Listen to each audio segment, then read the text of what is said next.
Go, yo, go, yo. What y'all talking about, man? I'm back in the bit, man. Y'all already fucking know.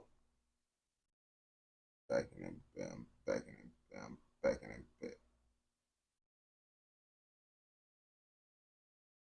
Testing, testing, 323, 323.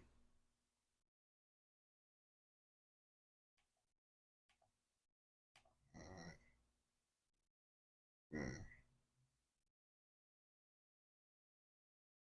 I like to see. Should have motherfucker give me some food before I came in here. Yo, yo, what's the word, my brethren? What's the word with it? Bro, it's so fucking hot. Gang, I had to put the second AC in the window, gang. You know it's real, bro. You know it's real when I had to put the second AC in the window, gang. I just put the first one in. It was hot as hell, bro. Oh my God, I gotta get the AC out of storage, bro. The storage was literally just the back room, but I had a whole bunch of stuff around it. Moving that, picking that, and it's hard putting the AC in the window by yourself. You feel me? Yeah, it was 70 all down to today. It's 67 right now. It's just now starting to cool down, and it's still hot as hell. 67 still hot as hell. I ain't gonna back to you. You feel me? So it's like, damn, that shit right there, crazy as hell. That shit, yo, yo, what's the word, my brethren? What's the word with it?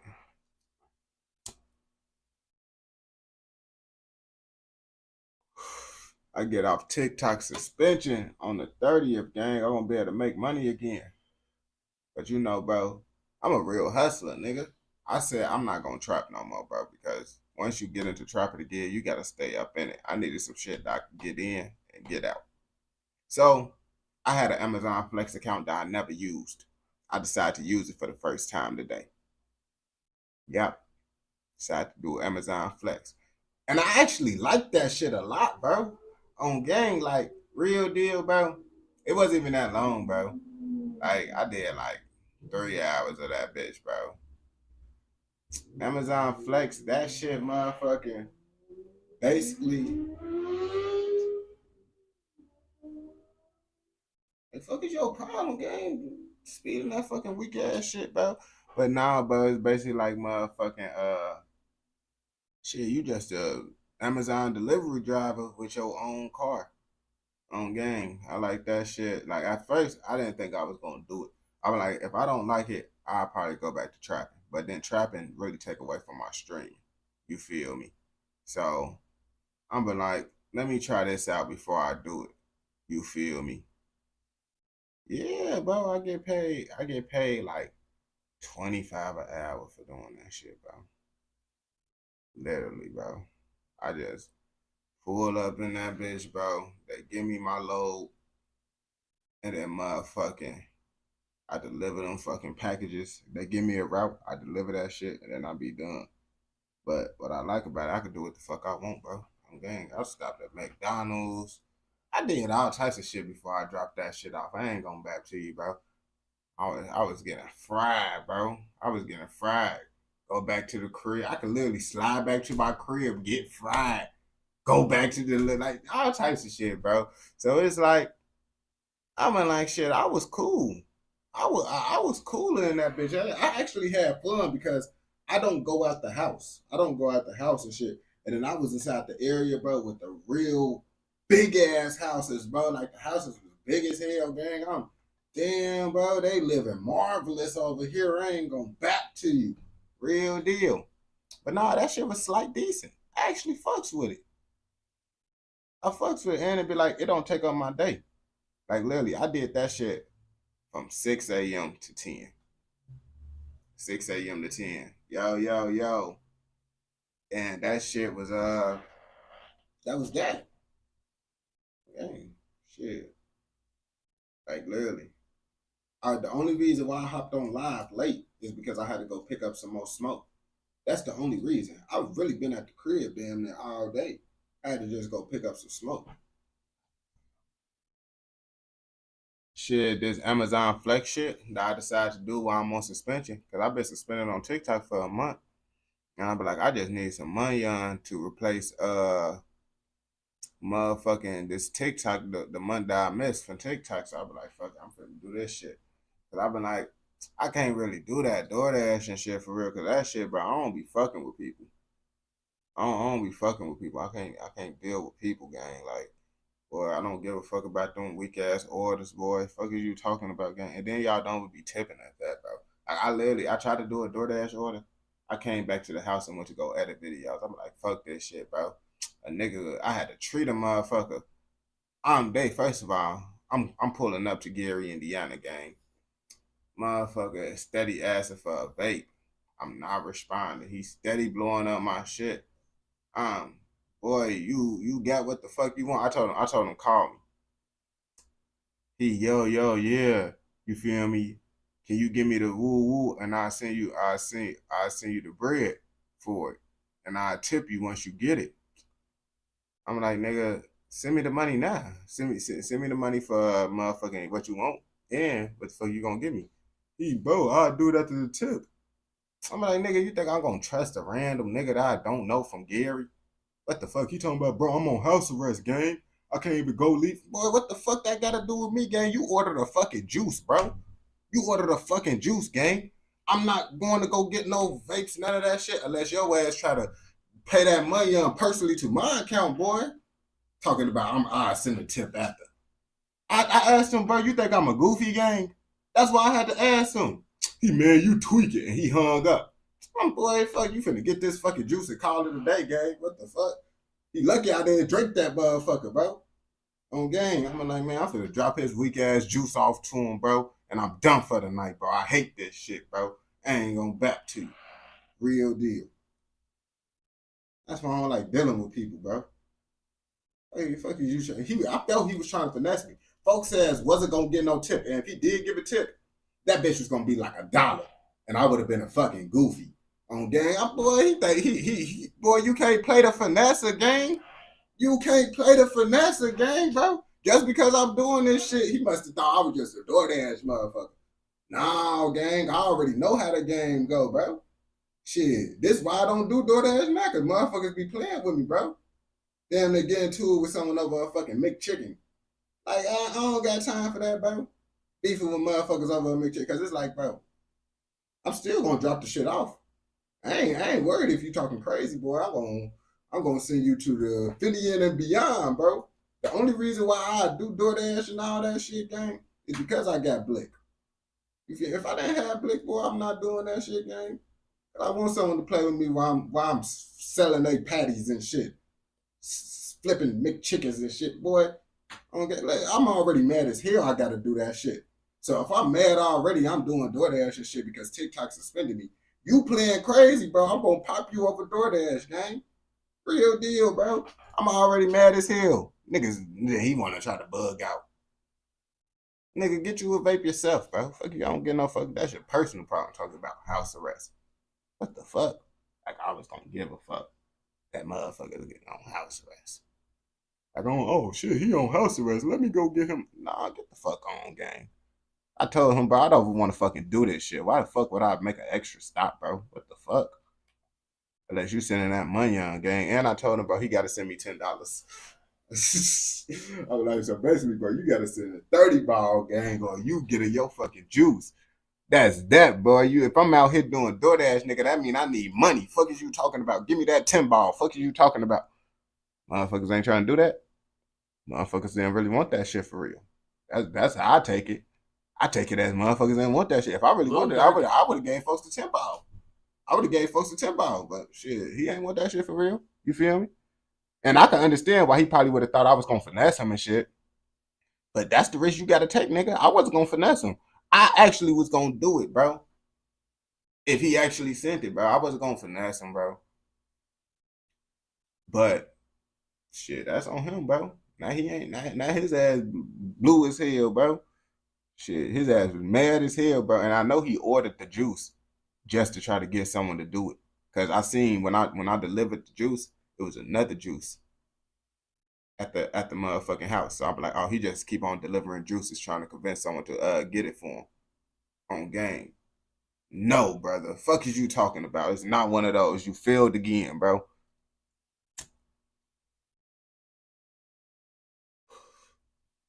Stop smoking for 2 days.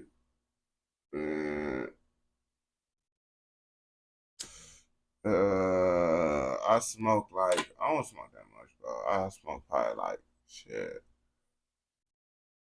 probably about like four, 5 grams a day. Only 4, 5 grams a day. You feel me? Ain't nothing too major. I ain't one of those people that be over whooping.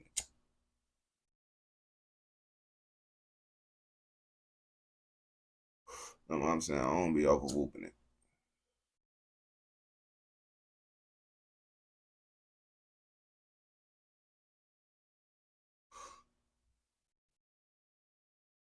Yeah.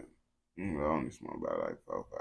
Like, cause it's like, bro, I put like I don't even put a full G in my shit. I put like a point eight in that bitch, bro. Point eight in that bitch, bro. Cause I like it to be a little bit harsh. Like I don't know. Like I like it to be a little bit harsh. But I don't want it to be too harsh. It's kind of hard to explain, bro. I ain't gonna back to you.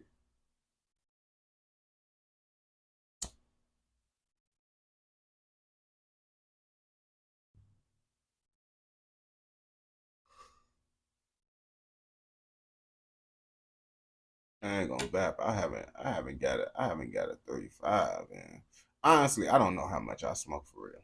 I'm not even finna lie to you, bro. It depends on what I'm doing, bro. Cause sometimes I go through it out sooner than others. You feel me? Cause I honestly don't know. I haven't got a 3.5 doing like y'all gotta understand, bro. I just really stopped doing what I was doing like a couple months ago. So I got used to smoking out a piece. So it's like I still need to have like at minimum a O. You feel me? Cause I got so used to smoking out the piece. So it's like when you get stuck to that, bro, you feel me? I haven't got no 3.5 in a minute,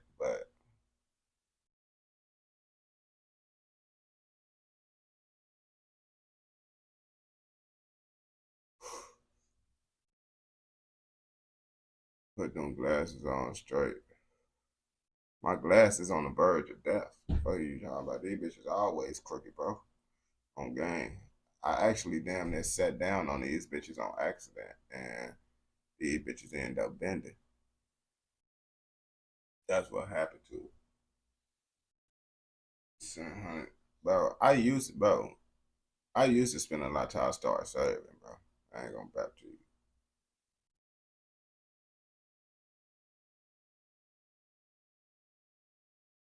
But when you like serving, you basically smoke for free. On game. It was like shit, I really was going crazy.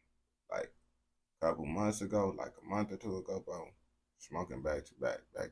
Even though I'm still doing that shit, but back then I was going through like 2 ounces, bro, just over whooping it, bro. Now I push it down to like at least an ounce a week. Try to do an ounce a week. At minimum it's gonna be like 5 days, but I try to push an ounce up to like a week. I ain't gonna back to you, bro. If you going to you talking about Chicago, boy, they gonna wax you, gang. You gonna get waxed in Chicago, whether you going to the dispensary or wherever. Wherever, boy, they gonna wax you, gang. I ain't gonna back to you, bro. If you trying to get some Zai, or unless you know someone, you gotta know someone, bro. But you ain't gonna get none at the dispensary for, boy, they gonna wax you for sure at any Illinois dispensary. Wax you on gang, just like that, boy. You was gonna most definitely be paying like 50 a KD. And shit, the cheapest, maybe damn, they be having the KDs in Illinois down. They be like motherfucking 25. Boy, I mean not 25, 30 for the cheapest KDs and that damn the cheapest one, the only one that's 30, bro. The rest of them they be like 35, 40. Boy, they be over whooping. Don't recommend that shit if you're on game. Don't recommend that shit.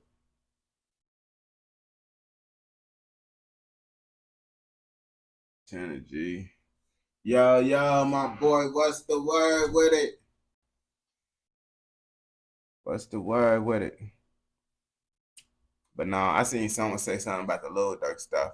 I just end up, I didn't read it completely though.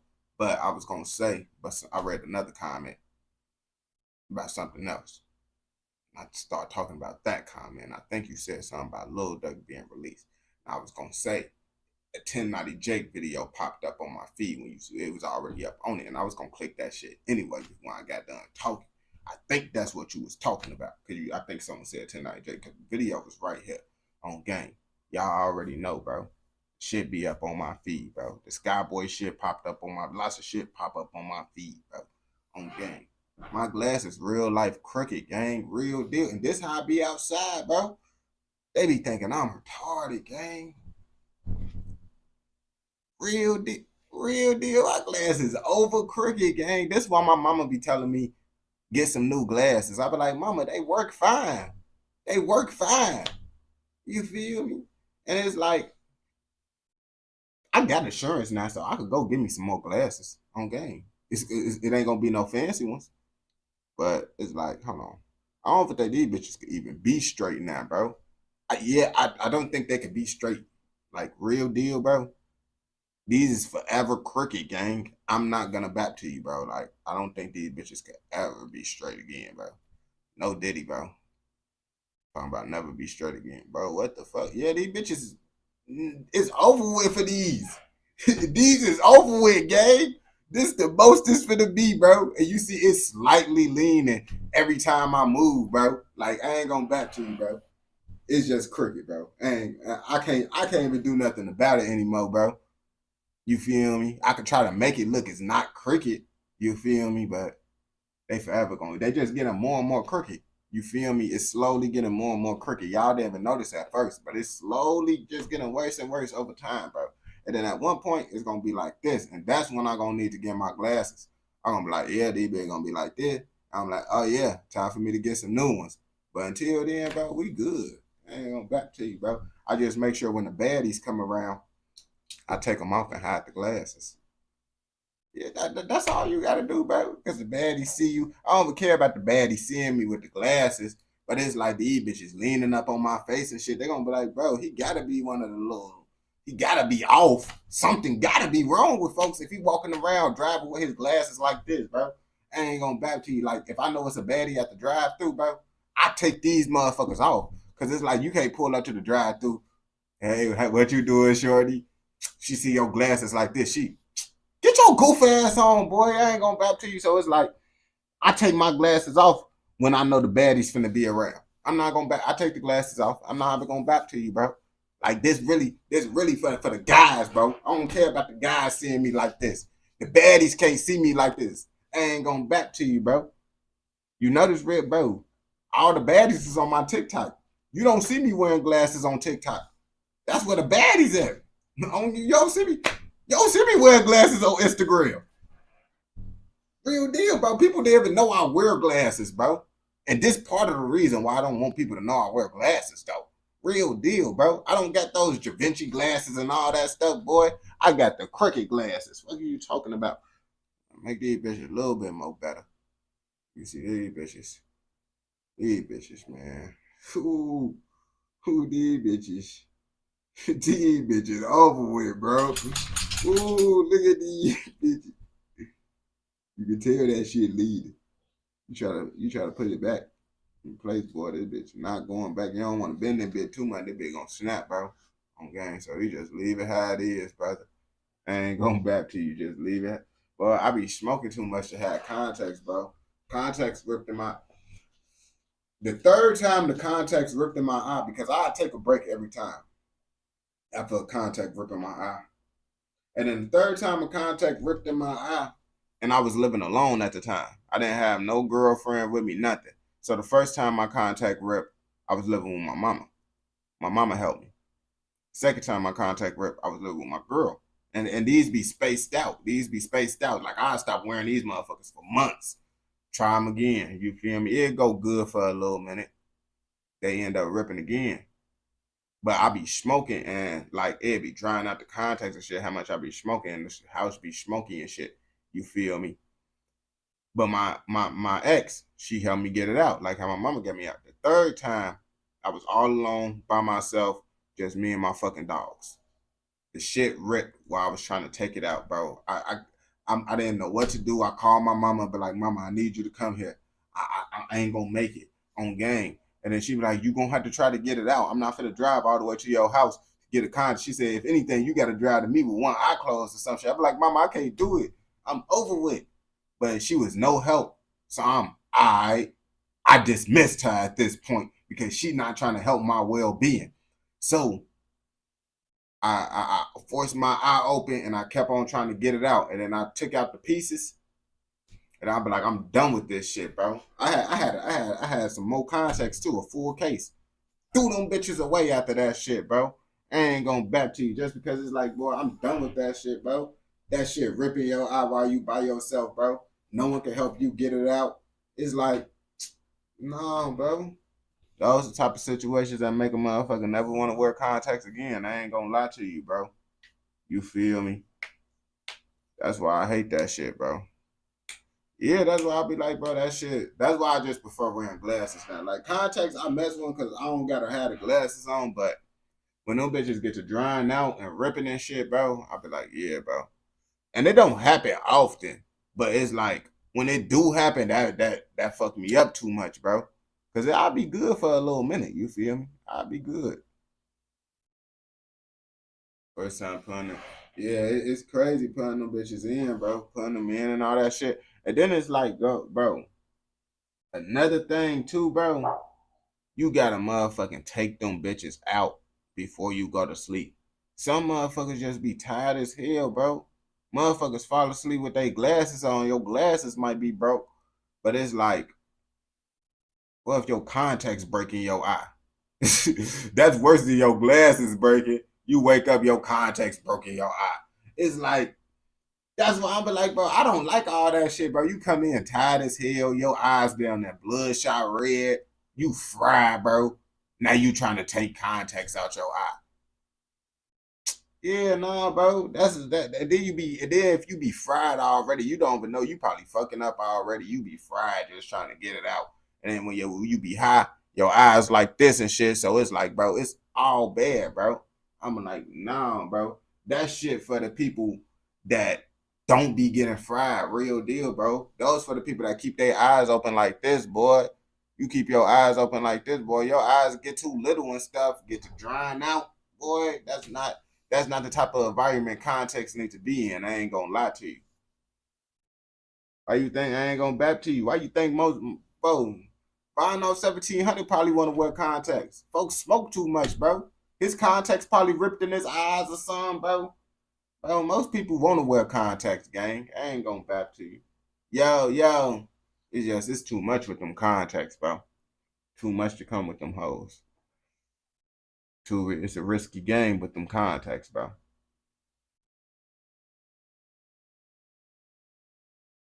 That's not for the phrase on that. Man, you got contact. Yeah, I stopped wearing contact. Like I said, that happened. I was living in my other crib in my apartment when that shit happened. Damn, I've been in this house for damn near 2 years now, bro. So my contacts ripped in my eye like 3 years ago. I ain't gonna back to you, bro. When I was living in the apartment. Damn, it's crazy, bro. I was just damn, I don't even know how the fuck I even got here, bro. I just be working and I just end up inside a different position in life, bro. I don't even know how the fuck. And then it's like shit, you just keep working, bro. Just do DoorDash, Uber Eats, TikTok, Live. I just trap.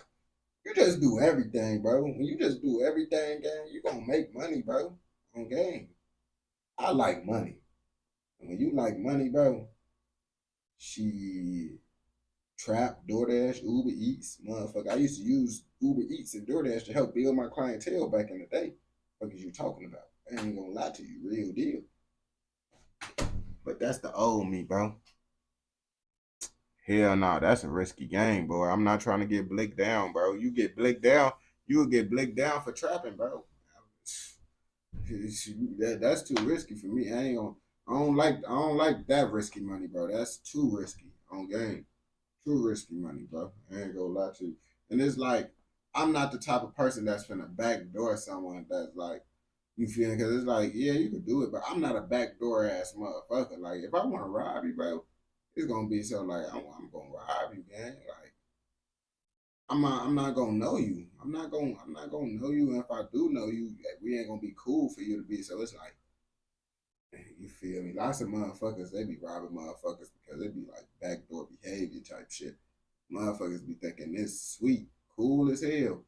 They end up and blick on that goof ass. Hey, oh shit, I thought we was cool. Nope, it was all a part of the plan. Fuck are you talking about? That's what really be going down. That's how most robberies be happening and shit. I ain't gonna back to you. Niggas just don't be walking up. Give me that, boy. They ain't people ain't just walking up saying, give me that no more for real, bro. Except for the Cali people, but they doing that to like the civilians that's just walking around out there. I know they just ain't walking up to no random Cali guys. Give me all that, boy. They backdooring people, bro. People is not walking up trying to be man about the stuff no more. I ain't gonna back to you. Over here we do. Bat boy. That you know who said that was Bat? My boy NPC gang. NPC said that be Bat, bro. He said that's all propaganda, gang. He said that all be propaganda. I'm damn, bro, for real. So you telling me that the UK telling me propaganda right now? That's what NPC told me, bro. Real deal, bro. He told me that y'all be telling me propaganda and shit. I mean, y'all know I ain't lying. Y'all heard what he said. Y'all know I ain't lying. This the words of NPC. You feel me? He said that be propaganda. I was stupid not to try, man. In the cash machine. Dang. You see, Adam, you over whooping, bro. You over whooping. NPC would have said that's a publicity stunt though on game. Now I be reading the comments, bro. People be talking about NPC, it be having me rolling, bro. Someone said NPC could see a UK person literally pop someone in right before his eyes, and he's still gonna say, "No, that's cap, that's propaganda on game. They acting." Yeah, he most definitely gonna say that, bro. He don't care if he see it in person with his eyes. He's still gonna say, "Boy, that's all that propaganda on game." He not going for none of that.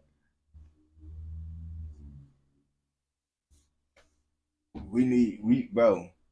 We need Justin and NPC to be inside the chat together, bro. Or it's NPC Justin, bro. Because we need NPC and Justin to be inside the chat together, bro.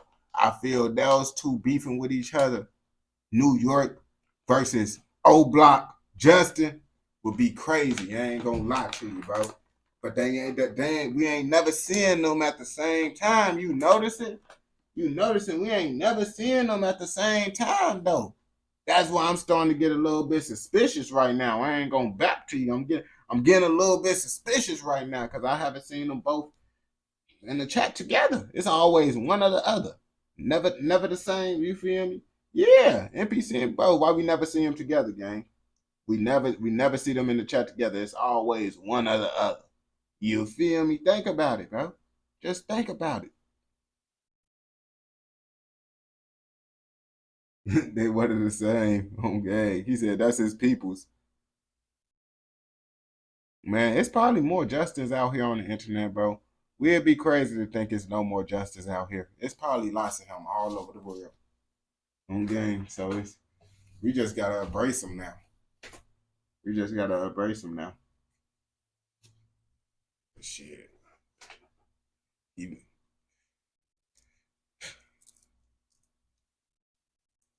but NPC be making the he be making the UK videos more funny because people actually be looking at that shit. They be mad as hell. NPC be making the videos funny. He just say dumb ass shit.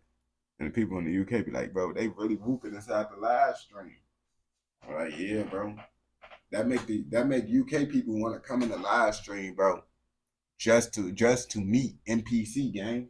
Some people come to the live stream just to see the legendary NPC in person and tell him that he don't know what he talking about. But you feel me? NPC come and go in mysterious ways. You feel me? That's why it's hard to catch him. You feel me?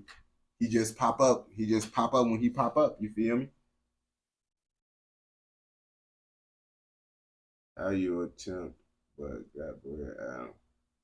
I might move to Memphis, bro. Why would you move to Memphis, gang? Like, it ain't nothing in Memphis but bad things, bro. Real deal, bro. Like, come on now. If you think about it, bro, what's inside of Memphis outside of bad stuff, bro? Ain't shit.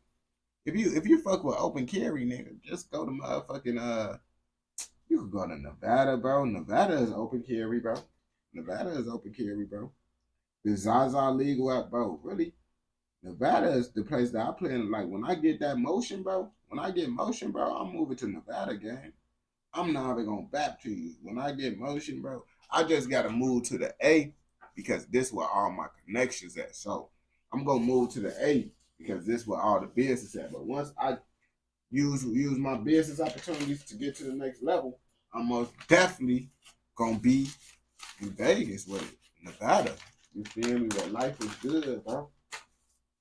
It's underrated, bro. Everybody just be talking about motherfucking Vegas, bro. I'm never gonna be living in Vegas, bro. I just say Vegas because that's what it's gonna be. I'm gonna be in Nevada.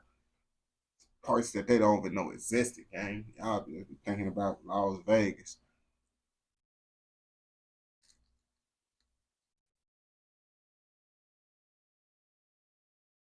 Yeah, I'm bad to you. Yeah, I ain't gonna cap. Nevada got some baddies too, bro. I ain't gonna lie to you. I haven't never been to Miami. I like Florida is my favorite state to go to. But the only thing is, like the state that I would actually like live in, like if I'm actually buying the house to live out there, I gotta have everything that I want, like law wise. You gotta be able to carry blicks. The Zaza gotta be legal. You feel me? Those like the two things right there. You feel me? And if Zaza would have like the South would have been busting if the Zaza is legal, but it's not. You feel me? And the South still busting, but it's just like I don't wanna. You feel me? Potentially deal with going to jail because you feel me, just enjoying my lifestyle that I want to live, bro. Like I'm not with that. I ain't gonna back to you, bro. I ain't trying to get no little petty misdemeanors, no none of that shit. You feel me?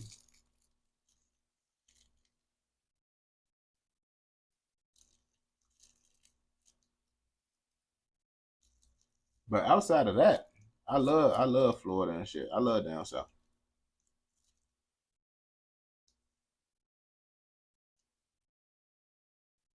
Like Florida, I love going to Florida and shit. It's always lit out in Florida. I ain't gonna back to you. That's why I will say it is lit.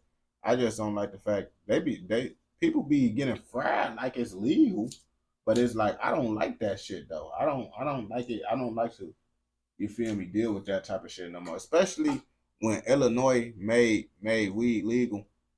I've been like, yeah, I know if I move to a state, bro, it gotta be legal. I'm not trying to go back to, you feel me, that bullshit way of life that we used to have to live, bro.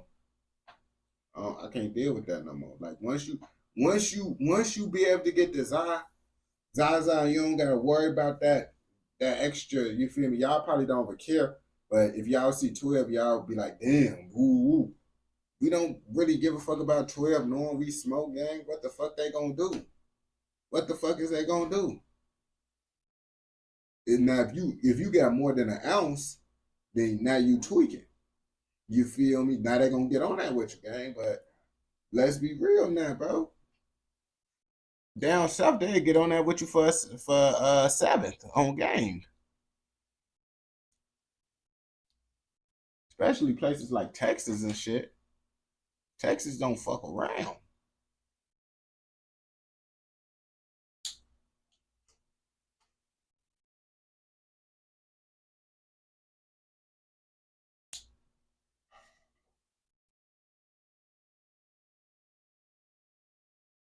Connecticut. I never really.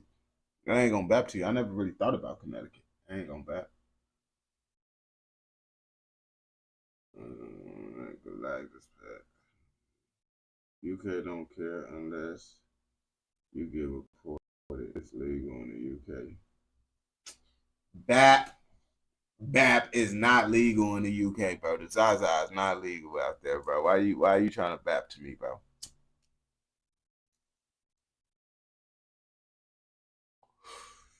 Boy, it's someone right now getting in trouble. Getting in trouble, bro. Right now for smoking recreationally. It's out the UK, bro. Right now. Someone getting in trouble for smoking recreational out there, bro.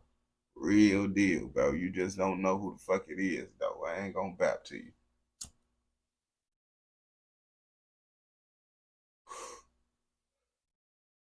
As long as you got a medical card, you good.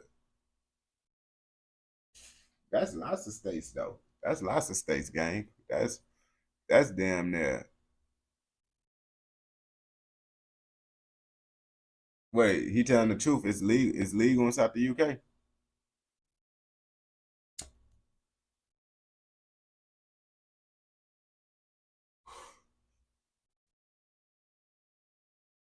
If you smoke in your house, the police can't do that there. Oh, so you only get in trouble for being outside getting fried. You see, I could be cool with that because I always smoke outside anyway. You feel me? I don't smoke outside anyway. You feel me? But the thing is, being on vacation in the UK, now you getting fried inside of Airbnb. Can't you get in trouble for that now? The Airbnb person tell.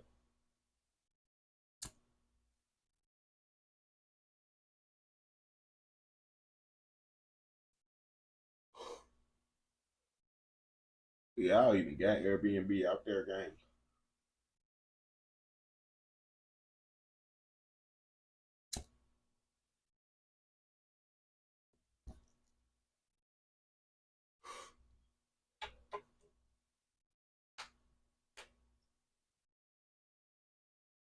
Mm. Oh, y'all got Airbnbs? Damn, that shit crazy. Whatever they catch, they take, but they can't do nothing. I mean, I'm cool with that, gang. I just don't want to have to deal with going to no fucking community service for a fucking 3.5. Based on the true story, I was in a motherfucking state where it wasn't legal. They called me with a 3.5, bro. I had to pay a $500 fine and do community service for a fucking 3.5. That's when I realized, bro, I'm never going into a state like, and the people out there be like, oh yeah, you good, yeah, you good. Only if the you gotta understand, it's always gonna be that police that can follow the law. You feel me? Just because the police not following the law, don't mean everyone gonna be good. It's still illegal. That's why I be trying to tell people, like, yeah, bro, 12, most of the time 12 might not give a fuck because it's common. But it always can be the police that be like, you know what, I'm finna tweak with them. I'm finna get on that with them. I don't want to deal with that. I can't deal with those type of situations no more. I ain't gonna back to you where a motherfucker could just decide that he care about a law that no one don't care about no more. And they could do that. And there ain't nothing you could do. You feel me? But say, man, everybody else be doing it. They don't get no fucks, gang.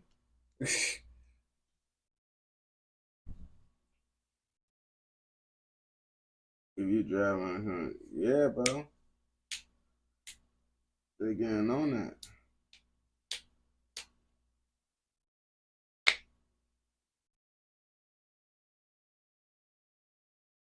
They said that man Lil Durk might be getting out of jail. Now, luckily for him, all this stuff that they talking about is allegedly coming from a fan page. So if they got their information from a fan page, that's most likely the reason why he gonna be able to get out of jail. Because how you gonna hold this man in jail over what a fan page said? You feel me? Now I believe that's what we finna, talk about in this whole little situation. You feel me? But 1090 Jake is gonna go deeper in the situation. You feel me?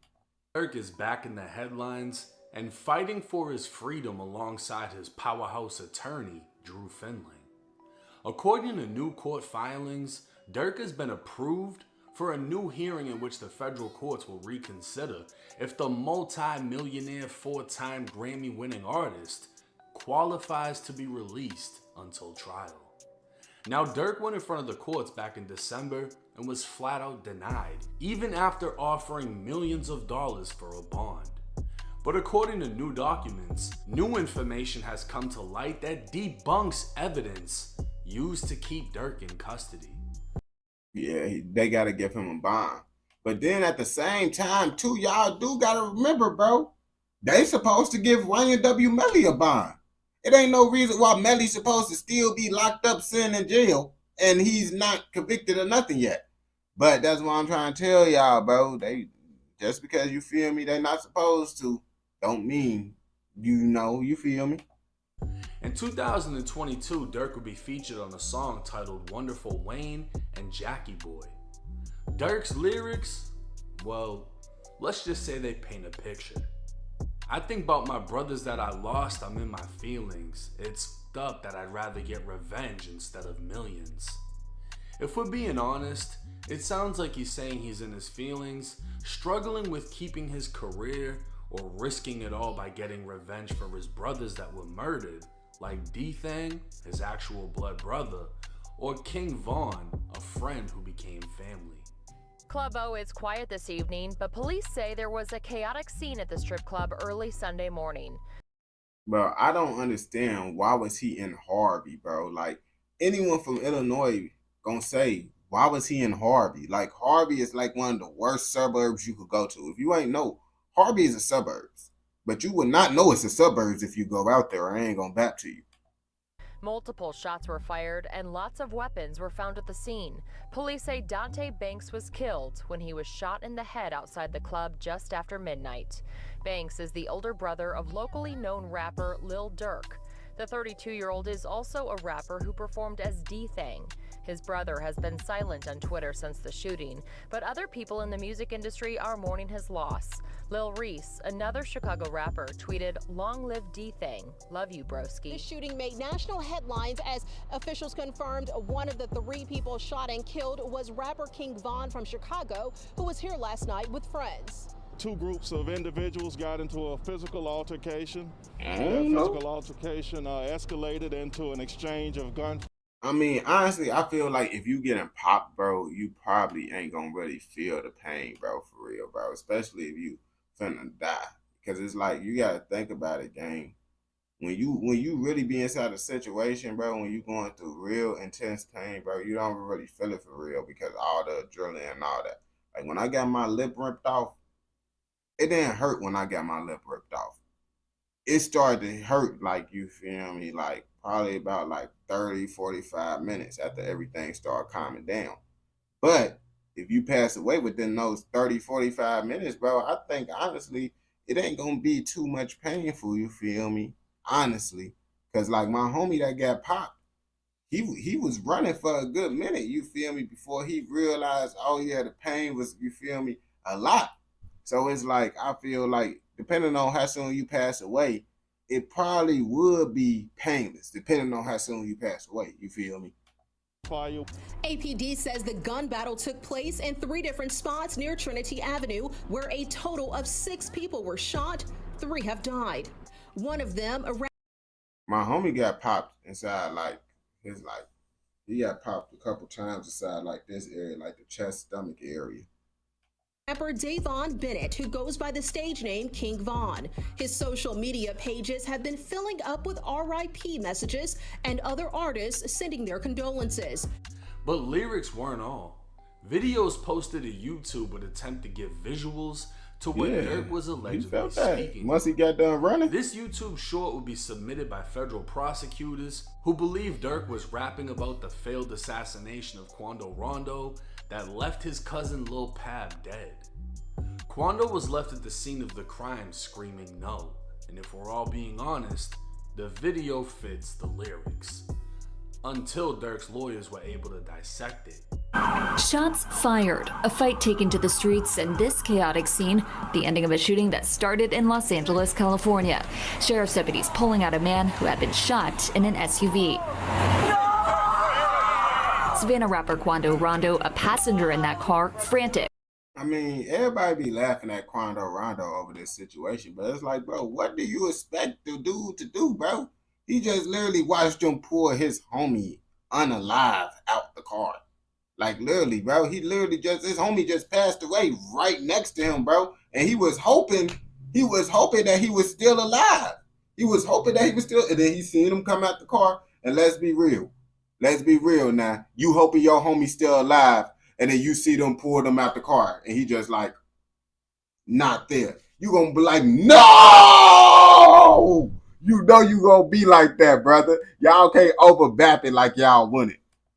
At the site. Tell me they got an addy, go. Got location, go. Green light, go. Go. Look on the news and see your son, you screaming, no. Dirk's team was able to. I ain't gonna bap to you. It's like it do correlate with it, but then y'all gotta understand at the same time too. It's like, bro, it's lots of situations like that, bro. You feel me? Where think about it, that's just a lyric. That you feel me? Have people screaming no on the news because something bad happened. And you see, no is a pretty common word to say, especially if something bad happened. Like, I ain't gonna lie to you, if I was in Quando Rondo's situation, I probably would have said no too. Real deal. I would have said no too if I would have been. Come on now. So it's like, bro, y'all just can't. Come on, base it off the word. He said no. Get the location. Go. That's how lots of people get unalive. When people get the location, and then the other person tell them to go. It don't mean it got something to do with the Quando Rondo situation. Produce an affidavit from Dirk's sound engineer and music producer, to which he attested that the song was recorded 7 months before the shooting of Lil Pab. No music video has actually been released, and the news clip of Quando Rondo over the lyrics was done by a YouTuber, not Lil Durk or anyone on Dirk's team. This would leave the feds scrambling, panicking, and even speculating that the lyrics could now be referenced to some other uncharged murder. They would claim even if the shoe didn't fit in this situation, the government submitted evidence that Dirk placed bounties on other rivals to solicit murder, so the allegations should remain valid. That in itself is fucking crazy. Yeah, that's wild, bro. So you basically saying, oh yeah, it might not have nothing to do with the situation we trying to lock him up for, but we still should be able to use this as evidence because Dirk be doing this with other situations. But if you don't got no proof that he do with these other situations, how can you just assume that? You got to come up with the evidence that he's doing this type of stuff with those other situations. Because if you're talking about the Quando Rondo situation, you can't be talking about, oh, what he could have been doing in other situations, and that's why you're bringing up the lyrics. Yeah, you might not be talking about this murder, but a couple hundred people die in Chicago every year, so maybe it was one of them. Dirk's team would get to the bottom of the bullshit after forcing the feds to provide their source. The government provided 2 links for the video, one posted by a page named OTF Edit and another named My Mixtapes. Both random Instagram pages that just post stuff about rappers. I literally know both of those pages, bro, because I literally use those little pictures and stuff that they be having to make content for my short form videos, bro. And it's crazy that the feds is now using these pages for information. So it's like, bro, at this point, bro, y'all can't even get mad at Trap Lou Raw or nobody for using this information. Like, oh yeah, why aren't you talking about this stuff? The feds use this type of stuff. So obviously, bro, I guess it's just something that we doing now in 2025. You feel me? The critical flaw in these sources is they have no ties to Dirk.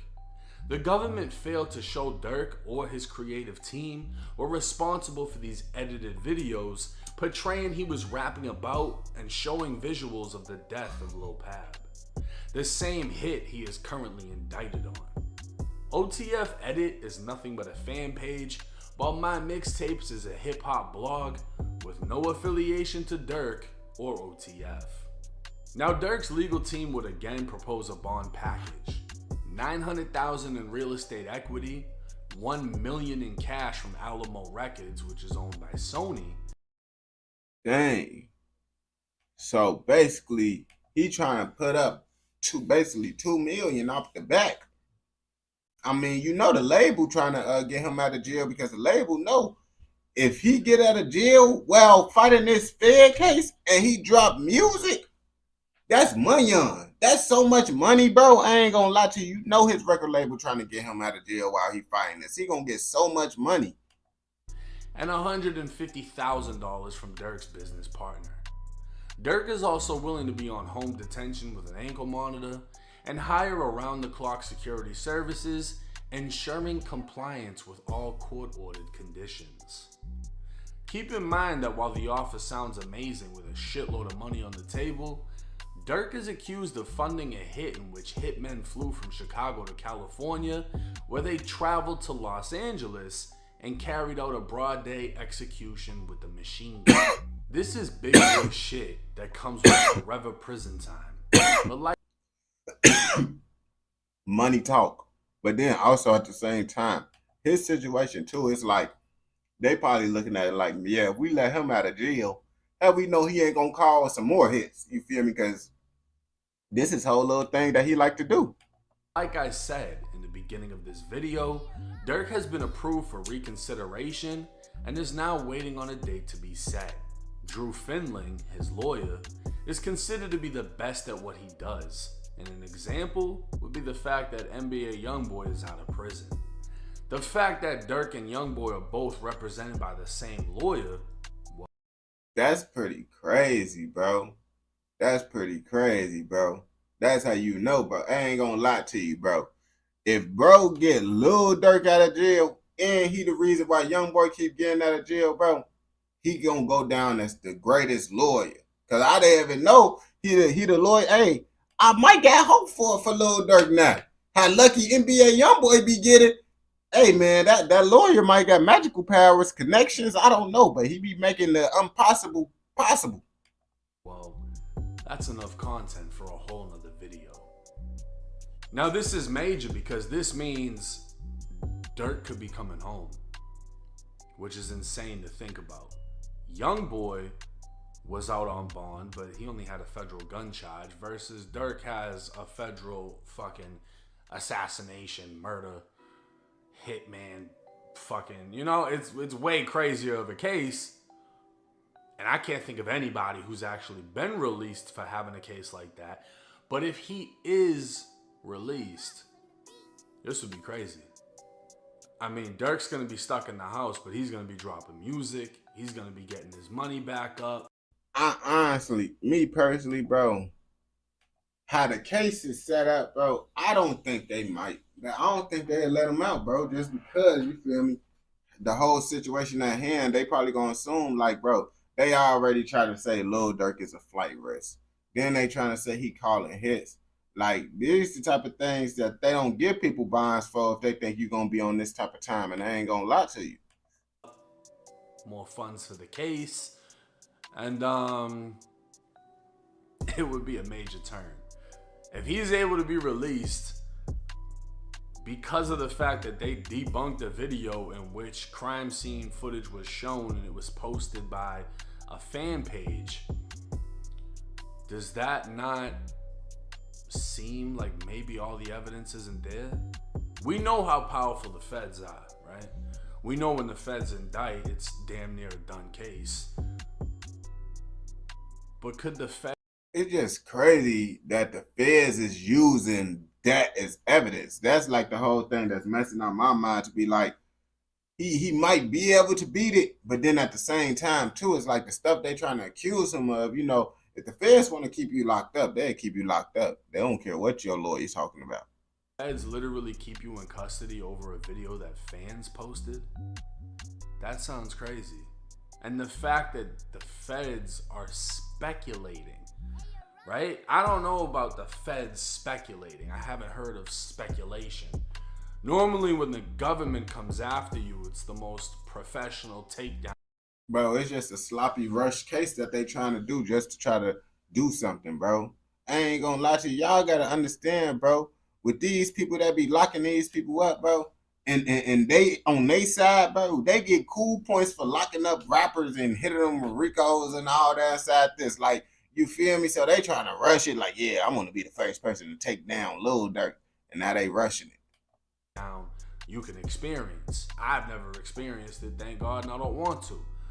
But from my understanding, that's usually how the fuck it goes. They got their shit together before they even make themselves known to you. So the fact that in a courtroom, the government is speculating that, oh, the song was recorded 7 months before the murder, well, maybe he's talking about a different murder. And, you know, we think he's put money up for multiple murders, so we think the evidence is still valid. I 100% believe that a lawyer such as Drew Fenling will be able to pick this apart completely, and it seems like he has, due to the fact that he's up for reconsideration. But at this time, no date has been set, and we're literally just gonna have to wait until. So chat, do y'all think that Lil Durk gonna actually get a bond? Because it's like him having the lawyer that get Youngboy out of jail when everybody know Youngboy should be in jail. Give me hope that Lil Durk might get out of jail, you feel me? But the whole case at hand, you feel me, is pretty crazy. But them using a meme page for evidence is like, that's really gonna be the main reason why he get out of jail, you feel me? If they do take that, if they care, if they be like, yeah, oh yeah, they right. But outside of that, bro, if that little meme page thing don't work, you feel me? They gonna keep him up in there. Nothing else ain't gonna get him out of jail. If this don't work right here, with him saying they using this Instagram post as evidence, if he don't get a bond off this situation, he's not gonna get a bond. I'm telling y'all this right now. But if he get a bond off of this, bro, y'all already know his lawyer goaded with it. I ain't gonna back to you, bro. But will he beat the case? That's a whole different story. Talking about bond, you feel me? I don't think he's gonna get a bond if he get a bond if he don't get this bond. But he still might be able to beat the case. And if he don't beat the case, which probably might be true because the feds, lots of people ain't beating the feds. He gonna take a plea deal, a pretty good plea deal, you feel me? Where he gonna be in jail, but he not gonna be in jail for how long he was supposed to be in jail. You feel me? So either way, I feel like it's gonna be a win for Lil Durk. It's just what type of win it's gonna be for Lil Durk is the real question, you feel me? And we don't condone nothing in this educational, informational documentary. But if you watch this all the way through, I know you're messing with another video, so don't forget to like, comment, subscribe, and turn on post notifications so you never miss out on any educational, informational documentaries like this.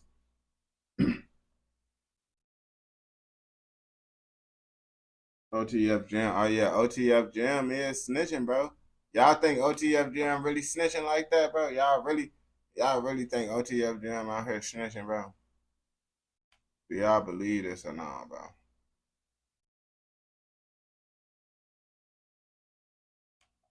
EV running a stop. Oh yeah, I'm going to watch this anyway on game. See what the fuck going on with this.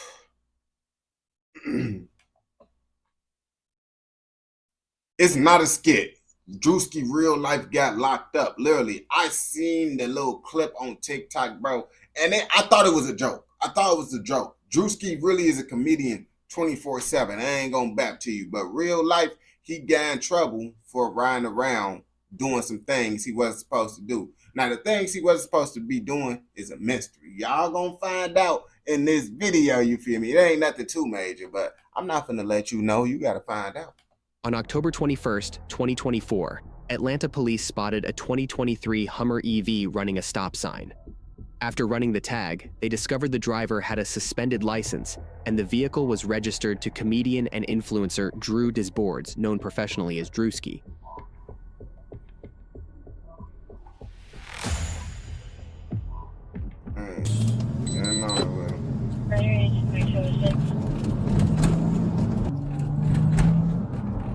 Someone got the laptop. Stop sign, sir.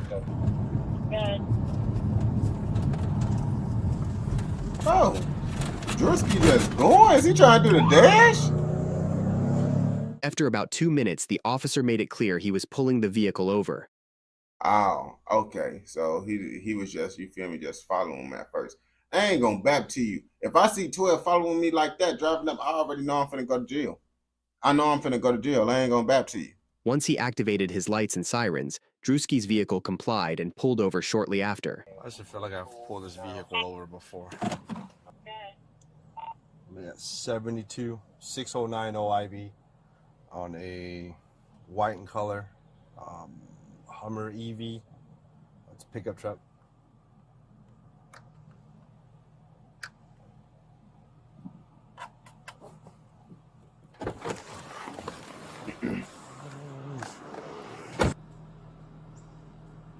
That boy Juice. Good morning, sir. How you doing? So I'm Officer Lynn with the Atlanta Police Department. I pulled you over because you rolled through that stop sign right there at IV and North Traffic. And it's crazy because it's like, bro, knowing you don't got no insurance, your license expired, why is you going past stop signs like that, bro? Like, I just don't understand people. I wouldn't even be driving if I was Drewski. Okay, now when I run the registration, it comes back suspended and no insurance. Have insurance for the vehicle? Can I see that? Can I get your driver's license, sir? So everything just expired.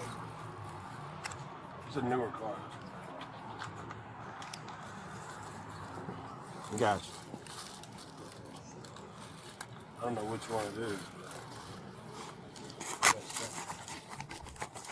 Is that it? Yeah. That's You knew it wasn't it. That's the vehicle stuff. You knew it wasn't it. Who are you insured with? We were trying to hurt you. Gotcha.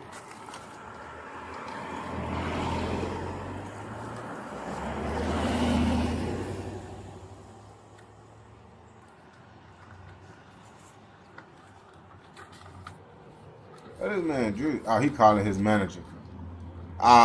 He know he finna go to jail. He know he finna go to jail. He's setting up the arrangements right now. Make sure I do not go to the county. That's all I gotta say. Make sure I don't go to the county. Yo, who is my car insured by? I have to look at the document. I'm pulled over. I look, you need that document. I said I'm pulled over right now. Bro, how you don't know what your car is insured? How you don't know your car insurance, brother? If you driving it, bro, and it's yours, and it come up to you, bro, you should know that stuff. You shouldn't have to call your manager as a grown man. Like, yeah, your manager is supposed to manage the stuff, like probably manage the payments and all that stuff, whatever you got going on. But you supposed to know what your insurance is, though. I need that document.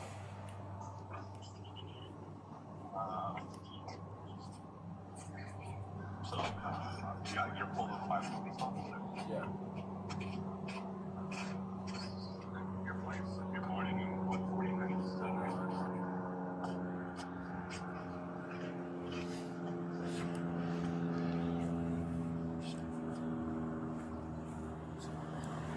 Yeah, he said saying it's suspended and no license.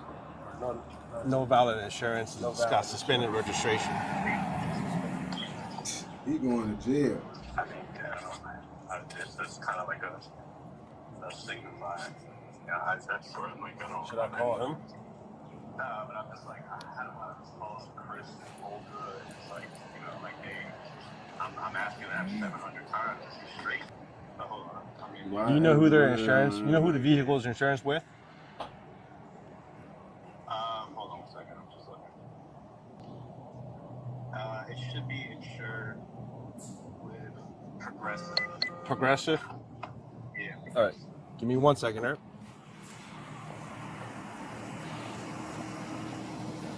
Birdie think he's so cool, bro. He think he too cool for school, bro.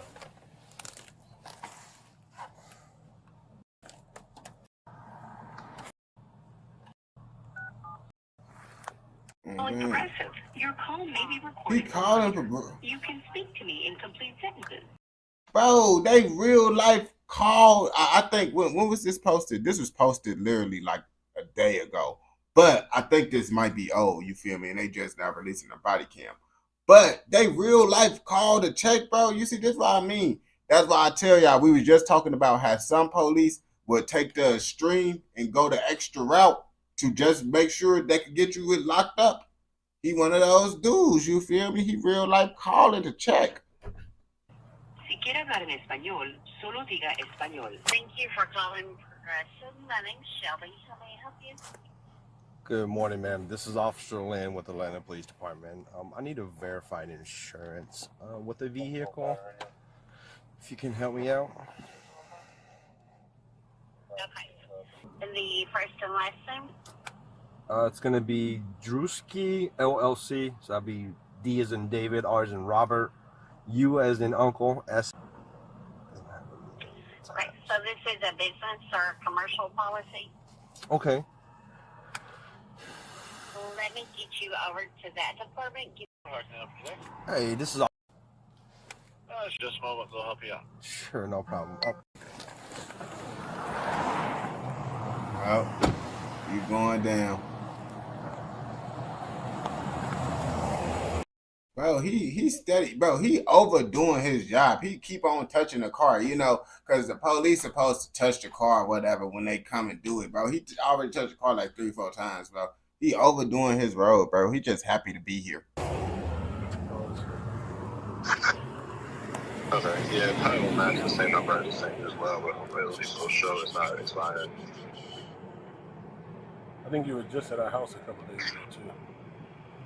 Was our alarm went off when we were out of town. Probably. You were like at the back door. All right, Mr. Drew. See you. So I got bad news, too. Ain't ready for the Glock dude. Your license is suspended. I think we updated that, though. Yeah, your license has been suspended since July of. So your license suspended, registration suspended, insurance expired. Bro, why do you got all this money and you can't pay your bills, bro? What is going on? 2024. Is this not the right thing for the license? Did he say July 2020? Yeah. Is that your lawyer on the He phone? laughing. No, this is my manager. Okay. Yeah, so you have a suspended driver's license. All right. I mean, I know who you are. Yeah, right? Sure. So, I just need to let somebody else drive. Bro, you think Birdie finna give you a pass just because he know who you are? Obviously, bro, if he took the time to call your insurance company, bro, that means he's trying to lock you up. I ain't gonna bap to you. the problem with the vehicle right now is that card is an expired card, right? And that doesn't show me anything. It's just an umbrella policy for the vehicle itself. It's not an insurance card. And I'm trying to get a hold of your insurance through Progressive to verify that insurance information. But according to everything we have, the car has no insurance. Bro, you see, he is going out his way to do this. If you don't got no way to verify without getting put on hold and wait, then you don't need to be doing that. Like, people got to go to work. People got lots of things they got to do, bro. And you wasting people's time because you got put on hold trying to confirm. Like, bro, just over whooping. And according to the Department of Revenue, the car hasn't had insurance since, I believe it was October 2024. Over with. Swap insurance or any of Did that. we swap anything, Noah? Step out the car. Let me verify that insurance information number. Yeah, so give me a second, all right? I'll be right back. Bro, this dude is goofy. 32750. Can I get a 28 check on a Georgia license plate? Sam Edward Baker. Help me out with a commercial. I'm just looking to put over. Do you have a policy number? Let me get it from him. Bro, this dude is a goofy, bro. Like, this is why I said they hired, like, some police is just goofy, bro. Yes, sir. So it is valid or suspended registration and no valid insurance. I was able to verify his insurance. Then when I run his driver's license, it comes back suspended.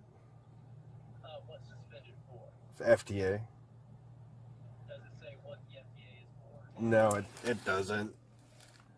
You see, even the insurance people, like, bro, why is you calling doing this, gang? Like, even the insurance people know Birdie is a goofy. It just says no. I'm not taking it running the side. Cut him a. Okay. I got you. Okay. Hey, sorry. I'm sorry. Yeah, I mean, too, he's got a, so he's at OIV in Hey, Stafford insurance, but getting his driver. bro, this nigga goofy, bro. Yeah, for ferry. He just real life posted this whole thing, bro. No, Bro, he I bogus. got you. And he got 1.9 million on this, bro. Mr. Drew. So unfortunately, We also have an updated tax. it's the same tag that's on the reader right now, right? Right. Bro. If you're a man here, if we have that's Or like he's back in town on Wednesday. and Man. Bro, this dude, bro, is just a goofy, bro. Hey, Mr. Drew, so unfortunately that's not going to be possible. All right, so you're going to have to take a ride with me today, okay? All right, can I get you? Right, I understand. Know where the it comes from. And then Georgia. I'm going to skip all this out. I'll call you back. Just turn it off for me. You going to jail, big boy. You're going to jail today. I'm going to give you 2 handcuffs, all right?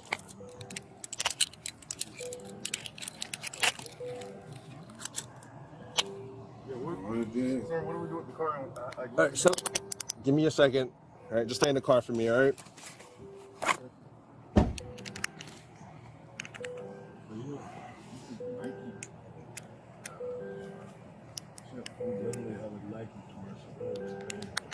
Bro, he don't care about your Nike commercial game. Come on. Give me a second. So the vehicle, so I cleared the vehicle for having the insurance on the vehicle, all right? So would you like your guy that's sitting in the passenger to take the car? Yeah, he can take it home. My house is literally right there. Hop in. I know you're a pretty big guy, and it's not going to be too comfortable.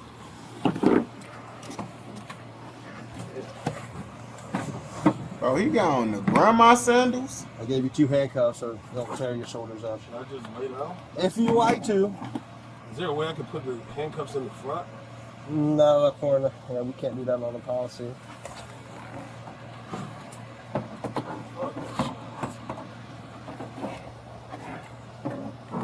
Dang, bro, can't get up in there. If you want to lay down, I'm cool with that for right now.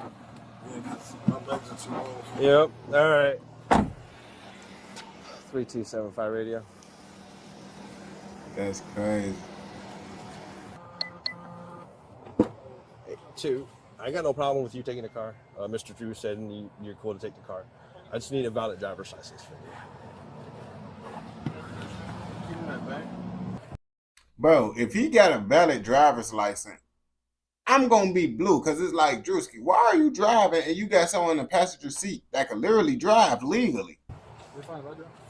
Yeah. Either one. Right. Doesn't matter which one. Yeah. All right. It's too big for me. You can't fit. You get to drive the vehicle. Okay. All right. So I'm going to turn everything to you, and you guys will be good to go. Yeah. Give him a couple of hours at City. He's going to go down to City Jail. It's crazy. He the only one that got his license. The other guy didn't even have his license. They should have had him driving. I ain't going to bap to you. Yes, sir. Could they already process him and like he bond out immediately or? Pretty much. Like he'll literally get bonded out right away. So like, could we follow or should we? Give a couple hours for that booking process. At least until maybe about 12, 1 o'clock. Bro, how can you fuck? Bro, y'all not hearing that the car is expired registration. Honestly, I'm surprised he didn't impound it. He was just trying to lock Drewski up. Because he told Drewski, oh no, you can't drive it. Everything is expired. But he letting them drive the expired car home with no insurance. Clock.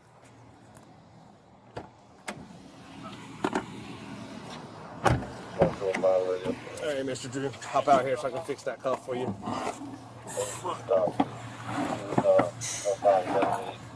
Bro, You said the right one is a little tough?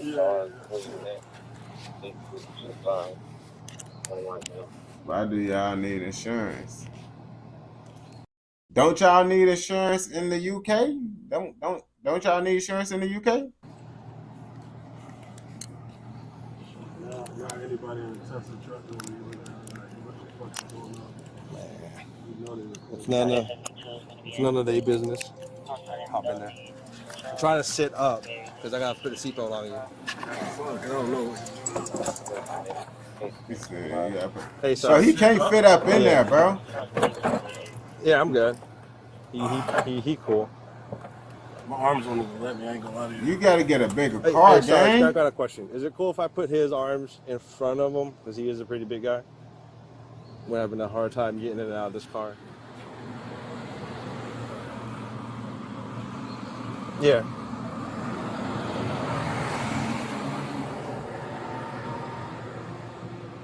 I don't know. I don't that. That's Yeah, crazy. we're still having a pretty hard You time. said he bigger than the car. He's big. You good right there? Okay. All right. All right. Never mind, Sarge. All right. Yep. We're gonna head down to the city so he can go ahead and get his stuff and whatnot. All right. I'm just gonna put this.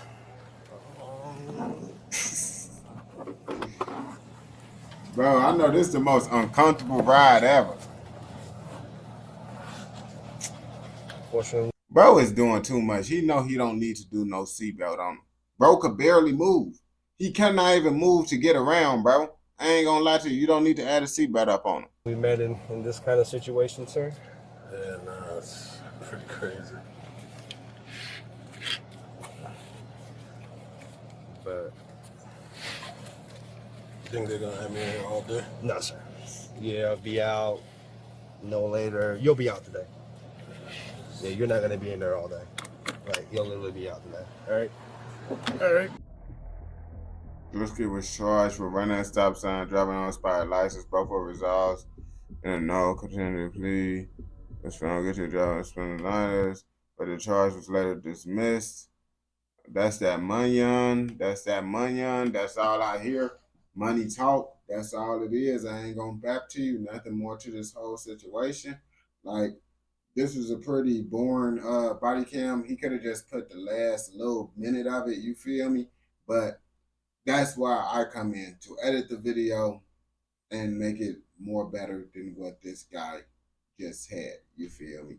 Because that's the whole point of a reaction. Because I don't know why he had all that stuff up in there, bro. He could just skip to the end. But he trying to get that money. That's all. He just trying to get that money, that ad revenue. Make the videos longer with the ad revenue. You feel me? But we don't condone nothing in this educational, informational documentary. And if you watch this all the way through, I know you're messing with another one. So don't forget, like, comment, subscribe, what? Turn on post notifications so you never miss out on any educational, informational documentaries like this.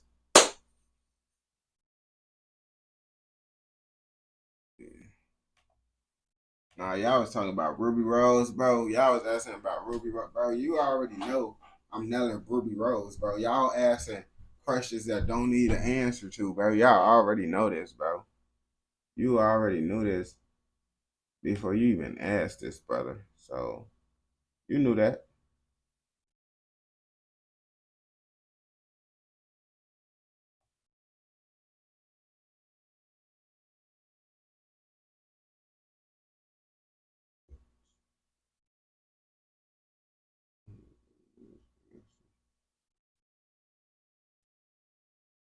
Bro, you talking about this video that's literally on my feed, bro? This video is literally on my feed, bro. Talking about this. However, Y'all literally be seeing stuff that be popping up on the feed.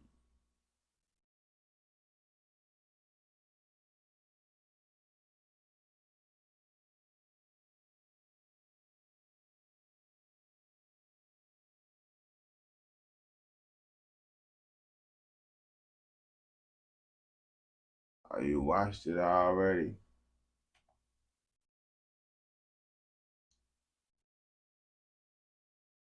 They be tweaking in the UK, specifically in London. Where at in London? West London this time. You know, we be talking about every part of London, and it seems like all the parts of London get wild, but West London get the most wild. And if you don't believe me, you don't know about this guy right here. You feel me? This UK drill rapper is one of the deadliest gangsters out there. They call him Big Boss Ryder. Now that sounds like a 90s old school rapper, but I believe he's a younger guy like us.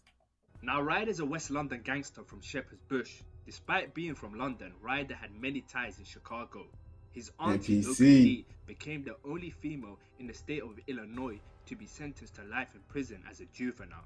In 1992, at the age of 15, she would allegedly kill 2 Lion King members and was sentenced to 2 life orders. However, in 2013, the law changed, saying juveniles could no longer be sentenced to life. In 2016, she Whoa. You see, I ain't gonna bat to you. You see any female that you see throwing up any gang sign, I ain't gonna lie to you, man. You can't talk to her. You can't trust her. She is gonna backdoor you. She is gonna get you gone. As you can see what she did. You literally seen what she did. So mess with the females that got their fingers twisted up around the dudes with the blicks. You already know what type of time they on. You feel me?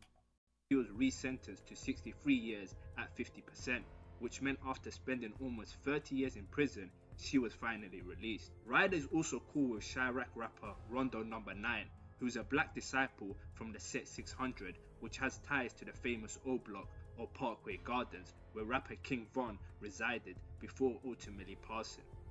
Why y'all gotta just come on, bro? Why do y'all gotta bring up O Block, bro? Y'all don't need to bring up O Block every time we talk about Chicago. It seems like anytime we hear a video from someone else from a different country, different state talk about Chicago, they always gotta throw in O Block. Stop throwing in O Block, bro. Dang. He also has a few songs with Rondo No. 9, becoming the first ever London drill rapper to collab with a Chicago drill rapper. Rondo No. 9 is also seen on camera shouting out Ryder. Shout out Ryder, man. That way, man. Rap, man. That L's, man. Man. Ryder would also collab with gangster disciple drill artist Killer Kells, who is from the set Brick Squad 069, more knowingly repped by rapper Little Jojo, who sadly passed in 2012. It seems Ryder was destined to go down this path. Ryder was he was cool with everybody. From the jump. Here is a photo of him as a baby with a machine gun placed on his body. Insane when you think about it. Here is him at the age of 11. We don't condone nothing in this educational, informational documentary. That was a prop. That was a prop. I don't even know who recommended this video. We might have to get on there with the person who recommended this video, bro. On gang, that's a prop. We don't condone none of this. A firearm. During the early periods of Ryder's street life, he was a part of a bush gang known as FDA, which stood for F the Authorities. He was a young buck on the streets and his older was known as Tango, real name Sufyan.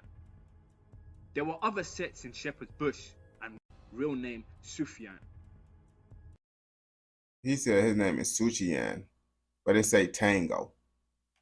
There were other sets in Shepherd's Bush, and one thing they had in common was they all beefed an area known as Hayes.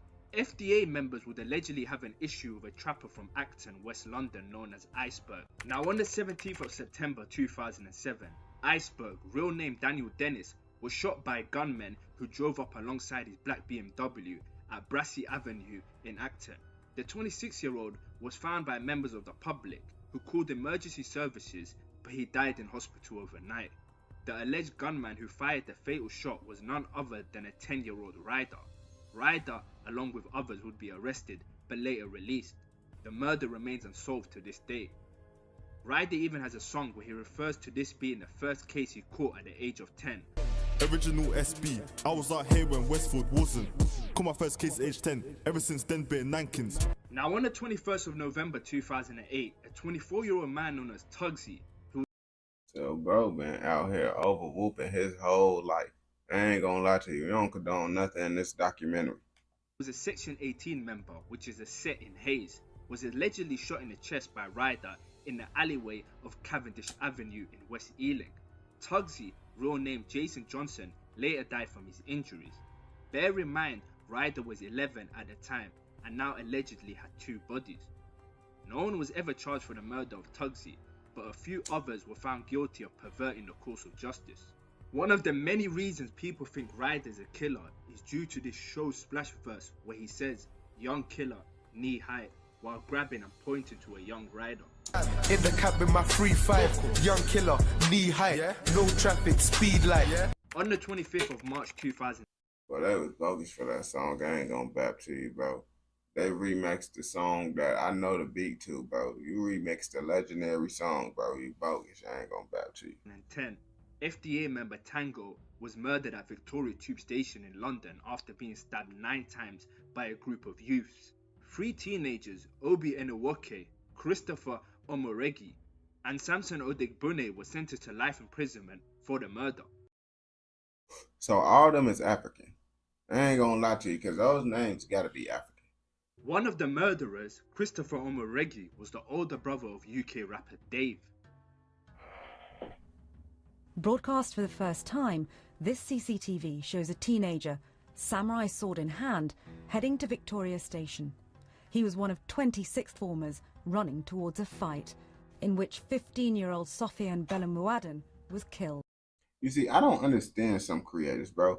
And I mess with Skyboy. But, bro, if you blurred out the blade, which most time YouTube don't care about, why didn't you blur out the stuff that needed to be blurred out? You feel me? Now, because whoever recommended this live stream, bro, I gotta delete this whole live stream after. I ain't going back to you just because of this video. I can't have this video up, and I gotta edit it. Immediately, the samurai sword was produced and a variety of other weapons, and there was then what I've described as an infantry charge across Terminus Place. The group, including Sofian, who were less well armed and fewer numbers, immediately turned and fled. Don't need to be shown. It was as Sofian tried to make his escape here at Victoria Station that he stumbled and the group caught up with him. Then, in front of hundreds of commuters, they launched a frenzied attack. In just 12 seconds, he was stabbed 10 times and suffered 20 separate injuries. I saw one of the attackers had a kind of a long implement in their hand, and they made a kind of a stabbing motion on the boy who was being attacked, and he was trying to get himself up off the floor. The day before the attack, the police broke up a fight between the teenagers. So, Adam, you saying this is back? You saying this is back?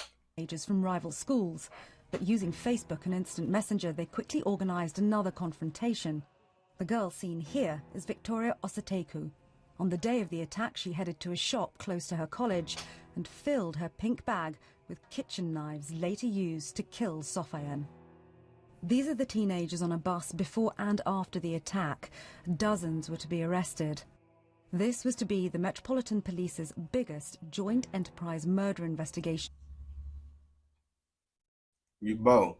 And this is exactly what I expected from the UK. I ain't gonna lie to you, bro. Like, why does y'all have a crooked katana? This is a crooked katana, bro. I ain't gonna lie to you. It look like that's gonna break at any moment.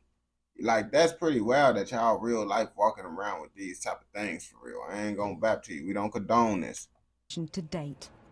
Today, the end of a legal process means this man, Junior Bayode, the last person to be convicted, remains behind bars for manslaughter. These are the phases of the others involved. Some convicted of lesser offences and some of murder.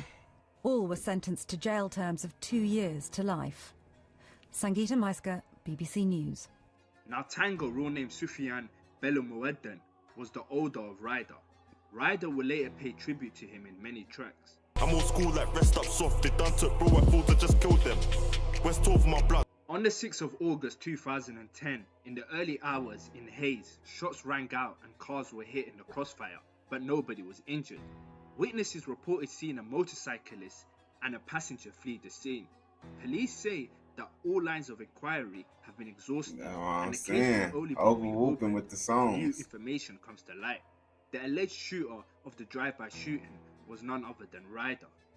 Now in 2011, bro, so Ryder been sliding his whole life. I ain't gonna lie to you. I see why they said he one of the most dangerous people inside the UK, bro. I ain't gonna lie to you. I think we might have found a rapper more dangerous than Central C, which is crazy to say. I ain't gonna bap to you. FDA members Kid Tanner and Ryder would make the set OBY, which stood for Original Bush Youngers. Rolling Hayes Town on a gang team. Young any pagan that I see, I ain't ramping. On your estate, that's a mad thing. Obi White West Dog, that's a mad thing. Now drillers who you may know of today, such as Box 12 and Sav 12, were a part of the Original Bush Youngers. Now within OBY itself, there was a set of the most active drillers who would ride on their ops, known as 8712, also known as the 87s. What? 8712 were based in Becklow Gardens and White City Estate, W12. Becklow It was originally Gardens. created as 876 in Waterhouse, Jamaica. You may be wondering, what does it stand for? The 87 comes from the 187, which stands for murder, and the 12 comes from the postcode W12. Members are known for repping a black bandana. Now their ops were Hayes, Northolt, West Drayton, St. Raph's, Greenford, Southall, and Willesden Green. Fulham and Hammersmith Council even dubbed the 87th the most concerning gang based in Shepherd's Bush under. Hey, NPC, you hear that, bro? They said this one of the most dangerous gangs in the UK. So it's like, bro, you keep on saying they not like that, but I'm showing you the video of everything that's going on in the UK so you can know what's going on. You feel me? Because the UK people said if NPC slide to the UK, it's not gonna go good for you, bro. I'm just telling you what the UK people said, and I'm trying to show you what they trying to tell you. That is actually stuff going on. But how you feeling about this, NPC? White City Estate. Ryder wasn't just a known gunman, he would also use his knife. For example, he would stab Willesden Green rapper Blitz, who was of similar age to him. Now the Notting Hill Carnival is an annual Caribbean street festival in London that takes place on August bank holiday weekend. It's known as one of the world's largest street festivals, drawing over 2 million people. I think we heard about this. I ain't gonna back to you. Is this about the person that stabbed the mom? The carnival celebrates Caribbean culture through parades, music, food, and more. However, it also happens to draw the attention of gang members all over the city looking for their enemies.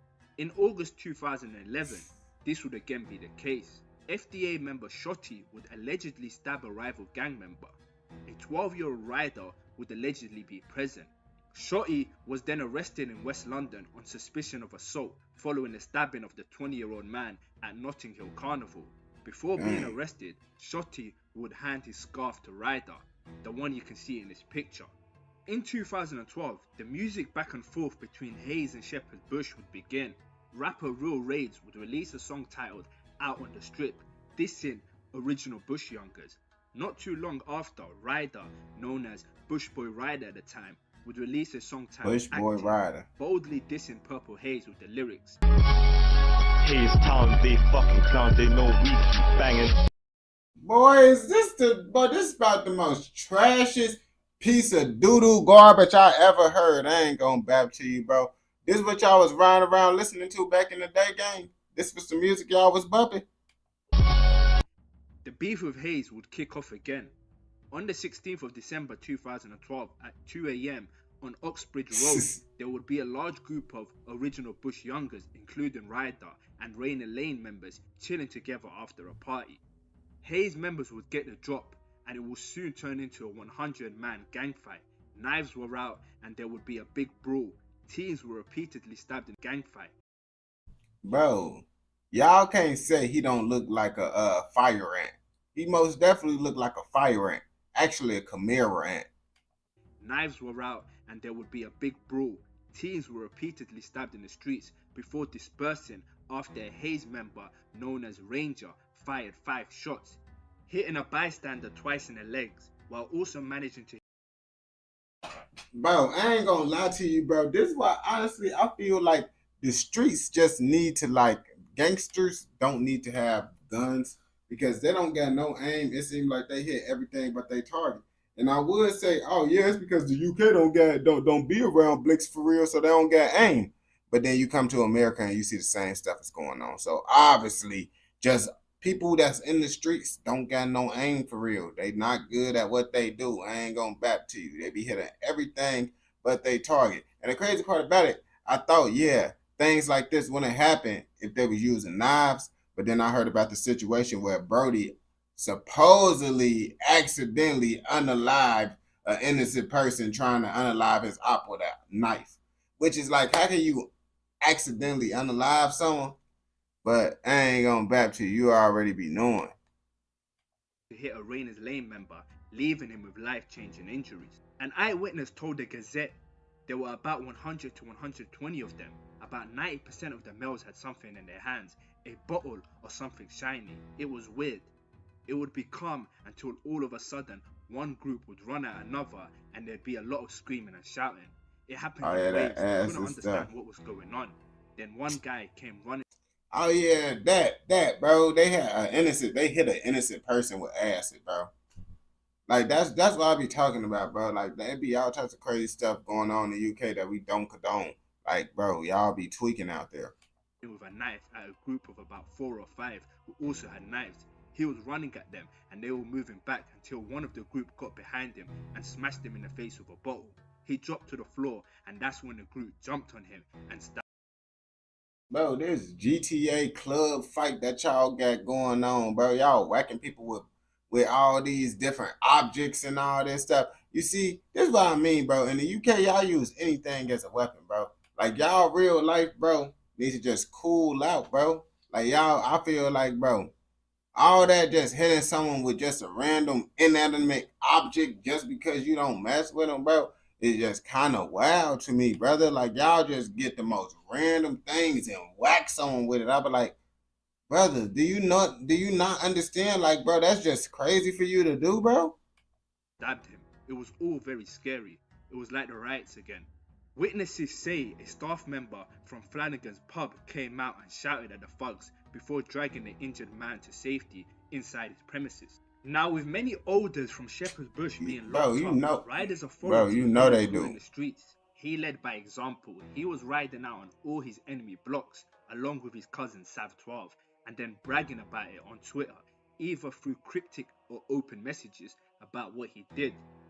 On the 20th of September 2013, Ryder and Sav 12 would allegedly go on a stabbing spree in Hayes and stab 3 people just before 9 p.m. Bro, did he just say a stabbing spree? Like, bro, this is what I'm talking about inside the UK, bro.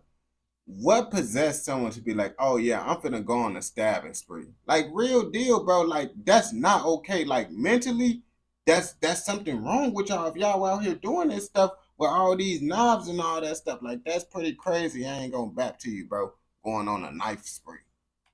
Allegedly, one of the 3 victims was none other than Hayes rapper Cruiser.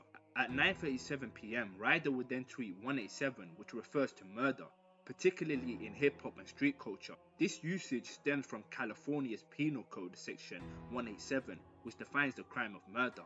Unfortunately for him, all 3 victims would survive. On the 9th of May 2013, Ryder would allegedly spot St. Raf's member Little Sneaky at a party in Wembley and get into an altercation with St. Raf members. Bro, it just keep on getting. You see, every time I watch these videos, I always have more questions about the UK. Why his name is Ickily Sneakily? Ickily Sneakily. Like that, like you see, and then y'all get mad at the Americans for making jokes about how the UK people be, and then y'all literally got a person in the streets called Ickily Stickily. Real deal, bro. Like, how we supposed to, you feel me, take the UK serious when y'all gang members walking around with these type of names, bro? That's just pretty wild to me. I ain't gonna lie to you. It is rumored that he not only waited, but followed Little Sneaky back to St. Lickily.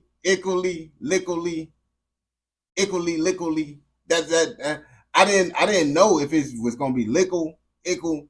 I didn't know what he wanted it to be, bro. I ain't gonna back to you, real deal, bro. You said lickily mean little. Then say lil.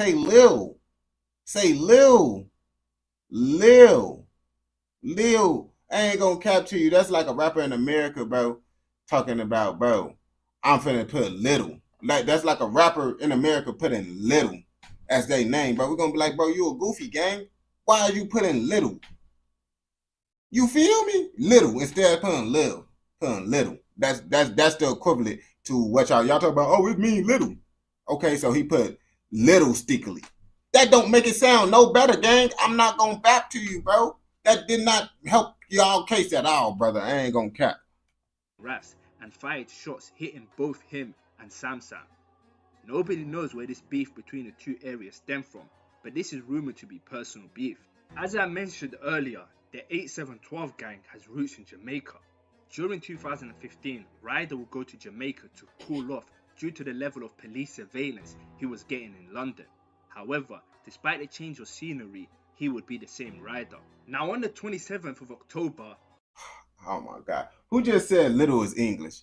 Duh, it don't matter about it. It don't change the fact, bro. It's a reason why rappers put Lil. If you out here putting little in your name is little. That's like crazy, bro. That just sound wild, bro. You a rapper in the streets talking about little. Okay, bro. And then you spell out little like that. And then he spelled it out the whole different way. Whatever y'all said, it still means little. It made it look worse. Either way, it looked weird, bro. Whether he had it that way or that way, the other way he had it sound worse than the little. Both ways bad. Just be Lil. You feel me? Lil. 2015 in Jamaica, two men were at the home of Hugh Roy Anderson in Rock Road, Osborne store, waiting to go to a party when a gunman approached and fired at them. The gunman then fled the scene. The police took the injured men to hospital, where both died while under... Yeah, little. When I say little, I'm like, that's a little kid. Little kid. I'm like, but really I say Lil. Lil. Yeah, I say Lil, really. But say if I'm really saying little, I'm applying it to like a real life little kid, bro. I ain't gonna capture your grown man being little. Boy, little is associated with kid in my book, boy. If you a grown man, you gotta be Lil. Lil, you feel me? Now you little, boy, that's crazy. I ain't gonna back to you. Undergoing treatment. The alleged gunman was none other than Ryder. Now allegedly, the 8-7 family was extorting them and they refused to pay up. Ryder would soon after fly back to England. Hayes members would finally catch Sav 12 and Ryder lacking. Sav 12 ran away and left Ryder to get smashed up by the Hayes members. Although Ryder didn't instantly fall out with Sav 12, there would be brewing tension between them. Now during this period, OBY member... I just realized he just said smash them. Whoa, what? That's what happened? That's what y'all do to the house? Be like, yeah, bro, they gonna smash you, gang. Box 12 would become close with Nito and B, effectively ending the beef between Bush and Northolt. With external beefs being squashed, internal ones were created. Ryder got word that Sav 12 attempted to chat up his girlfriend and would respond by choking him out. The beef between them was fully on. Ryder was out to get him and anyone close to him. S1, the rapper who you may know from Bush, was very close with Sav 12. Ryder would then shoot up S1's nan's house to send a message. See, after what happened to man, yeah? Yeah, I heard still. I tried to call you, but it's like your phone. Blood. You know, S1. No, my man didn't even hit my nothing, fam. No, but me and him spoke about that. This is what I'm saying. But cool. Don't get it twisted. Me and him spoke about it. Because you never said nothing to him. What? He found. Do you know how he found out? Through me. And he didn't know. On my mum's life. He. However, despite this violation, S1 didn't want to beef Ryder and squashed it. Just goes to show you how feared Ryder was in these streets.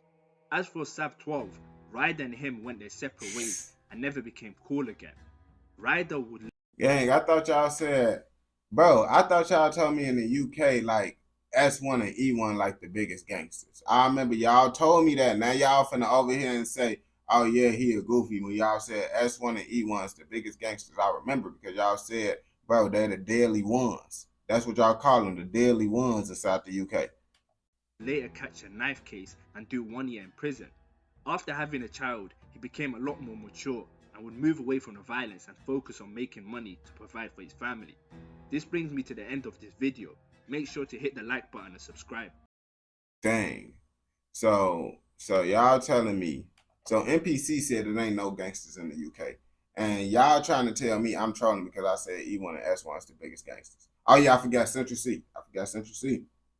But E1S1 Central C, name a rapper more gangster than them. That's what I'm trying to tell y'all, bro.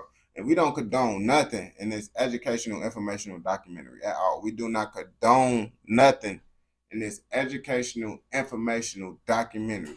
And if you want to watch more educational, informational documentaries, don't forget to watch these educational, informational documentaries like this. Central C equal doodle garbage, bro. Y'all hating on my boy till he comes slide through your block, bro. On gang, Central C slide through your block, and then the Magnum get quiet on gang. When Central C slide through your block, the Magnum get quiet. Now y'all don't know what to say. That's why I be trying to tell y'all, bro. Real deal, bro. Central C slide through your block, the Magnum get quiet.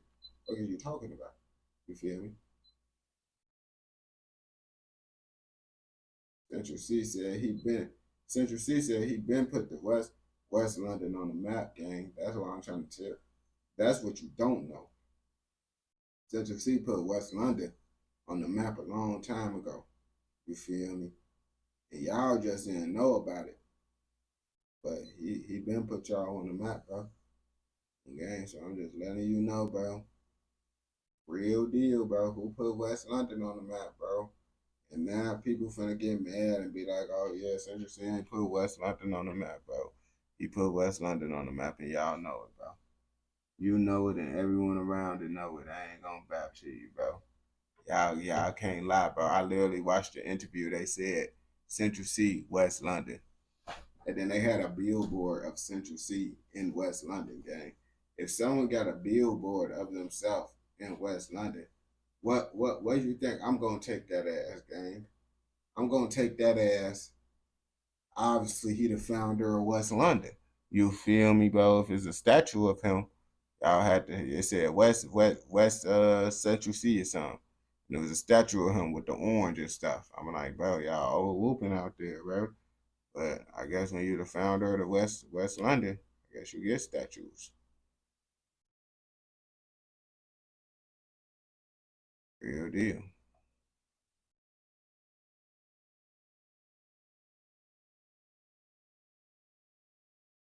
You see, the biggest rapper to ever live from the UK.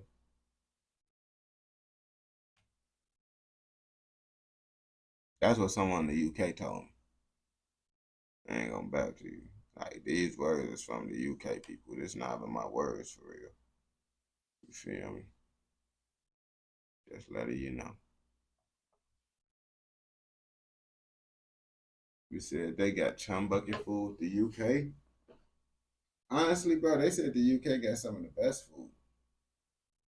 Real deal, bro. That's what they told me. They told me when you go to the UK, bro, it's just certain things that you know. Like they got the jacket potato bean on game. If you don't know about the jacket potato bean, then you don't know about UK food. You feel me? Now the jacket potato bean, that's like the top seller out there, gang. Like everybody in the UK, like if you're from the UK, you eat the jacket potato bean on game. Like that's what everybody eat. And then you gotta put tuna on that bitch, bro. If you're not slapping tuna on that bitch, bro, you're not from the UK, gang. Real deal. Like everybody else, bro. All them people, any person that's really from the UK, any gangster from the UK, bro, they eating jacket potato beans with tuna on top, bro. On gang. And if you're not doing that, you're not a real gangster from the UK, bro. You probably from I don't know, bro. Probably Germany or something. I ain't gonna bap to you. Germany. Jacket potato is tired much. What you mean, bro? Serious combo, bro. Appreciating my boy, much love. Tuna and noodles is gangster food. The jacket potato bean, bro. On gang. That's when the gangster start making money in the UK. Once a gangster start making money in the UK, it's the jacket potato beans. When they pour, they eat it separately. They eat beans separately. Then they eat the tuna separately. They eat the potato separately. But then when they get motion, bro, it's the bean jacket potato. You feel me? That's what you eat when you got motion, gang. It's out the UK. And then you gotta slap tuna on that bitch. You feel me? Lots of people in the UK can't afford to slap tuna on that bitch. The more tuna you put on that bitch, that's a symbol of wealth inside the UK. I ain't gonna lie to you. They see a whole bunch of tuna on your jacket potato, they gonna know you got motion on game. I'm letting you know the inside rules of the UK. You feel me? So when you go out there, bro, ask for extra tuna on your jacket potato bean. And then that's how you gonna get the baddies. The baddies gonna see that. The baddies gonna see that. They damn. Folks got too much motion. He got extra tuna on that bitch. You got him just like that on game.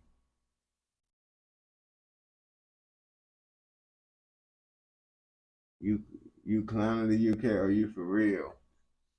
Bro, the UK know. Hey, the UK know. If you know, you know. I ain't gonna back to you. All my UK brethren know, man. Hey, look, NPC finna go slide out there and get the jacket potato bean with extra tuna. That's why he asking. That's why he asking, bro. You finna get the jacket potato bean, ain't you? On gang. I already know how you. It sound interesting, don't it? It sound interesting, don't it? I ain't gonna bap to you. The jacket potato bean with extra tuna. Yeah. Then you said he got dropped by Central C. And hey, NPC, they told you to slide to the UK, bro. Can you handle that pressure? Can you handle that pressure of them telling you to slide to the UK gang? Or now? Or now it's a little bit different since they're applying that pressure. Is it different because they're applying that pressure on gang? Is you finna disappear, my boy? Or you finna apply that pressure back, gang? Because they just told you, boy, you is not like that, gang. They said you ain't gonna slide to the UK talking crazy, bro. And they put that on their potato jacket bean. Fuck is you talking about? Don't no UK person lie on the potato jacket bean on gang. That get you. Don't play with the potato jacket bean on gang. They said you were goofy. What was your response to that? Hey, I ain't gonna lie to you, bro. NPC, bro. The UK people is not messing with you, bro. You known all over the UK now, gang. You known, bro. They know you, gang. They say you the biggest goofy in the UK, bro. That's what I read inside the comments, gang. That's what I'm trying to figure out, bro. Did you hit, bro? Did you not read the comments, brother? That's what I'm trying to see. How do you feel about them calling you the biggest goofy on gang? How do you feel about that? Real deal. Because I seen the comment and I was waiting on NPC to come and be like, bro, what you gonna say about the UK people calling you that, bro? On gang, real deal. Okay, I'm gonna take you not to catch them serious. Dang. Yo, my brethren in arms. What's the word? My brethren in arms. On gang.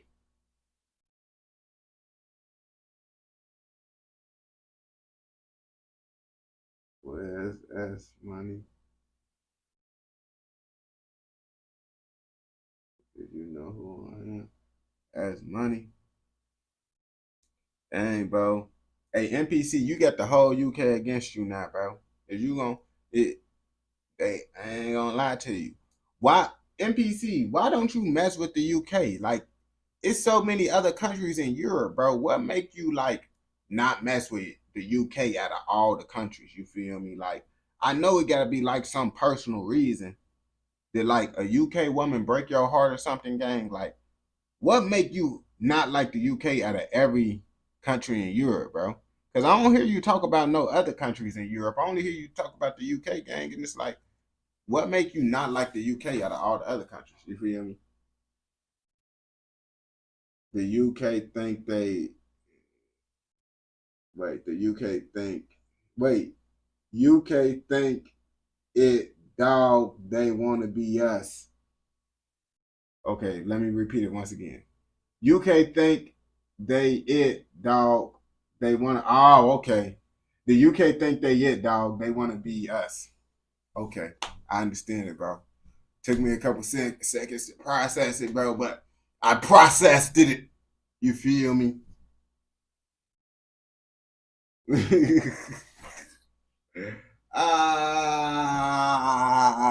can read, bro, when I need to read, gangster. On game. The problem is, bro, pronunciation over Kiki. What are you talking about?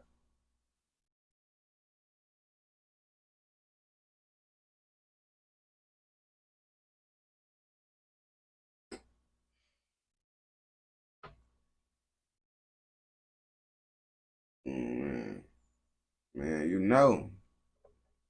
know, bro. So NPC, you don't like, so you don't feel no other country trying to be like America. You just feel the UK is the only country trying to be like America.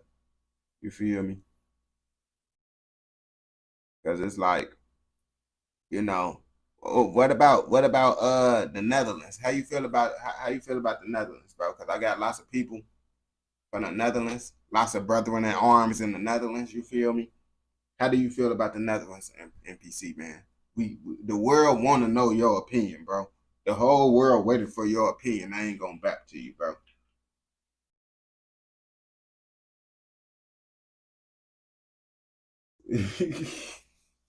I'm just asking, bro. I just asking how he feel, bro, because he been tweaking with the UK. I was like, how you feel about Amsterdam and stuff? Ain't no way you saying tuna. Bro, you talking the jacket potato bean. The jacket potato bean. It's a UK food. You feel me? Only inside the UK. You cannot get it no other country in Europe. You can only get the jacket potato bean in the UK. You feel me? And that's what make the UK special. If you want a jacket potato bean, you gotta come to the UK. You feel me? And that's what everybody from all over Europe come to the UK to try the jacket potato bean. You feel me? Like it's kind of like, you know how like Chicago got Harold's Chicken. Every space got their special thing that they known for. They known for the jacket potato bean. You feel me?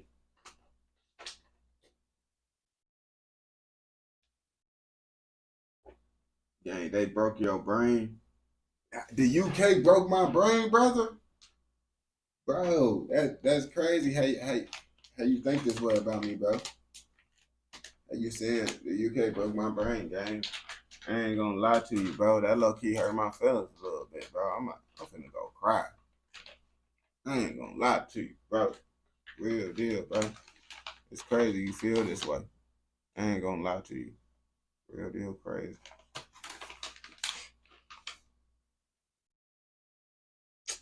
Man, you talking about that deep dish. That deep dish. What are you talking about? On game. Oh yeah, you was thinking about that deep dish, huh? Ah, you see, you've been searching long and wide to get a deep dish pizza, I see.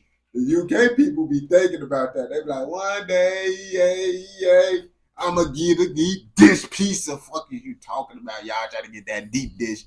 What are y'all talking about? I know. You was thinking about it. Canada? Canada accent, bro. I ain't gonna lie to you, bro. I can't even try to reenact Canadian accent, bro. Bro, trying to sneak this Canada, mate. Okay. Hey, NPC, bro, how you feel about Canada, gang? How you feel about Canada?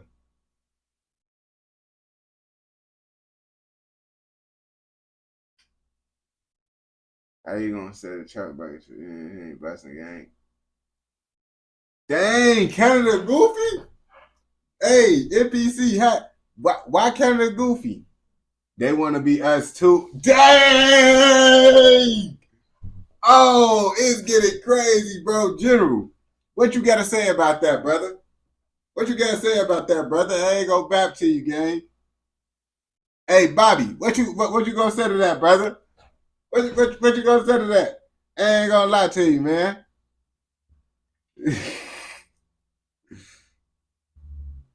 Hey, the only spot that he ain't this is Netherlands. He messed with Netherlands. You see, he ain't say nothing about Netherlands. I asked him about Netherlands. You feel me? He ain't say nothing about Netherlands. So obviously, bro, he messed with certain countries, bro. I ain't gonna lie to you.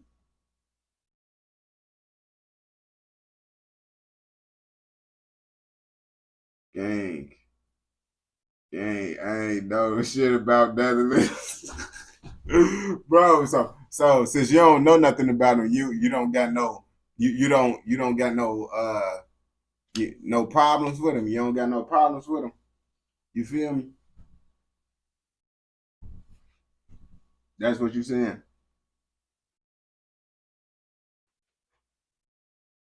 Okay. Oh, whoa. That was getting out of here now. Now it's getting out of hand now, bro. I ain't gonna lie to you, bro. You get into it. I thought you was cool. I was just trying to find a country that you was cool with, bro. Can you like let me know like a country that you cool with then, brother? Cause I'm trying to figure out, and it's like you beefing with every country y'all name, gang. Every country y'all name, bro. So it's like, bro, which country are you cool with, bro? Like you gotta be like, you gotta mess with some country. You just can't be all American. You feel me? I know you're not the super all American, bro. On game. I know you mess with certain countries.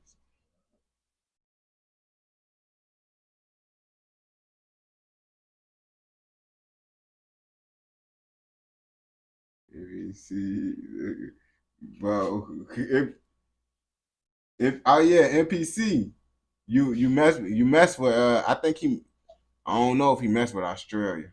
I don't know if NPC messed with Australia because I think he said something when I was watching the video. He said something one time. I'm like, dang. I'm like, bro, that's crazy. NPC, he gotta be cool with like what? Like Dubai or something, bro. He gotta be cool with Dubai on game.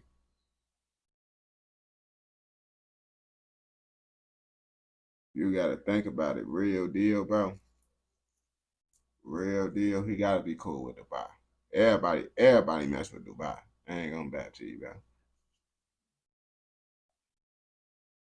You see, he left, bro. You see, the Netherlands people applied that pressure. Now he leaving, bro. When the Netherlands apply that pressure, now he leave, bro. I ain't gonna back to you, bro. I think he's scared of the Netherlands. I ain't gonna back to you, bro. Oh, whoa. Oh, he back. He back. Oh my God. He never gone. He is never gone. When you think he's gone, he's always there. I ain't gonna back to you, bro. Dang. NPC, I ain't gonna back to you, bro. You took petite place, bro. You took petite place, gang. I ain't gonna lie to you, bro. You will hold the mantle down from this point forward. You was taking his spot. Bro, hey, what happened to Justin from O Block, though? I'm still trying to figure out what happened from Justin from O Block, bro. NPC, keep it real, bro. Are you Justin from O Block? Or are you Justin from O Block? Keep it real, NPC. Because we've been having a conspiracy theory that NPC might actually be. Oh, you don't know Justin from O Block? You see, and I ain't gonna lie to you. I think he telling the truth, bro.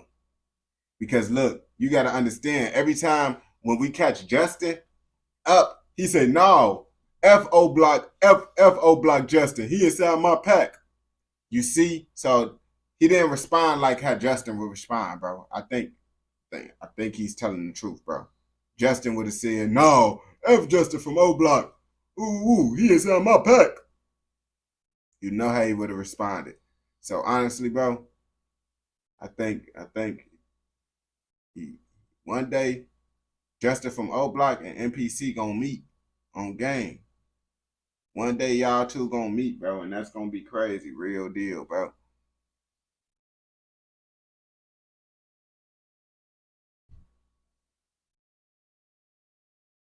Y'all niggas doing bad. Drill zero aim. They said NPC got clones out there. NPC, bro, bro, his name ring bells, bro. Hey, people literally said, bro, it ain't no Oso video without NPC. That's crazy, bro. It's crazy, bro, how they said it ain't no Oso video without NPC. That mean NPC, man, he becoming an all-star gang. He becoming an all-star. People that's not inside the live know about NPC. I ain't gonna back to you. They don't even join the live. They comment about NPC though. I ain't gonna back to you. His name's starting to hold weight in these streets, bro. I ain't gonna back to you. Real deal. You read the comments. Hey boy, NPC. I don't get before NPC comment. They comment about NPC and NPC end up commenting and saying F the UK on gang, real deal. Woo woo. Dang, he's still over whooping with y'all, bro. Y'all thought in the comments he was finna change his mindset up. Y'all thought he was gonna be different because he's not on live. He got to whooping in the comments. Dang, NPC, he with all that, bro. He with all that, bro. Whether it's on live or the comments, gang. He not changing up how he think, bro. Real deal, bro. He got into it with people that wasn't even in the live stream, bro. Let them know how it was.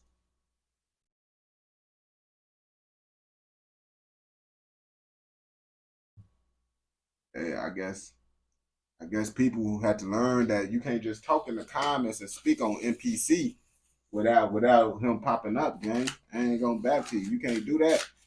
You can't do that, bro. He like the Candyman, gang. I ain't gonna back to you, bro. You speak on his name in the comments, bro, he gonna pop up, bro. Real deal. Or if you speak about the UK.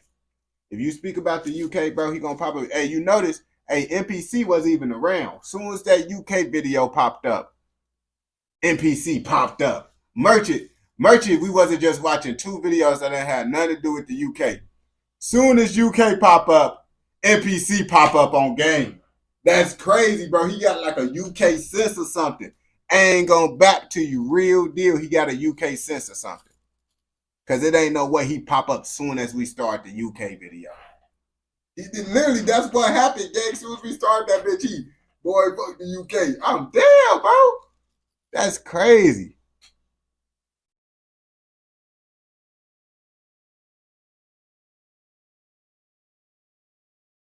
You got a UK radar. Dang, NPC, you getting on my boy. Hey, NPC, bro. That's crazy, bro. General be cool peoples, gang. General be cool peoples, brother. I ain't gonna cap to you. You see, I think NPC don't got a problem with Ghost though. NPC cool with Ghost on game.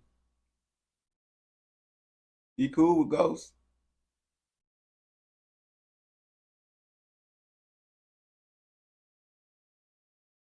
I think because Ghost from America though. I ain't gonna bap to you. He cool with him because he from America.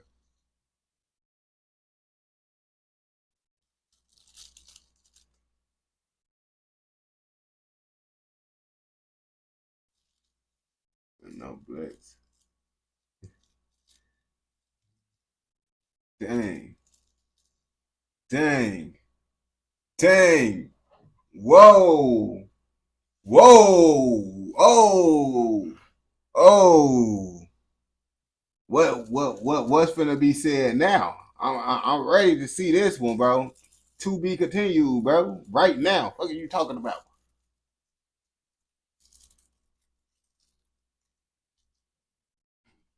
Whoa, whoa, whoa.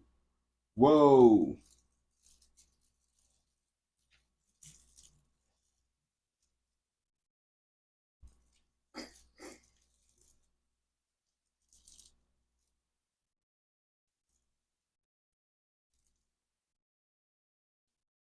So NPC, would you say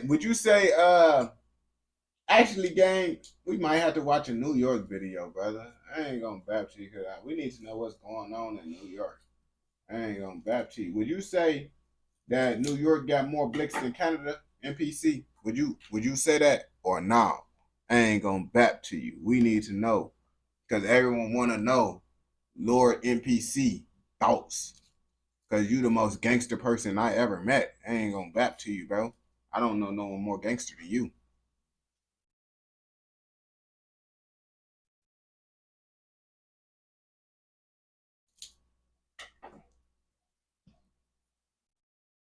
Dang, he said what general at? He said what general at? Oh, he called out general, gang. He just called out general. Real deal, bro. Y'all need to settle this in Fortnite, bro. Everybody got Fortnite, bro. We need to start handling the beef in Fortnite or something, bro. Real deal. Fortnite or something, bro. Y'all, real deal. You need to handle this beef on Fortnite, gang. What y'all talking about?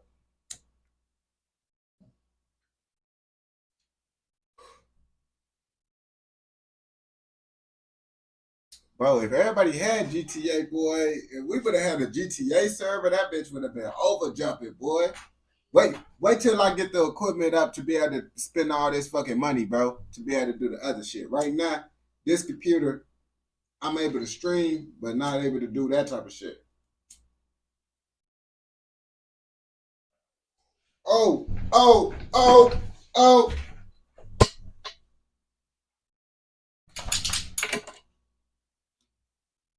Damn, bro. Hot ass fucking nugget.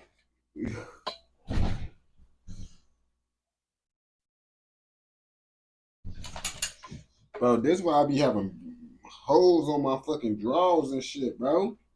Cause these shits be fucking burning through my fucking shit, bro. I literally got holes in damn near everything now, bro.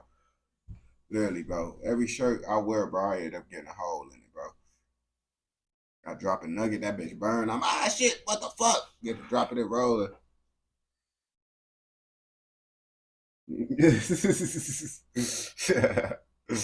Yeah, cause the nugget fell to the side, bro. It fell down in the chair, bro.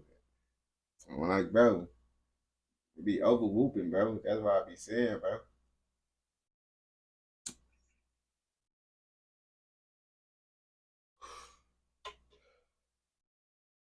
NPC. Man, let's see what's going on in New York, brother. NPC gang. So what you gotta say about Chicago? I know you gotta say something about Chicago. What do you gotta say about Chicago, NPC gang? I know you got something to say, bro. So speak your mind, bro. What you gotta say about Chicago, bro? Real deal, bro. Would you say we the biggest gangsters in the world, bro? Ain't no one more like that than Chicago, bro. The only right thing to say on game. I think that's what you gonna say. Man, General is from boy, you know he's straight from CA, Canada. Fuck is you talking about if you ain't know what CA mean? CA. But you said capture Chicago being I ain't gonna lie to you, bro. Chicago is really like one of the best cities though. Like no cap behind it, bro. Do your research on Chicago downtown. Fuck all that hood shit, bro. Fuck all that shit that's in the hood, bro. Chicago downtown, bro. I ain't gonna back to you, bro. Motherfucking real deal, bro. It ain't no better downtown than Chicago's if we really thinking about it, bro. Let's be real, bro. Name it down, bro. Don't get to naming no Dubai and all that shit, bro. Toronto downtown definitely can't compete, bro. Definitely can't compete. On game, let's start there, bro. What? New York, bro, whole town is downtown, bro. But I feel like New York is like more so a more dirtier version of Chicago downtown. They don't got no alleys out there, gang boy. Just trash and shit. We actually clean in Chicago downtown, bro. On gang, bro. We don't got them big ass munching rats running around trying to attack your big toe and shit, bro. We don't got that type of behavior going on in Chicago, bro. You feel me? And then it be way more colder in New York. Hella more snow in New York, bro. Real deal, bro. Chicago is like the best of everything, bro. Real deal, bro. Real deal. Bro, Miami, bro, Florida is like the best vacation spot. Florida is the best vacation spot. I ain't gonna lie to you. Except for when the hurricanes. It's just them hurricanes and shit. Florida people be like, hurricanes be cool. That's what all Florida people say. I'm not trying to hear that shit. I'm not taking no advice from no Florida person that say a hurricane is cool. Motherfuckers get to saying, oh yeah, you can come down there, bro. The hurricane just gonna be raining. Bro, no, I'm canceling my whole plane ticket, gang. Fuck are you talking about, bro? Hear a hurricane coming through that air. Cancel? Fuck are you talking about, boy? Motherfuckers talking about it's just gonna be raining. Boy, if you don't get your goof ass on talking about it's just gonna be raining, gang. That's what I be trying to tell my cousin, bro. I'm not listening to that shit, boy. You finna tell me about it's just a badass thunderstorm, gang. Like, boy, get the fuck on, gang. I'm not trying to hear none of that shit.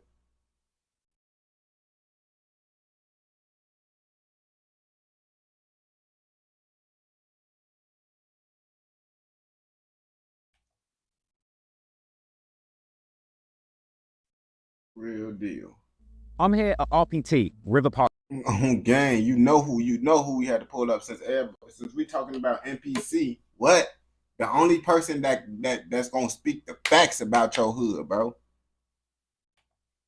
This the only person that's gonna speak the facts about your hood, bro. And we pulling it up.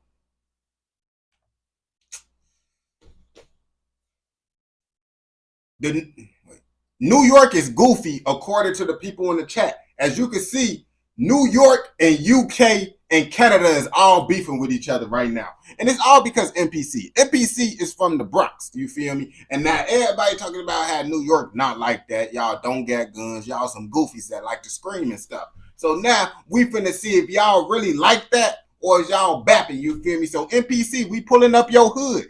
He said he from the Bronx. So anyone who watching this video, can y'all fact check NPC? He said he from Southside, bro. And he said he really out there on the block tweaking. I'm here at RPT, River Park Towers. And not only are these the tallest buildings in the Bronx, but they're also the birthplace to some of the Bronx's most buzzing rappers. I'm talking about D-Thang G's.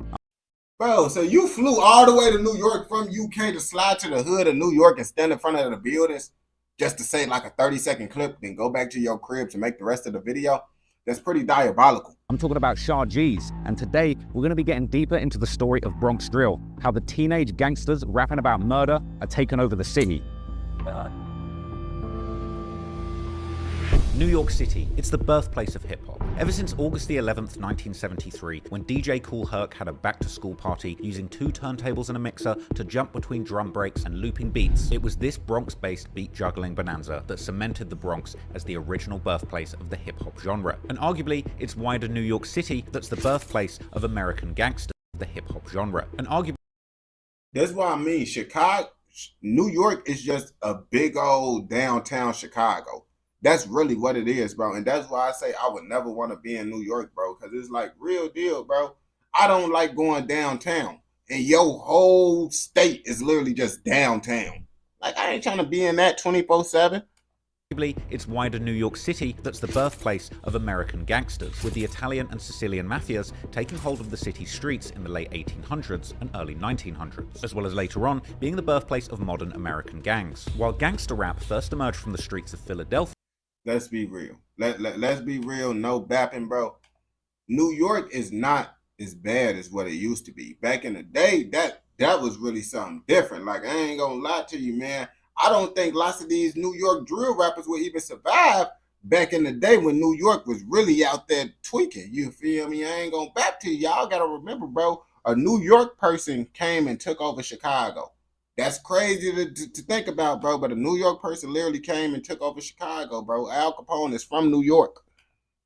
Being pioneered by the likes of Schoolie D. It was later popularized in Compton, California by gangster rappers like Ice-T and NWA, Snoop Dogg and Tupac Shakur. Throughout the 90s, many rappers in New York were inspired by the mobsters in their city, making music about the life of crime and painting a picture of the mob life in rap music. The likes of Biggie, Nas, Jay-Z, Mobb Deep and others brought vivid tales of the life as a gangster in New York to people's ears in the form of fire rap music. But the 90s were a long time ago, and in 20 years, gangster rap has changed, since drill music emerged from Chicago, blurring the lines between gangster rap and real gang violence. Drill music scenes would emerge in Brooklyn, birthing the careers of New York gangster rappers like the late Pop Smoke, Fabio Foreign, and 22Gs, taking inspiration from the UK drill beats that emerged from London. The best rapper that's living in New York currently, like I ain't gonna cap it, currently of our generation, because we already know 50 Cent's the best New York rapper.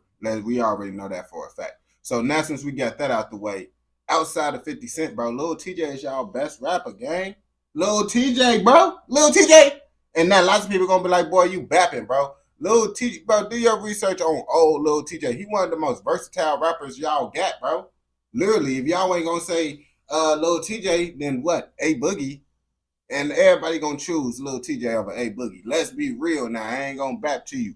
Lil TJ is y'all most versatile rapper, bro. All these other rappers, bro, be sounding the exact same way. And then y'all gonna say, oh yeah, he sound like A Boogie. Well, y'all, at least y'all can only say Lil TJ and A Boogie sounded like. All the other New York rappers, I can name like 3, 4, 5 other people that sound just like them. UK drill and now Bronx drill sounds being generally much more up-tempo than Chicago drill beats, meaning that it's also music that you can dance to as well as chase your ops to. But while people like Pop Smoke popularized the drill dances of getting sturdy or tutu. Bro, you just didn't listen to old Lil TJ. New Lil TJ, bro, he kind of like trash, but let's be real, bro. It ain't really no good music coming out of New York right now, currently in 2025. Let's be real. Come on now. So now we got that out the way, bro. Lil TJ, bro, he had the longest run. He had the best music back in the day, bro. Like, listen to his music back in the day, bro. Lil TJ real life got some hits. He real life got some bangers. You feel me? Jesus' signature twirl, the new generation of Bronx drill rappers have taken the trend of being a dancing gangster rapper to dark new levels, with new dance moves being made up, specifically to mock dead rivals. The new generation was driven by the emergence of 2 exciting new young artists making gangster rap over Bronx drill beats. 2 cousins, ironically on different sides of a decade-long Bronx gang war, K-Flock and D-Thang G's. Ironically, both building an impressive body of work in both rapping and in the streets, with K-Flock still incarcerated to this day on an outstanding murder charge, and D-Thang G's only recently being released on bail facing serious RICO charges. I ain't gonna lie, for the best drill rapper, bro, I ain't gonna lie to you. I feel like K-Flock like y'all best drill rapper, though. But I mess with, just because I say like, oh yeah, I don't mess with New York drill, don't mean I don't got certain New York rappers I like. You feel me? Overall, I don't mess with New York drill, but I mess with D-Thang, K-Flock, Lil TJ, you feel me?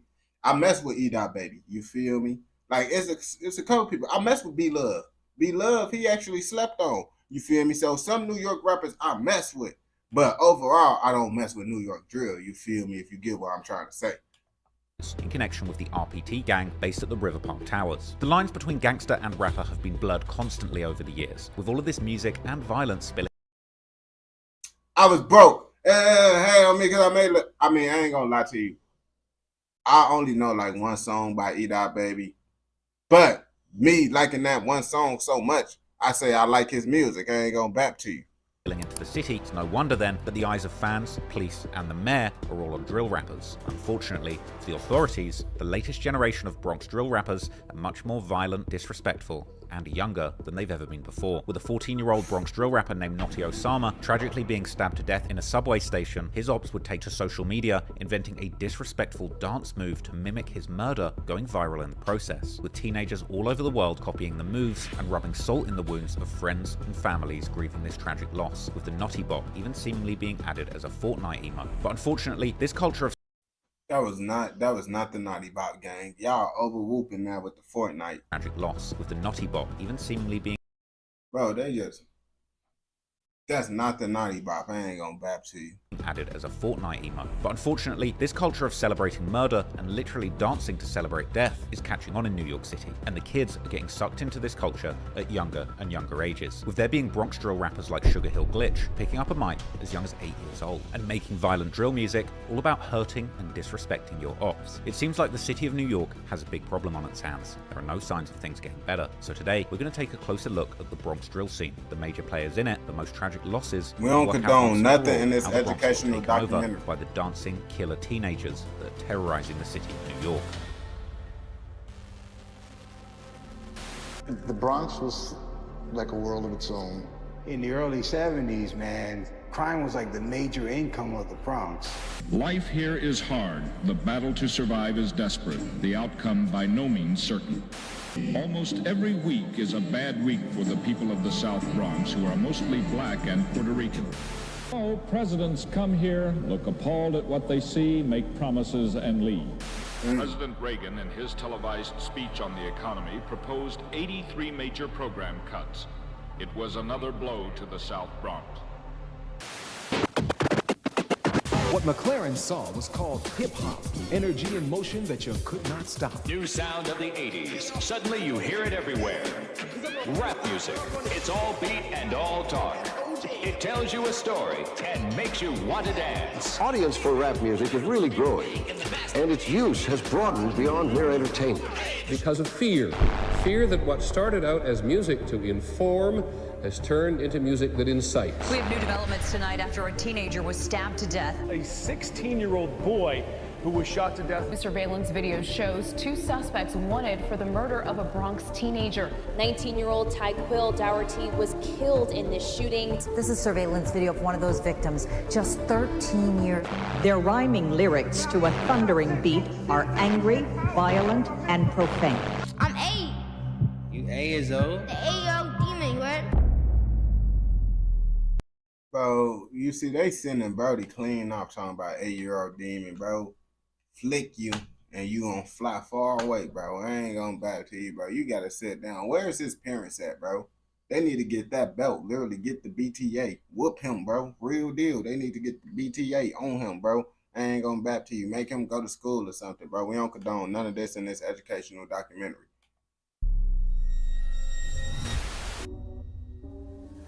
Trap Reezy. They don't want to come out. They know what I do. Bull day, bitch. I'm trying to spend. Pop out, nigga, we out here. Yo, K-Flock, pop out. Pop out right now. Right now as we speak. You wanna make shows, you wanna make shows too. Pop out. Water my mother. Pop out. Basketball players. Hey, so it's about to get lit. Grab their basketball and leave it. Whoa, whoa, whoa, whoa, whoa. The NYPD has released surveillance video of a suspect wanted in a deadly shooting in Harlem. He and the victim went outside to confront him. He was in the back. He was later pronounced dead. You see, nah, I can't do that, bro. Even though it sounds fun to say, scream someone's name like that, bro, that's a diss, bro. And I don't like to diss people that I actually know. Well, not that I don't know. People that I don't know. I don't diss people that I don't know. If I'm dissing someone, bro, it's because I actually know you a goofy, you a cornball, you a weirdo. You feel me? Now, I might make jokes about you on the internet. Like, if you get caught on the internet, we see you on camera with it, bro, you know I don't want to talk about you, bro. But the street video wise, I ain't gonna diss you. No, I don't know, bro. So I ain't gonna scream out, rah, rah. You feel me? Just because, you know, I ain't gonna do all that. At Mount Sinai Hospital. Stop running, Wulani! Come here, Woo! Bro, New York and the UK is one and the same, bro. Real deal, bro. I literally seen a UK video of someone screaming with a knife. Ah! Like, bro, why do y'all like to scream and run, bro? Like, that's one of y'all favorite things to do, with a knife inside y'all hand, bro. We don't condone none of this. 14-year-old boy has died after being stabbed on the platform of a 1 train in Hamilton Heights. Condolences are pouring in as loved ones leave flowers at the doorstep of slain teen Ethan Reyes. That a 15-year-old boy is in custody and is facing charges that include murder. You 8 years old. And he look like he about to go on a drill. What is all this sign language stuff he doing? It ain't sign language. I'm from the O's, right? So in just the last 6 hours or so, there have been 10 shootings. Was a well-known drill rapper here. He died in this shooting around 2:20 this morning. It's just Bronx, like, y'all know, like... She the reason why I need to get famous on game, because when I get motion, I'm most definitely gonna try to nail Ice Spice. Y'all know how it is if you go to, like, school in the Bronx, you turn out differently a little bit.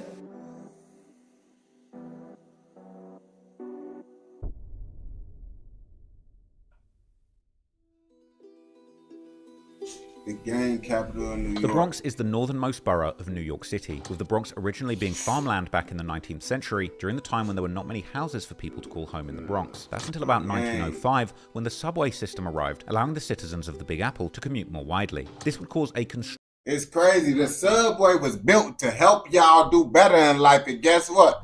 The subway is the thing that y'all tell people not to go to when coming to New York.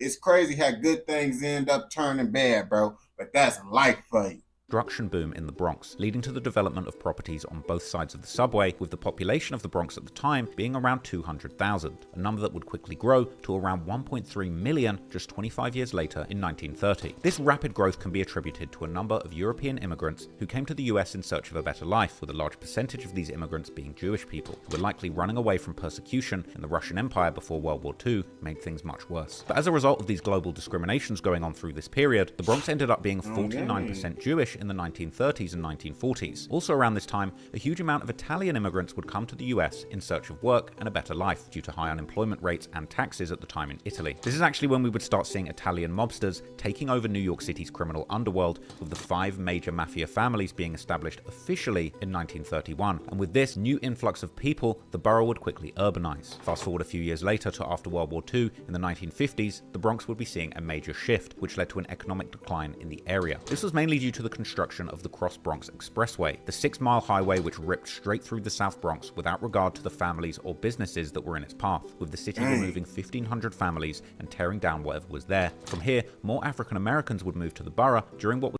And you see, this is what lots of people don't be understanding too, bro. They be talking about, oh, why do black people be struggling so much nowadays and talking about the past so much? Well, you see, when you get things taken from you and destroyed, it's kind of hard for you to keep up with the people that's not getting things destroyed and taken from them. You feel me? So it's like, now it's a harder time for us to get in a position as other people, you know who, just because they didn't have to deal with all the setbacks that, you know, other ethnicities had to deal with, you know, coming up in America. Was known as the Great Migration, a period of time between 1910 and 1970 where millions of black Americans moved from the rural South to more urban areas in the Midwest, the West, and northeastern parts of the US, including New York City. This started a phenomenon that would become known as the white flight, which is where a large number of white people moved out of busy urban areas, a lot of the times opting instead to live in the suburbs, and ultimately having the consequence of a lot of the black and minority citizens being subjected to cramped and unsafe social housing projects, a form of institutional racism that's unfairly impacted black and minority citizens economically. In the 1970s, America went through significant economic stagnation, causing a serious economic upheaval in New York as the city lost hundreds of thousands of jobs and almost went bankrupt in 1975. Consequently, during this time, the city became riddled with high crime rates, and the Bronx in particular became synonymous with gang culture. It all started up in the Bronx. In the Bronx, it was a deep-rooted gang culture. In 1971, gang violence had escalated to a fever pitch. There were gangs literally in every corner. The violence was everywhere. You can hear the shouting at nighttime. It was a lawless time. Crime was like the major income of the Bronx. This is getting out of hand. During this time, there would be dozens of gangs in the Bronx at this point, like the Savage Skulls, the Savage Nomads, the Black Spades, the Seven Immortals, the Midnight Bachelors, and the Ghetto Brothers. The escalating... All them names sound goofy. I ain't gonna bap to you, but back in the day, they did have lots of goofy names. I ain't gonna bap. Violence between these gangs would eventually lead to an exceptional peace treaty in 1971, after a member of the Ghetto Brothers called Black Benji, real name Cornell Benjamin, was killed while he was attempting to broker a peace deal between two gangs.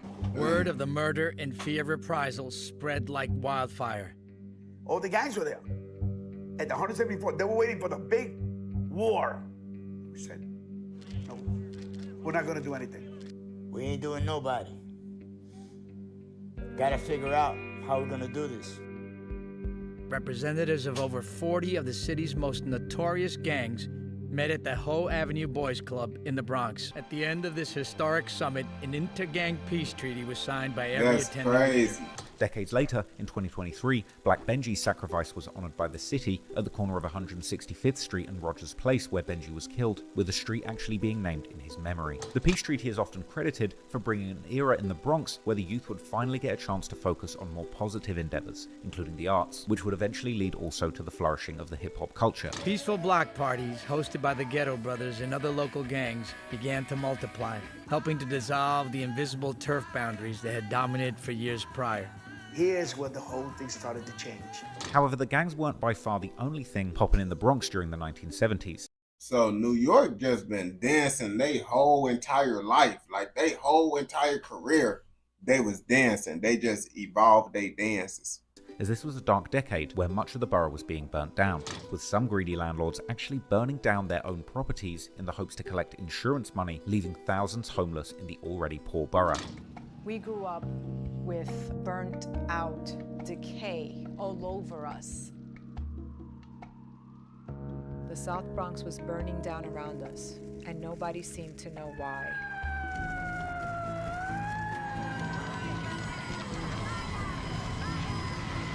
Everything south of the Cross Bronx Expressway, they just let it burn, and nobody gave a damn. And all of a sudden, neighborhoods just went whoosh, gone. Nobody's aware of the fact that we got a city dump right here in the backyard. Then in the 80s, the crack epidemic hit the USA by storm, affecting almost every major city in the country. But crack had a particularly big impact in New York, and as the drug rose in popularity, so too did the violent crime surrounding it. During this time, Ed Koch was elected as mayor, who focused on leading the city out of a severe fiscal crisis through austerity measures and revisiting the economy. And while he did restore some hope for the city, Ed's tenure as mayor did not come without its fair share of controversy. Scandals would begin that painted the mayor in a new light, as Koch's tenure was marked by strained race relations in New York City, with him at one point declaring that all black people were anti-Semitic and adding that Jewish people would be crazy to vote for Jesse Jackson. Koch was also highly criticized for the handling of the 1983 police shooting of Eleanor Bumpus, an elderly black woman who was dealing with mental illness. People believe that the investigation of this case was not impartial due to the fact that the NYPD led the investigation for the shooting of Eleanor Bumpus. That, along with the fact that there was no body cam at this time, caused a justifiable raise of concern for this case, especially when 4 years later in 1987, the officer that shot Eleanor, Stephen Sullivan, was acquitted of all charges and reinstated back into the NYPD with full gun privileges. People believe that Koch should have stepped in and called for an internal investigation on this matter. This, along with numerous other scandals, the once good public perception of Koch would change to corruption and greed. In the late 1980s and 90s, we would see the rise of new gangs such as the Latin Kings, who traveled to New York from Chicago,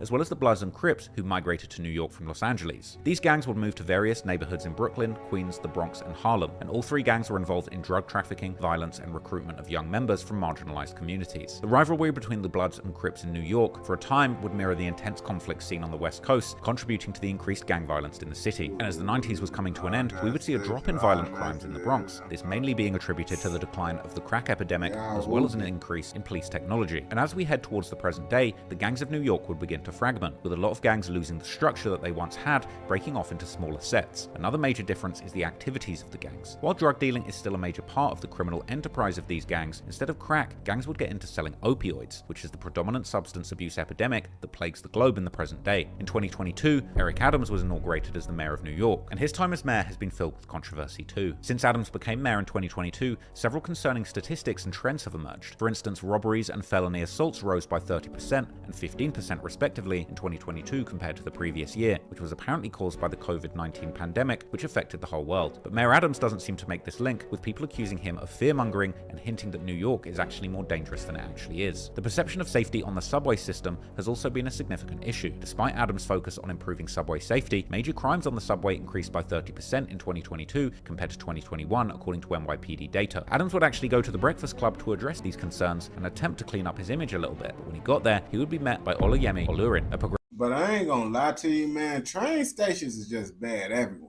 Like, you take the trains, the red line, Chicago, man, you might get into some trouble out there too, bro. I don't like to take the trains nowhere. I ain't gonna bap to you. Progressive attorney and advocate who challenged Adams on his rhetoric surrounding subway crime. Hey, she kind of cute. With sensationalizing isolated incidents. Yeah. I think you're right that there is a difference between perception and fact and how people feel about safety and the way people feel about the subways. And I think it's your own rhetoric about the subways that has a lot to do with why people feel scared, despite the fact that millions of people ride the subway every day without incident. But you've continued to fearmonger about crime in the subways. You've added 2,000 police officers, despite the fact that you've acknowledged that the subways are not that dangerous. When asked about it, Mayor Adams would kind of evade the question by asking another question. Well, let's go before. First of all, I would love to give me the quotes on my rhetoric, because I'm lost on that. Can you give me the quotes? Oh, that you fearmonger about the subways? Yeah, you've consistently done that since the day one of your administration. One of the first things you did was add 1,000 officers to the subway because you claimed that the subways are unrideable. You and Hochul did this and said how dangerous it is, and you recently did that when you deployed the National Guard. Sister, but that wasn't my question, Queen. My question was, what was my fear mongering? He would then go on to explain that her beliefs are not the overwhelming beliefs in the city. You may say, Eric, I don't want to see a visible president of a uniform officer, and that's cool, but that's not what the overwhelming number of New Yorkers are saying. To which she would respond respond with statistics proving how the city actually feels. And I'm saying to you, the New York City comptroller Brad Lander recently put out a report finding that 50% of the city is disappointed and does not feel safe based on your rhetoric about the subways and your over-police presence. As of September 2024, Mayor Adams has been indicted for federal corruption. And while we'll likely see things play out in the court, regardless of the status of Eric Adams' role as mayor of the city, corrupt or not, the reality is whoever the mayor of the city is, they can't really do that much about the underlying culture in the streets of New York. The city's decades-long history of gangs operating in the streets mean that the gangs don't really care if the mayor is Rudy Giuliani or Eric Adams. They're still going to get busy and do what they gotta do. But one of the most interesting developments in the streets of New York City over the last 10 years is the progression of the music scene, more specifically, the emergence and evolution of drill music communities, starting in Brooklyn and eventually spreading to the Bronx. The Chicago-inspired subgenre we all know as drill music would ultimately end up grabbing hold of the city of New York, influencing generation after generation of teenage New York gangsters who were getting busy in the streets to pick up a microphone and start describing their lives too. So let's jump forward now and trace back the rise of murder music in New York to determine how and why gangsters started rapping there, and exactly why the rapping killers of New York City just keep getting younger and younger.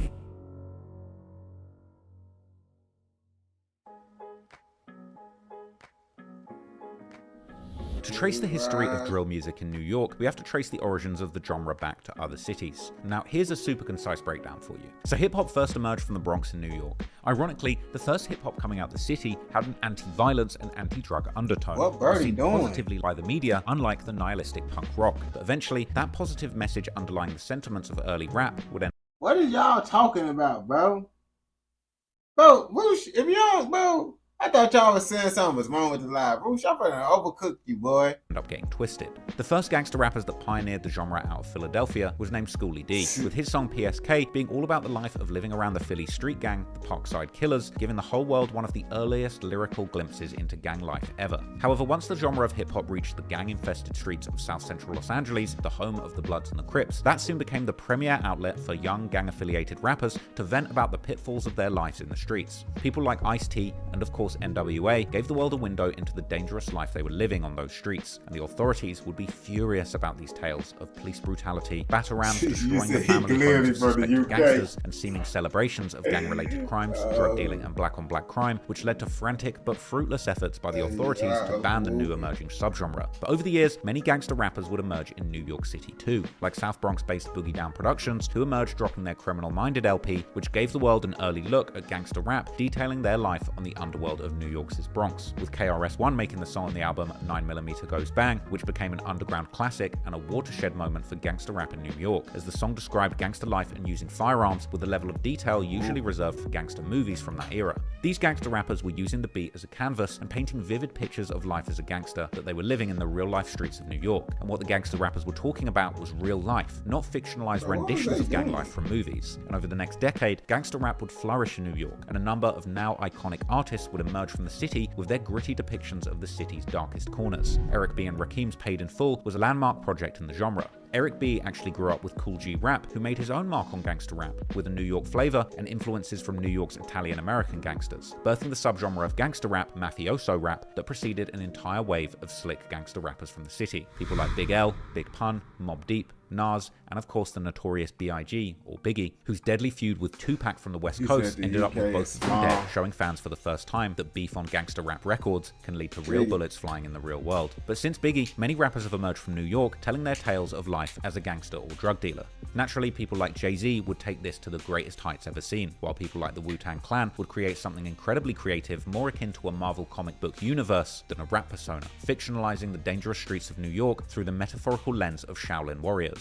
And while the bling era of the late 90s and early 2000s saw rap turn from worshipping gangsters and criminals to worshipping money, Cash Money Records would be the pinnacle of this, and southern artists like Lil Wayne and his crew would become the poster childs for using rap to get rich and bragging about it, with New York also showing out during this era with the likes of Cameron and his group Dipset, who loved to flash out wearing fancy clothes and jewelry, but beneath the drip were hints towards criminality being used to pay for and protect these. You see, this back in the day stuff, bro. Why do Birdie got the full-on American flag outfit? Like, this is diabolical. Like, everybody else, like, this cool. All this cool. Brody right here, though, bro, he diabolical for that. I ain't gonna bap to you. Flashy fits. But at the turn of the millennium, one man would bring gangster rap back to New York in a very big way. A street player named 50 Cent, who was shot 9 times by his ops but survived, would go on one of the biggest runs in rap history, ultimately becoming the poster child for rapping gangsters. And after 50 made rapping shooters cool once again, over in Atlanta, the drug dealer rapper persona begun to boom, as trap music emerged, which saw rappers dropping lyrics about selling drugs out of abandoned houses and gas stations all over booming beats that you could dance to. People like T.I., Gucci Mane, OJ the Juice Man, and Waka Flocka made trapping cool and made gangster rap that you could actually play in the strip club rather than in a cypher. Trap music didn't really make its way to New York in a major way, although there were some artists who brought its flavors to the city's rapscape, such as the rapper Frenchie from Gucci Mane's original 1017 Brick Squad, who hails from the notorious South Jamaica Houses projects in Queens. Then, in the early 2010s in Chicago, teenage rappers like Chief Keef and Lil Durk would begin rapping over Atlanta trap beats all about the violence going on in their city, one of the most dangerous cities in America. And soon, Chicago drill would develop its own sound, with ultra-violent lyrics about real-life murders that you could look up and read about on Google, in the local news, and later on Reddit. And the drill rappers would tell these stories all over menacing and booming beats that added a heroic dose of aggression to the Atlanta trap wave. Soon, Chicago drill culture would spread all over the world and find its own unique sound. But it's impossible to talk about New York drill without mentioning the man who really put the genre on before it even existed, Bobby Shmurda. Because in 2014, Bobby dropped the legendary track Hot N-Word. But rather than rapping on a drill beat as we know it today, Bobby actually kept it New York and rapped on an old Lloyd Banks beat. But the track itself was riddled with references to real-life activities that members of Bobby's gang. And you see, that's why they ended up in jail, and they hit them with that RICO, you feel me? Because these rappers, bro, they be wanting so much validation, bro, talking about the real life stuff that they actually doing. They end up getting locked up for it, bro, and they be so surprised they get locked up. And you know, we gonna end it on that note, you feel me? Just because it's like, I'm kind of tired today. So it's like, you feel me, watching that video while being tired, bro, I was gonna fall asleep. I want to get at least, I gotta do a Netherlands video and one more video before I fall asleep. So I can't use my last bit of drained energy on this New York video. You feel me? But we is gonna check it out tomorrow. We most definitely gonna check it out tomorrow because I'm gonna have energy. I'm going to sleep early. I'm actually hopping off of live a little bit early because I'm gonna cook me some food to eat, bro. On gang, I'm gonna cook it because this food finna go bad soon. And if I don't get off live soon, I ain't gonna cook it and it's gonna go bad. I'm tired of wasting food.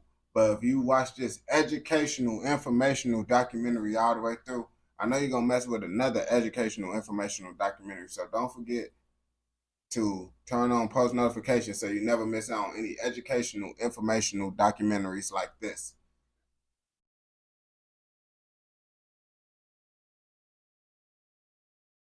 I ain't gonna cap. I already did the audio game. I had to wait a little bit before I do that to my memory. Like, I be doing videos that I already watched from a different page, but I be having to wait a little bit till I forget it. But I actually forget shit. Cause I react to so many videos. The old videos end up going out. Then I end up reacting to the video that I did on a different page.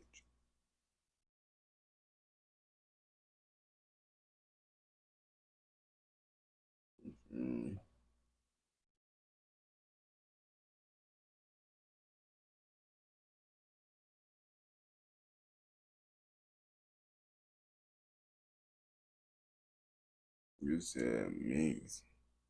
Yeah, that's what I was gonna do for the video, the Netherlands video, cause I do a Netherlands video. I did a UK video. That shit, I gotta edit that video, cause what Skyboy added up on that. I gotta motherfucking edit that shit out, but it's cool. Nothing major. You feel me? Shit. Tales of Toronto made a new video, I think. I could do like part of that. But I need to get like, even though I don't really need to, because I posted a Toronto video today. I didn't post no UK video, no Netherlands video today. So really those the main things I gotta get today. I only posted a Toronto video today.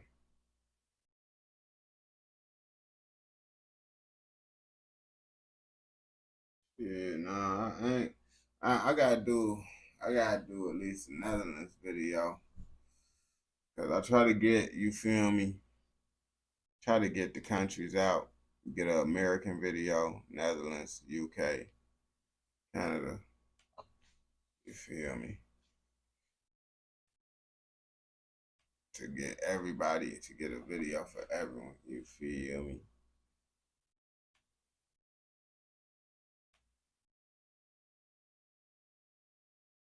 But I am tired as hell. But I know I could get at least one more video out the way, especially if there ain't no real long one.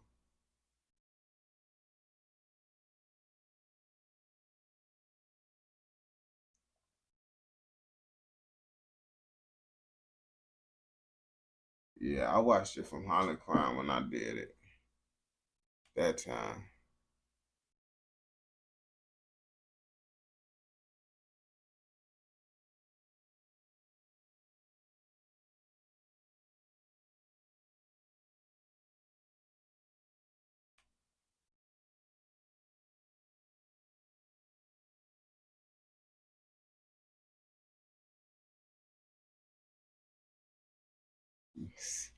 Y'all getting on that. Y'all getting on that with them.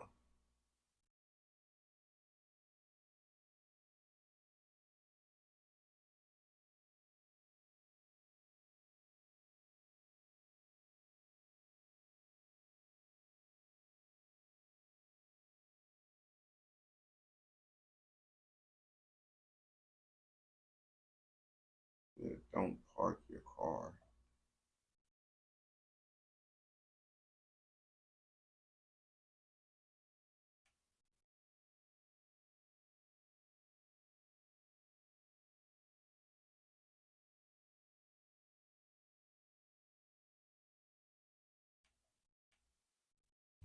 Let me see.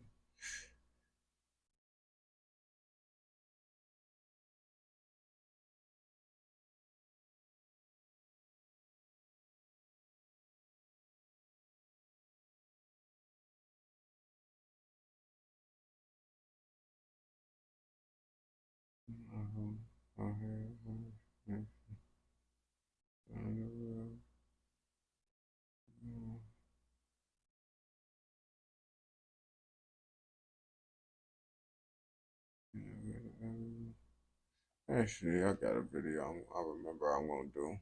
It's actually a little short video that I want to try. Actually, I'll click on this one. Cause I see the Dutch Scarface.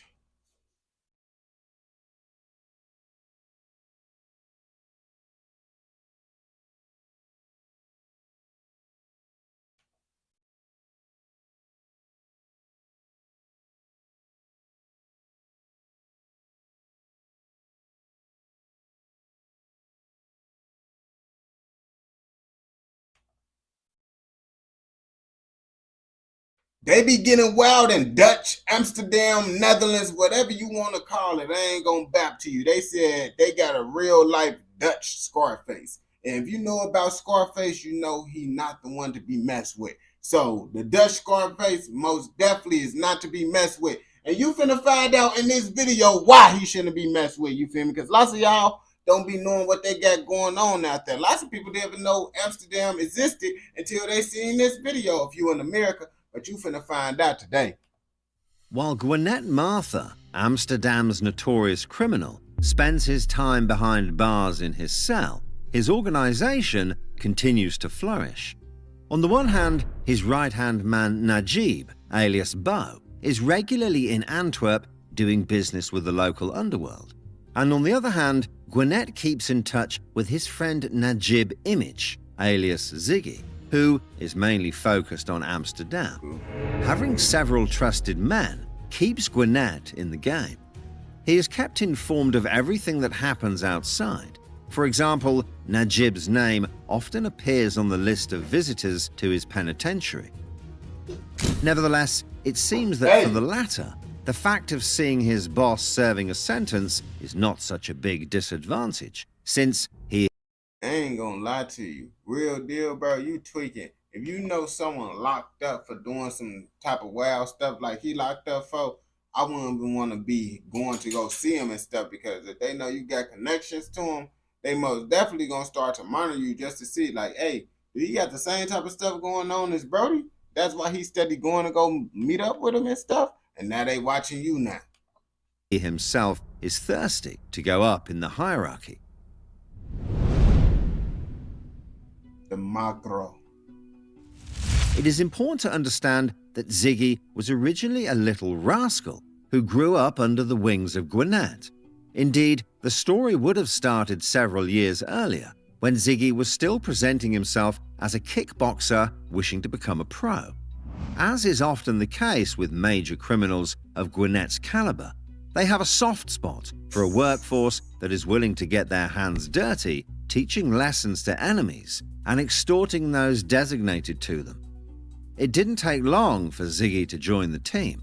A little money, new clothes, and the use of one of the team's cars do the trick for the young kickboxer, without forgetting the most important in all that, the street credibility that he gains in the environment. No, I ain't gonna lie to you. I don't want to be connected with Brody, because it's like, bro, when you get all that type of stuff and be seen around him, now his ops gonna want to do you just like how they want to do him.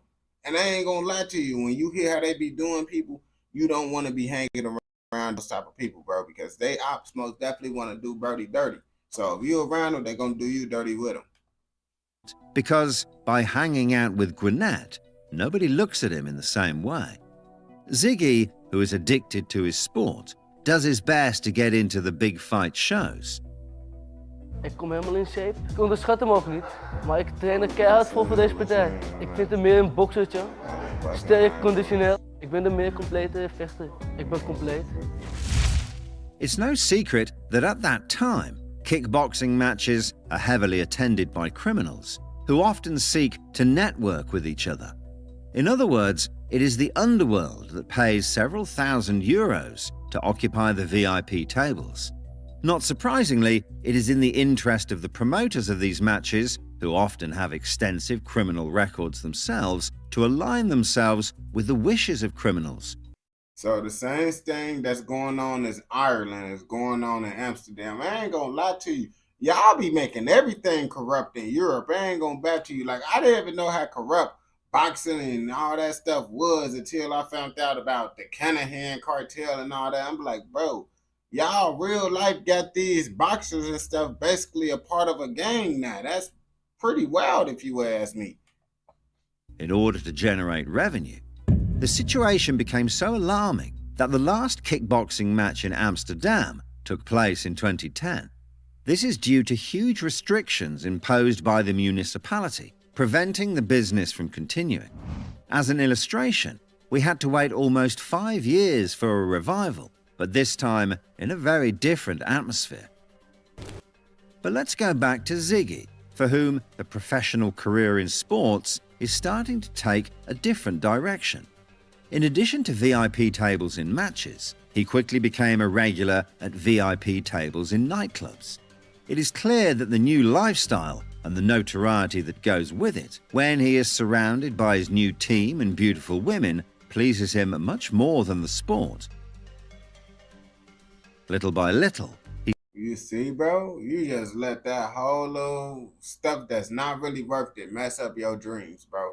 Because honestly, bro, you will have all that stuff once you become a successful kickboxer or whatever. You feel me? It's just going to take more time.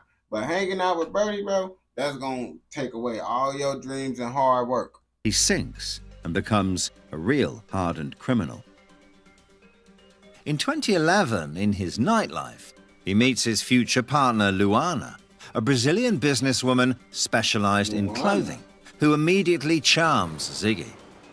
After a moment of hesitation on the part of the sweetheart, they finally start dating. The story between the two lovers accelerates at a fast pace. The first child is born in 2012, and the other one follows right after. Doubts persist in Luana's family regarding the suspicious source of income of her darling husband. However, this will not stop their relationship. When the justice system pursues Gwinnett more and more, who finally has to stay in prison until 2012, Ziggy becomes the man in Amsterdam, at least in his head, because he still continues to obey Gwinnett's orders. The year 2012 will forever remain. I mean, technically, he still is the man, bro, because Gwinnett can't really do nothing for real. Only thing he could do is say something from a cell and hope that people listen to him. He actually could do what he want, you feel me? A landmark year for the Mokro War. According to the police, we can conclude from various official reports provided by the Criminal Intelligence Team that there is a conflict in the underworld between two groups, that of Gwinnett Martha against that of Hose, who are trying to eliminate each other respectively. Gwinnett, just out of prison, faces the liquidation of his best friend Bo in front of a hotel in Antwerp, a mission. Bro, why do y'all say that? My Netherlands brethren, bro. Is this normal for y'all to say liquidation for someone that get unalived? Because, like, that's pretty crazy. Like, at first, that sounds like some alien type stuff that they do when you would get abducted by aliens. But they talking about liquidation, meaning you get unalive, which is pretty wild. They ain't gonna back to you. Remotely ordered by Benauf of the Hose group.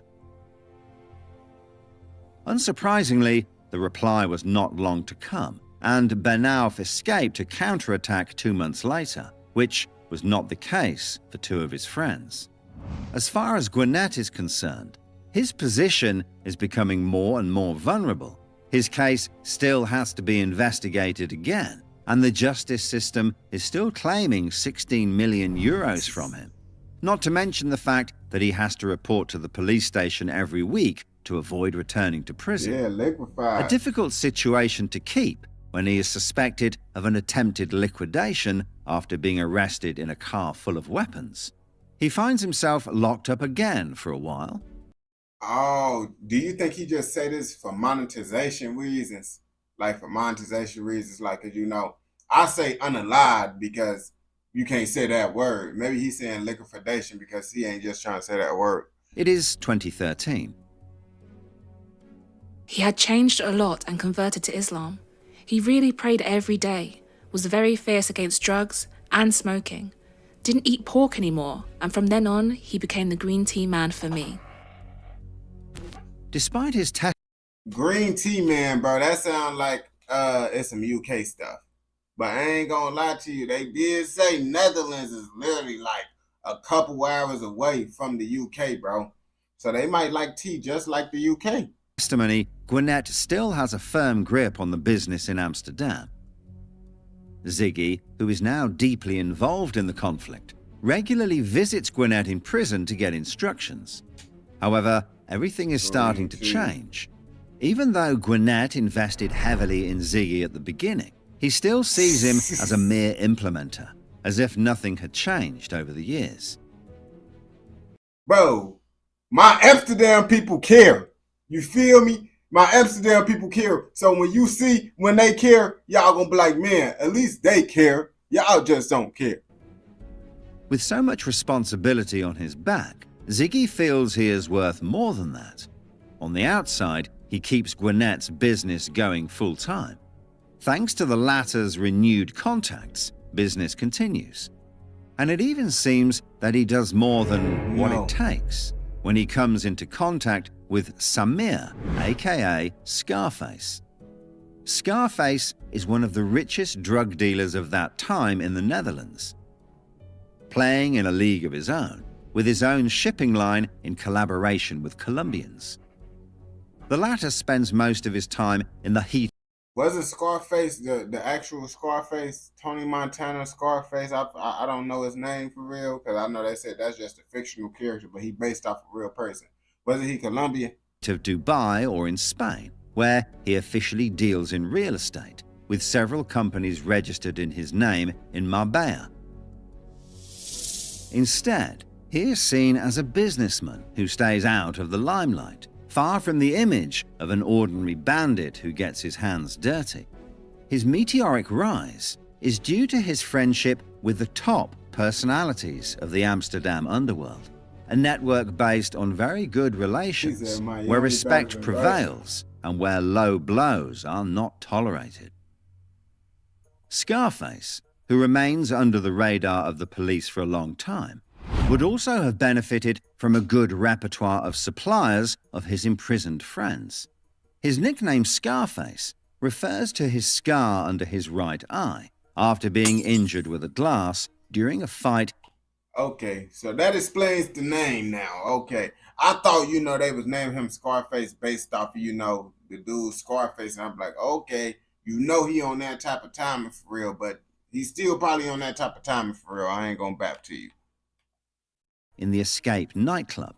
However, nightclubs don't seem to be his element anymore either. Rumors indicate that private parties in hotels are organized in his name for exclusive guests. We're talking about the upper echelons of the underworld, with champagne flowing freely. In these parties, there is a lot of talk about violence, and especially about the Mokro War, which is not good for business. All this makes Ziggy think, who is dying to go further, but for the moment stays with his group. Finally, Gwinnett, who has been free for a few months, survives a first attempt at liquidation at the end of 2013. Whoa, you just said Birdie is from Russia, bro. You sweet. Ain't gonna lie, I think I did hear that Russia do get like that. Like I do hear what's going on in the chat, and it's like y'all getting wild. I did hear Russia get like that. You feel me? But I'm gonna let y'all handle y'all thing. I was just giving my little input, man. I'm just gonna continue doing my little reaction and stuff. Which presents his untouchable status suddenly destabilized. His organization begins hunting rivals at an unprecedented rate. Revenge appears in the messages. Take what you can and they will fall apart, and we'll make them shake like a volcano. That's crazy, my brother. Some members, like Ilyas, alias Lip, take care of liquidations, while others, like Khalid, play a role in money management. It appears from the encrypted messages that Ziggy was also involved in paying the soldiers, which is consistent with a recent statement by Ilyas. Indeed, the latter indicated that he received his monthly salary of 2,500 euros from Ziggy himself. However, one must be very careful with his words because of the obvious lack of reliability. 2,500 for dealing with street activities is not enough. That is not enough, bro. You get a finesse, they ain't gonna back to you. We don't condone nothing in this educational documentary. Maybe I misheard it and it's 2,000. To be involved with the streets for 2,500 monthly is pretty wild. What is clear, however, is the fact that Ziggy is spending more and more time in Spain, where his look is far from that of the past. Oh. The life of a kickboxer is far behind him. It is also here that he intensifies ties with Scarface, which allows him to rise to a higher level. As a result, Ziggy no longer seems to want to be a pawn of Gwinnett, but prefers to stay with big players, who throw their money on the cobblestones of Marbella. The more time passes, the more business is done with Scarface and his entourage. Ziggy appreciates it strongly, which naturally triggers a drop in trust between Gwinnett and Ziggy. Even if Ziggy is no longer his little soldier, he still keeps in touch with his old group and still carries out some missions. On the other side, the rival group increases the pace to finally get rid of the big Gwinnett. While leaving a shawarma restaurant in May 2014, his life suddenly ended after being shot about 80 times. Dang. He died in the same way as his brother Giovanni, while the boys of the time were all friends, and the Mokro War could only be seen as a fiction. It was Martha. I really knew who he was these last years. I know that among other things, he immediately had his brother's murderer shot when he came out. He told me so himself several times. But for me, he remains a man with a big heart, proper, and a man of his word. Since that day, the chaos in the environment is complete. So she's saying he is a good man that be catching bodies. Okay. I mean, just because you catching bodies don't mean you don't got a heart and you just an evil person, you feel me?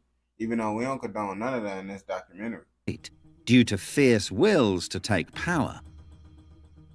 Martha's group split into two teams.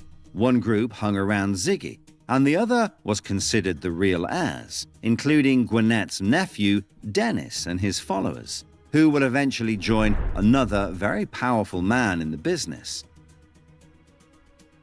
As far as Ziggy is concerned, it appears from the intercepted and initially encrypted messages that the man would have played a double game by having directly or indirectly provoked the liquidation of Gwinnett. And as the newspaper Parole mentions, his group did not know this in 2014. Very soon, all of this will have dramatic repercussions for Ziggy.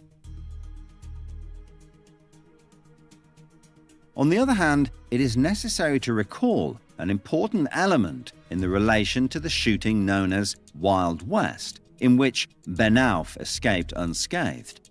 As the only survivor, he had the advantage of being able to give his side of the story in the testimonies that were sometimes seen as speculative. In addition to the Audi, with shooters fleeing after the attack, there would have been... Yeah, you know, I ain't gonna lie, YouTube, bro, they be blocking out words and stuff, certain words, bro. You can't, like, actually curse. You gotta, like, you feel me, over whoop it, you know? A second team in the area. Ben Auf would have told a chief detective during a phone call that this second team would be composed of Nofel and Pirki, among others. I know who I have a headache about. I know they are hitmen. Everyone on the street knows they are hitmen. These nicknames refer to Naufal and Durkawi. Both are eventually identified as suspects in the case. First, the street deals with Durkawi, who is liquidated a few years later, while the ultra-known Naufal sees his case dismissed for lack of sufficient evidence. However, in the milieu, his participation in the liquidation will be considered as proven, and he will very soon become the main target of the group around Hose. But before that happens, his destiny and Ziggy's will cross. As y'all can see, there's lots of stuff going on in Amsterdam that y'all don't know about, you feel me? Like, lots of people didn't even know it was gangs going on in Amsterdam. I was one of those people that ain't know until I start opening my horizon to the world, you feel me? Start learning about what's going on all over the world and figuring out that it's not just about America, bro. Because, you know, when you be American, bro, you honestly just feel like it's just us. And the world revolves around America. And that's just how it be in life, bro. Until I open up my eyes to see what's going on all over the world, you feel me? Some people might know me from UK. Some people might know me from Netherlands. Some people might know me from Canada. But you never know. You never know where I'm going to be at next. Virtually, you feel me? We just find out about new countries and stuff. But if you watch this educational, informational documentary all the way through, I know you're messing with another one. So don't forget to like, comment, subscribe, turn on post notifications so you never miss out on any educational, informational documentaries like this. Oh, gang. Yeah, bro. Everybody know me all over, gang. What are you talking about, bro? Google me.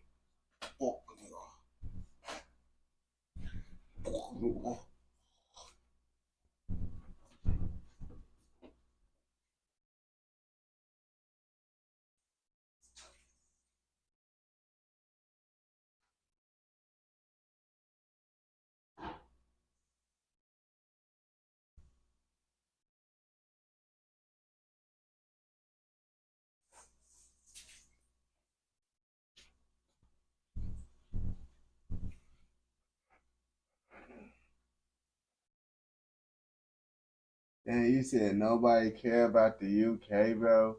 That's pretty crazy, bro.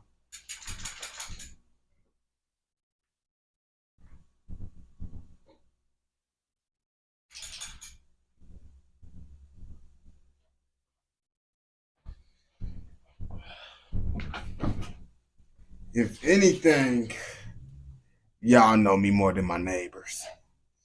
I ain't gonna back to you. My neighbors don't even know I be like, you feel me? They just think I'm just some guy that stands inside my house all day. You feel me?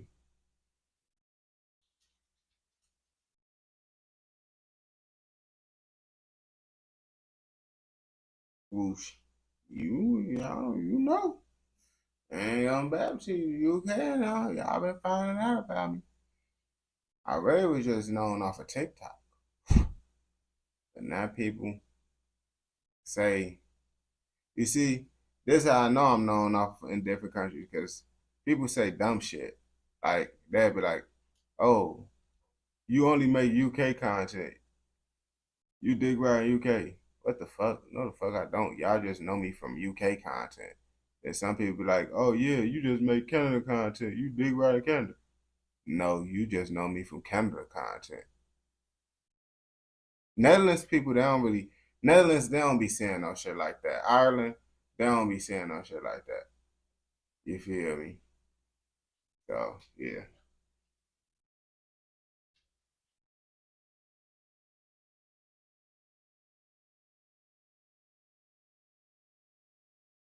Whoosh. Whoosh versus anyone. I ain't gonna lie. I put my money on NPC. NPC will do that to Whoosh on gang. I put my money on NPC. NPC going nah, nah, nah, nah, nah. Ain't that right, NPC, bro? That's what I'm trying to say. I ain't gonna say too much.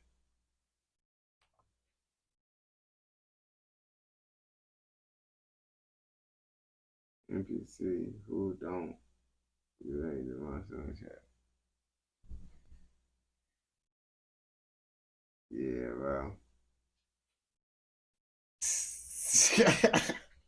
NPC, bro.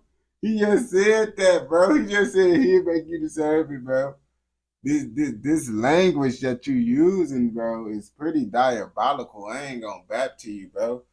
Is you using the Queen English right now, bro? The Queen English talking about servants and all that, brother? This what we really doing now? I ain't gonna bat to you. That's pretty crazy for sure. That's pretty crazy.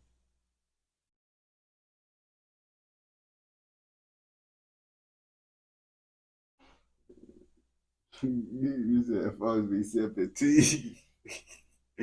Okay. Hey, Woosh. I told you, hey, don't have NPC. I told you. I put the money on NPC, bro. On game. Chat, who y'all think winning? NPC or Whoosh? Who do y'all think will win?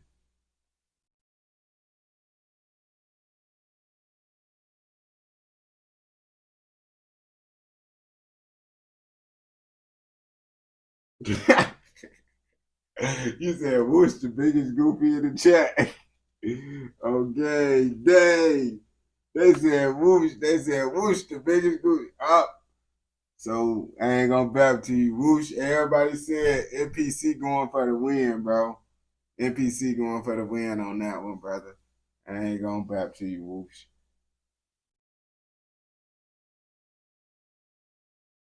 Bro, you is bro, y'all see what this man just said, bro? This is diabolical, bro. Don't have it. NPC basically said you drowned in tea. I ain't gonna care to you. NPC got it, bro. NPC got it, man. I ain't gonna cap to you, Whoosh, bro. I step into anywhere city in the chat. Whoa, calm down now, brother. Calm down now, brother. You stepping into anybody's city now, bro. You probably not even stepping into your own hood inside your own state, gang. Let alone going to someone else's hood, bro. You not even going to the hood inside your own, wherever you from, brother. I ain't gonna back to you. Let's start there. If we want to be real now. Oh, gang, he over whooping.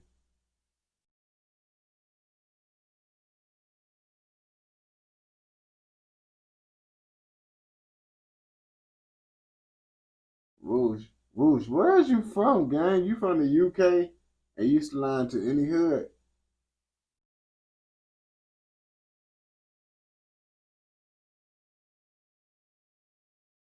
You slide to any hood, bro?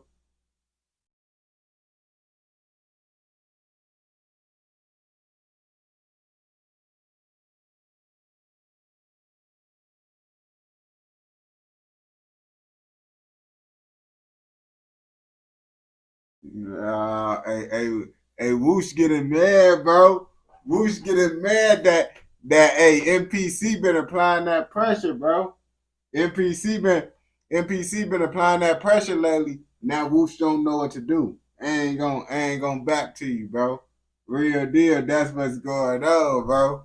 Nah. Whoosh don't know what to do at this point. I ain't gonna back to you.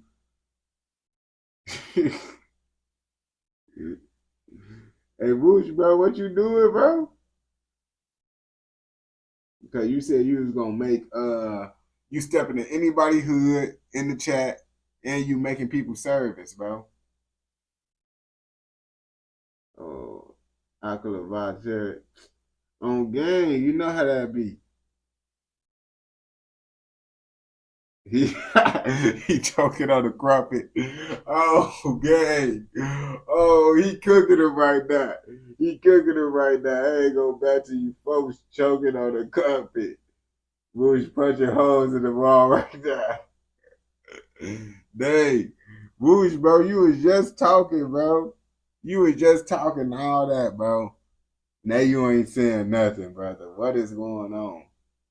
This crazy, bro. When the last time he commented, bro?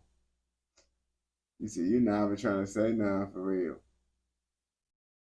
Whoosh scared.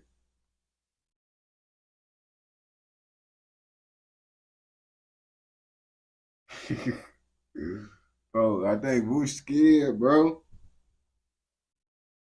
Clearly a favorite in this. Whoa.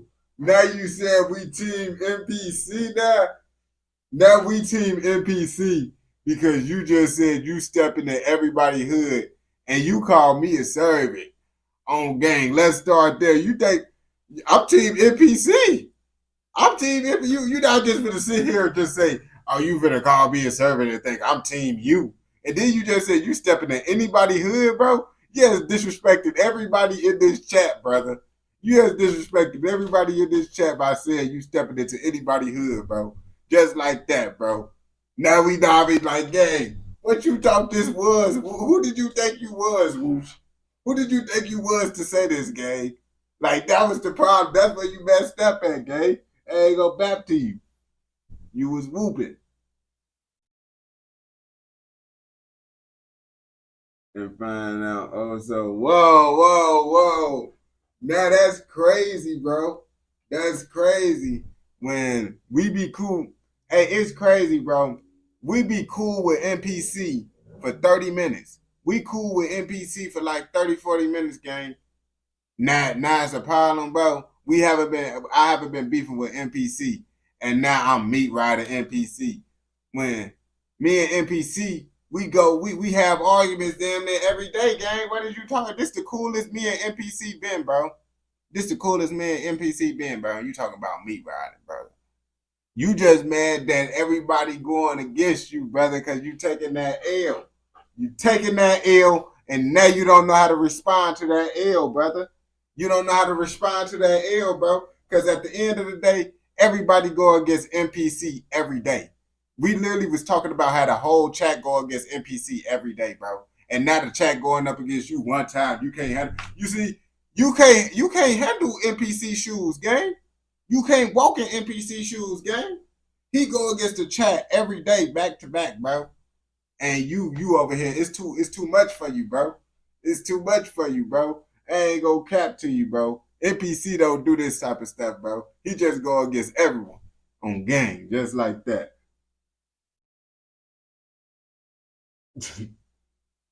Oh, now NPC, that's crazy, bro. But all right, so you missed the hats. So you saying NPC don't? So you missed the hats, huh? You the one that got the hats. That's what you trying to tell me. On game. NPC is going at it, bro. That's what I'm saying. He beef with everyone, bro. Every day, bro. And now we finally being cool with him, bro. And now, hey, oh.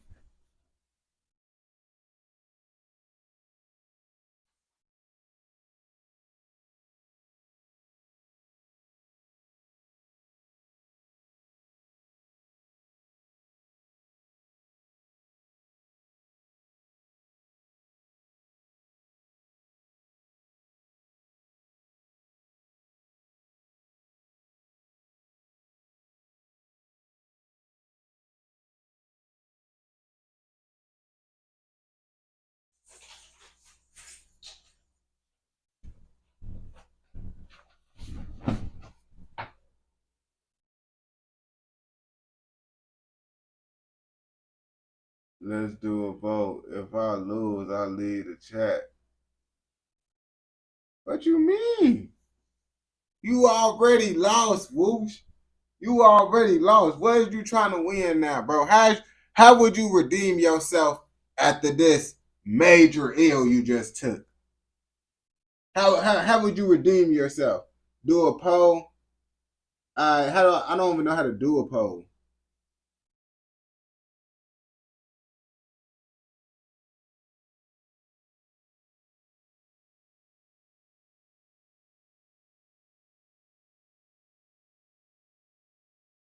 I ain't gonna lie to you. I told you, bro. Whoosh gonna lose, gang. Whoosh gonna lose, bro. NPC gonna put BTA to Whoosh, bro. BTA, bro. I ain't gonna back to you, bro. That boy NPC gonna little boy Whoosh. I ain't gonna lie to you, bro. You see, Whoosh been getting quieter and quieter, bro. Ever since NPC started applying pressure on him. On game. I ain't gonna back to you at this point. NPC might make him lead the chat. NPC might make him lead the chat, man. How much of pressure he applying right now, bro? I ain't gonna back to you. Okay. Well, I really clocked. Whoa. Whoa. That's crazy now. Also, did I ask you to speak one, sir? Who do you think you is, bro?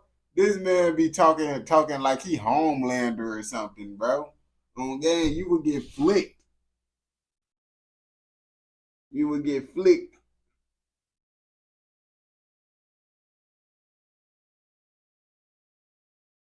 Bro, still talking in the Queen of England and stuff, bro. Yeah, bro. Bro, this the Queen of England. He's still talking the Queen of England, but that's what I said.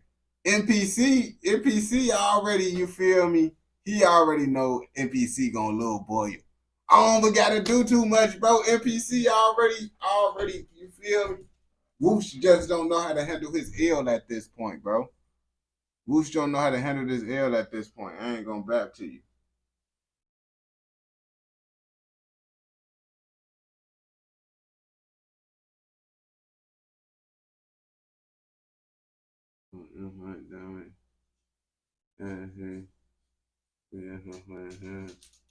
But now he tweaking again. People take an L. Now he get to saying random stuff after taking an L, bro. I ain't gonna lie to you, bro. You finna have to go to sleep with this L, bro. You gotta go to sleep with this L, bro. You took an L in front of what? 15 people, bro. In front of 15 people, you took an L today, bro. Game. At this point, bro, this real life, bro. Losing an online match, bro. Real deal, bro. You just lost an online match in front of the audience, gang, just like that, whoosh. And now you just try to say something, bro, to just try to redeem yourself, bro. But nothing is not working, bro. It just sounds like you just a person that just took an L. I ain't gonna lie to you. Now it's 1 versus 20. Now it's 1 versus 20, bro. I ain't gonna lie to you. It's only 19 people up here now. And lots of the people now I've been whooping with you. You winning? Whoosh, how's you winning, bro? You've been talking about servants and all that other stuff, bro. You've been on P. Diddy behavior all day, bro. Talking about you want another man to be your servant, bro. What is you talking about, brother? Like, I'm not over. I can't even picture another man being my servant, bro. I need some. I don't even need no servant, bro. If I did, I want a baddie being my servant, bro. I need a baddie being. You feel me? That's P Diddy behavior, bro. Want to have men servants and stuff walking around, bro. But that's crazy, bro. That's pretty diabolical, bro. Whoosh is the type of person that make a male Hooters, bro. Whereas male dudes walking around like Hooters people, bro. Cause he like male service, bro. Folks like male service, bro. I ain't gonna cap to you. He gonna make a female Hooters. What the fuck, bro? A female Hooters where females get to go and see men walk around and be servants on game. That's what you like, brother. You too freaky for me. I ain't gonna bap to you. You gotta cool out with all that type of stuff. Real deal, bro.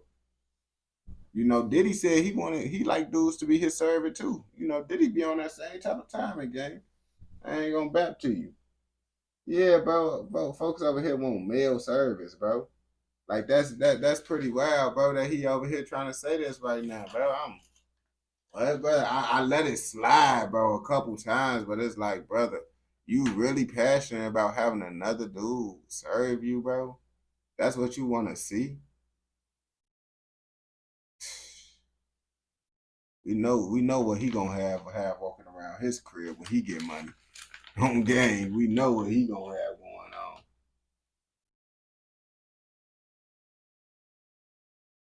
Whoosh, stop spamming. Yep, you over with. You over with, Whoosh. Yeah, you over with, Whoosh, gang. You been disqualified, bro. You been too freaky. Talking about P. Diddy, R. Kelly, all types of behavior that we just like, man, brother, like we don't even know what you own no more. I ain't gonna bap to you, bro. Like you took an L, bro, and you got to start doing Diddy behavior, bro. That's crazy, bro. Yeah, bro, moving fruity. See what he said, and he ain't meeting up with me, bro. He ain't meeting up with me. He ain't meeting up with nobody, actually, bro. He just took his L, bro. He know he took an L, bro. And now he over here just seeing all types of stuff, bro. Over here, bro. He thought he was slick, bro, talking about male service, bro. Like, I'm thinking about that, like, bro, I'm not even picturing that inside my head for real because that's like too freaky, bro. Unless you trying to talk about slavery. And that's still kind of freaky, still, like, bro, like they back in the day, bro, y'all. Yeah, look at that black slave body. Bro, y'all don't get y'all freaky ass on, boy. What are you talking about, brother? Yeah, this is a nice one. All right, brother. You over whooping now, bro. I ain't even mentioned none of the guys until you listen to us, so you just reveal you hide in your own mind. Bro, you literally said, bro, you stepping in anyone's hood, bro. You was saying all types of stuff, bro. Like, you don't understand, bro. You was saying stuff, but everybody was just like, bro, like, what the fuck? And then also, bro, let's be real now. I believe Ghost said something to you, and General said something to you before I even said something, bro. I think it was either Ghost or General. Someone said, F your music. They don't want to hear that shit. And they said, stop spamming that shit. What is you talking? And I didn't say shit. I didn't say shit at all. I was still reacting. I just read the comments, bro. This is what they said to you, bro, before I even said anything, gang. So don't try to over whoop it and play that role now once I say something, bro. You just trying to flip it, bro, because you took an L, gang. I literally seen them say something before I even said anything about this, bro. Talk about, yeah, I wasn't even saying nothing. Bro, they literally got on that with you, bro, because you kept on spamming stuff, gang. Real deal. Let's start there. I remember that. I just ain't say nothing on it, bro. So they been said something to you, brother. So don't try to act like everybody just going against you now because I said something, bro. People been said something to you, brother. You trying to over whoop it now once again because you took an L. You took an L and now you trying to flip it and say all this other stuff, bro. I ain't gonna bap to you.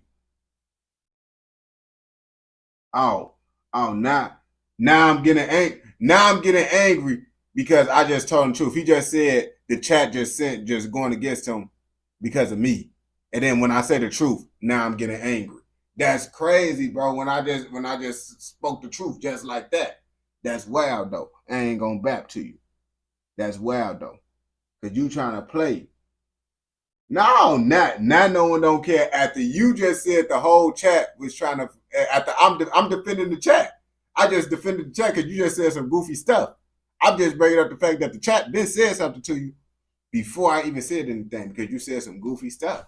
And I'm like, nah, the chat Ben was getting on that with you before I said anything, gang. So now don't get mad, bro. Don't try to just play everybody just teaming up on you because I said something, brother. You trying to play that victim role, gang. You trying to play that victim role now, brother. On game. Nah.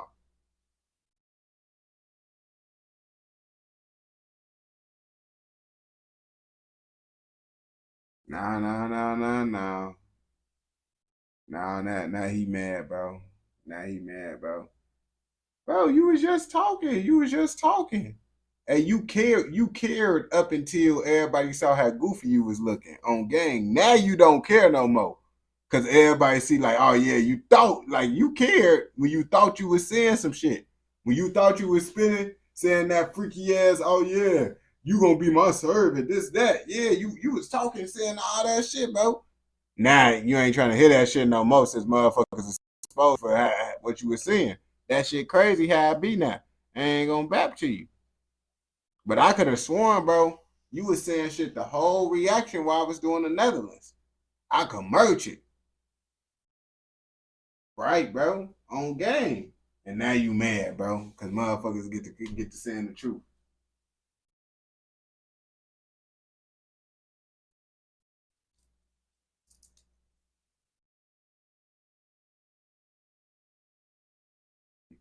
You see, MK said, right. That's wild.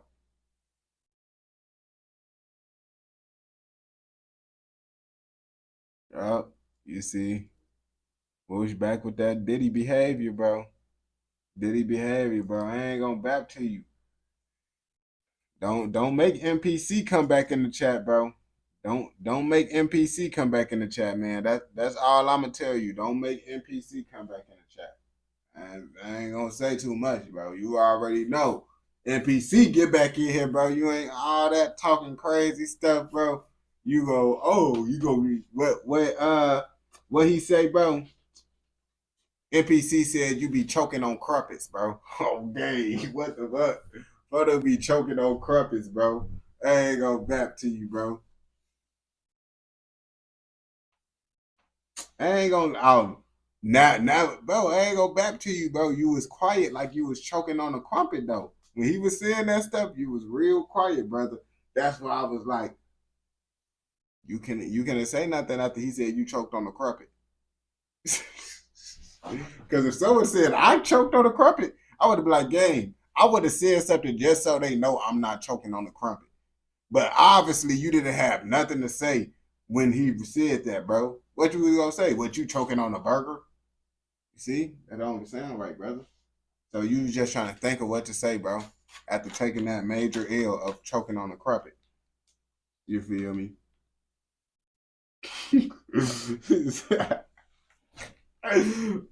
Oh, great. I can tell Whoosh from East London. Bro, don't put East London on. Nah, folks is not from East London, gang. Folks is not from East London. Bro is literally from fucking Wales on gang. He from Wales. Real deal, bro.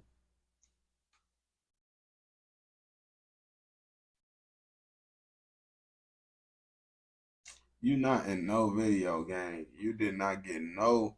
You didn't make the roster for no UK gang video game. Stop the map. You did not make the cut at all. Not one time, brother. Not even a preview of you, gang. Real deal. I ain't gonna bap to you, bro. You overwhooping that. You overwhooping. Bro, you is not no M12 slime, bro. That you trying to name a song now that's not you. Real deal, brother. You did not make the cut, bro. I don't even think you make the cut on the most lowest unknown drill page ever, bro. You most definitely ain't gonna never make the Trap Reezy documentary. Never in your life will you ever be inside a Trap Reezy documentary. But you not on no UK drill. You not being on no UK drill plug, no Skyboy. Nobody, gang. Let's be real now. You bapping. What's man? Nah, bro. You on that weird stuff, gang. That's what I'm trying to tell you, bro. I'm not. I don't even want no dude being my servant, bro. I don't even want no dude around me serving me, gang. What are you talking about, brother?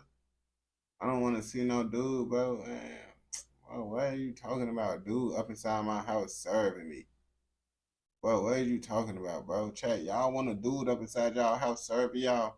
You see a dude up in the kitchen, bro, washing your dishes, handing you a plate and stuff. That's what you want to see. You want to see a dude washing dishes and stuff and handing you plates? That's kind of crazy. I ain't gonna back to you, bro. Real deal, bro. That's what you like, bro. That's what you like, brother. I ain't gonna back to you, but I just can't see myself wanting a man to do that type of stuff for me, bro. I don't want to see no man up inside my kitchen cooking for me, bro. What the fuck? I see a man inside my kitchen cooking. I'm down there. Get the fuck out, bro. I'm finna cook myself. What the fuck? That's what you like, though. You over.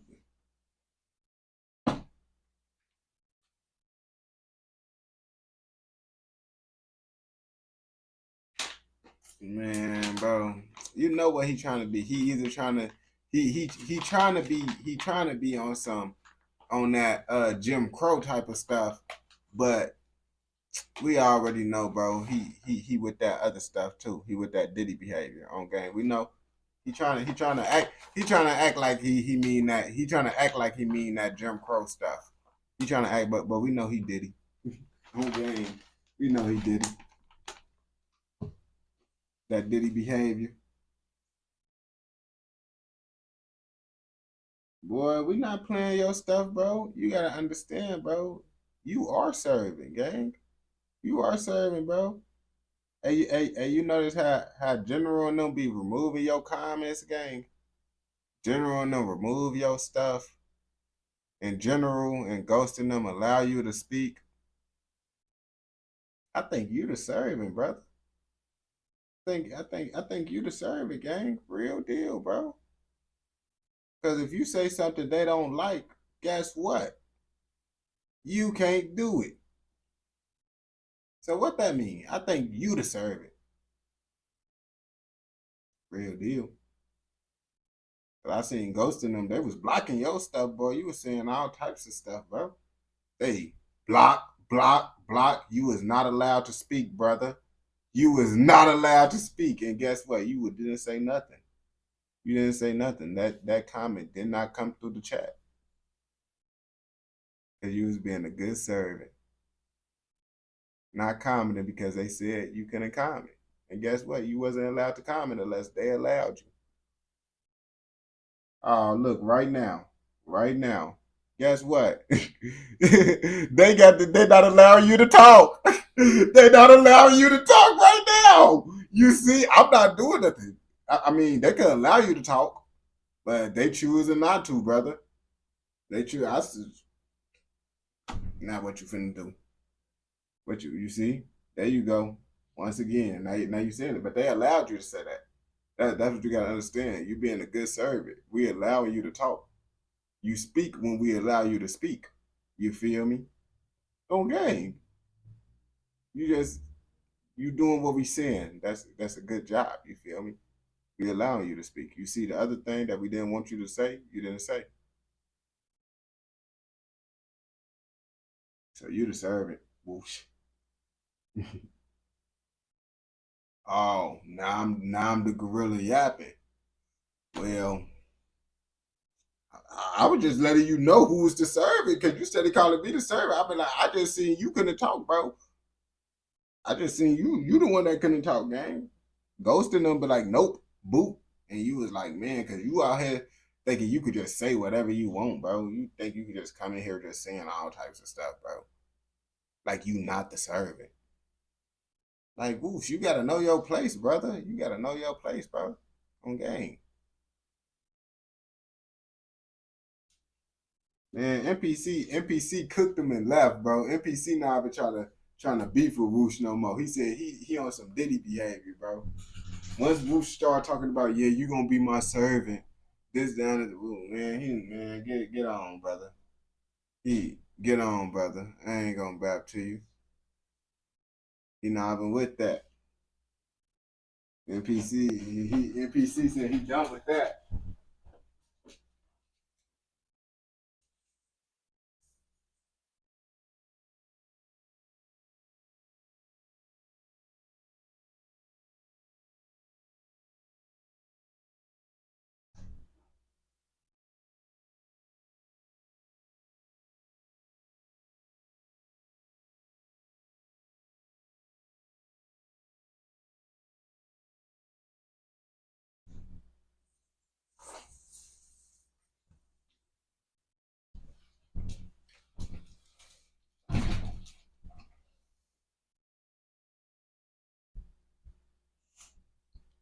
Whoosh. No, you see how I can make you stop changing. You can't even talk about what you want to talk about, bro. Because every time you bring up something, guess what? I could flip it, and then you look goofy, and now you be like, "Oh, you still talking about it?" Let's not forget you was talking about serving for like a long time, so I decided to actually let you know the truth that you was the goofy on game, and then Ghost and Surge and them. They already let you know that you was the goofy. They already let you know, but you just didn't want to believe it. Okay.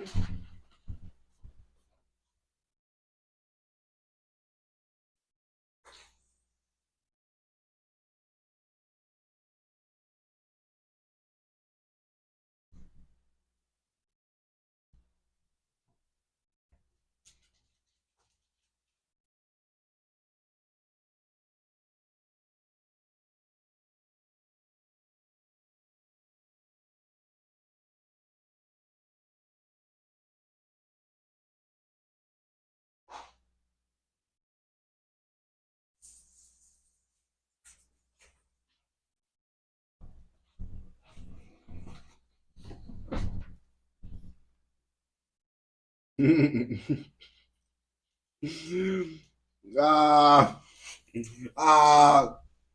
dang, Whoosh.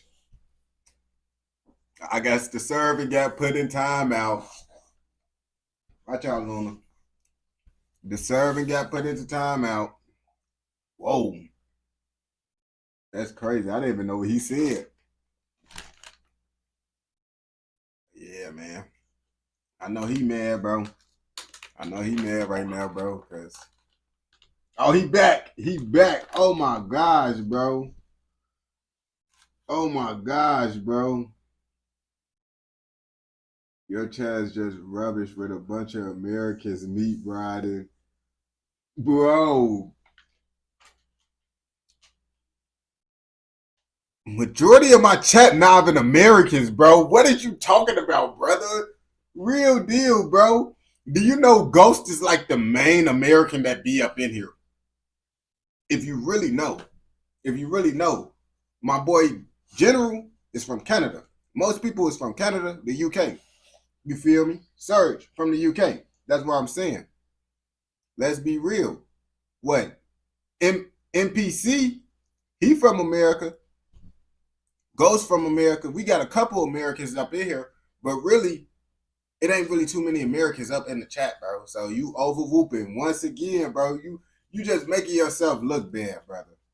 Literally, you're making yourself look bad, brother. Because literally, UK people disagree with me too, bro. On game. They be disagreeing with me too, bro. It's just about, bro, everybody, we just be having an opinion talking, bro. But you can't handle an opinion because you a goofy. So it's different for you.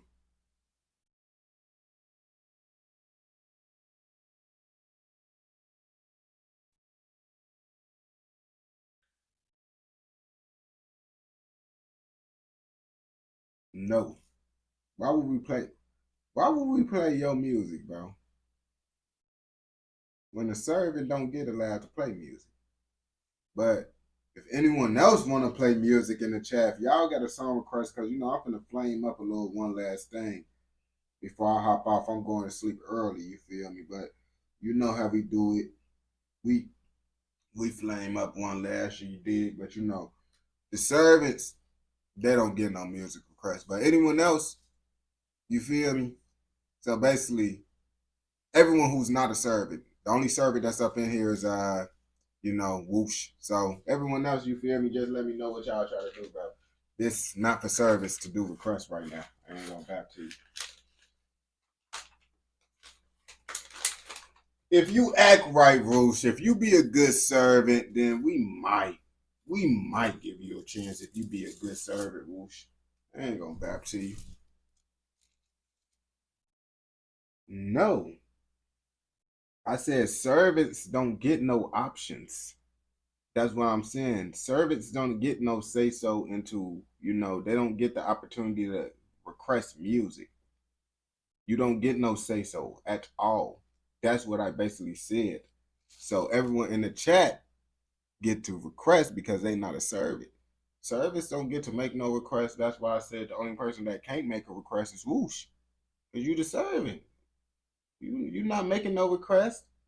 How can a servant make a request? This is music request. So y'all is requesting me to do something. Ain't no servant requesting me to do nothing.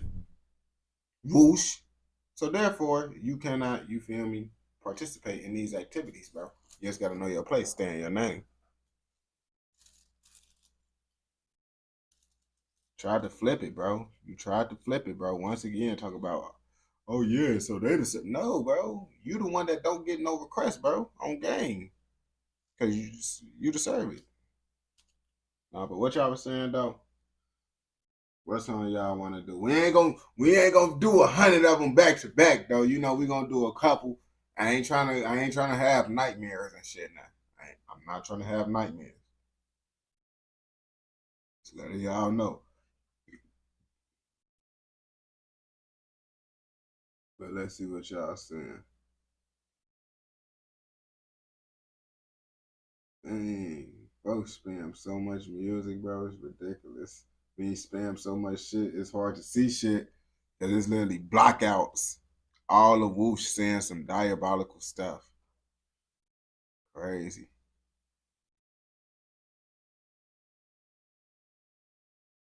Yeah, but what y'all trying to do?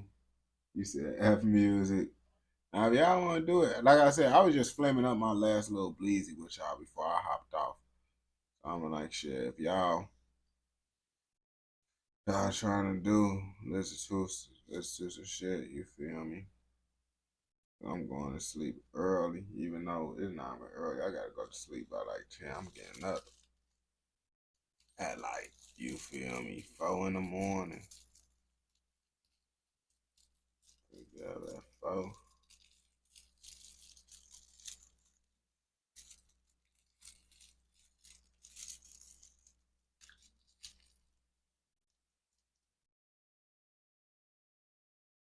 Whoosh. Whoosh back. Man. Dang, that's crazy. It's 4 a.m. there. Yeah, that's the time I'm finna be getting up down there. Cause it's like, shit. I've been on it, bro. I've been like, shit. I wanna make more money. And I'll be like, shit. I could literally do some shit to make money if I get up early. And I'll be like, I'm not doing no shit that's gonna fuck up, you feel me, what I got going on. But you feel me, I could do this anyway. I just been tired anyway, just because I didn't go to sleep.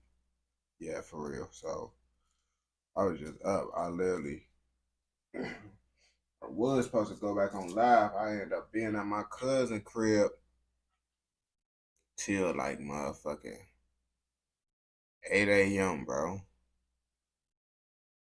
That's why I ended up trying out that Amazon Flex shit, because I was up. I tried that shit out and I had fun doing that shit, bro. I had fun doing that shit. Real deal, bro. But that DoorDash shit, I can't do that, bro. That shit, bro.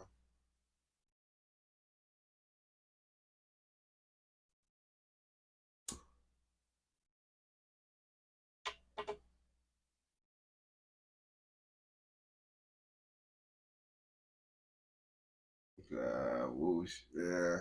I ain't gonna cap. You see, Whoosh, we would have been cool with you, bro. If you wasn't just being so goofy, gang.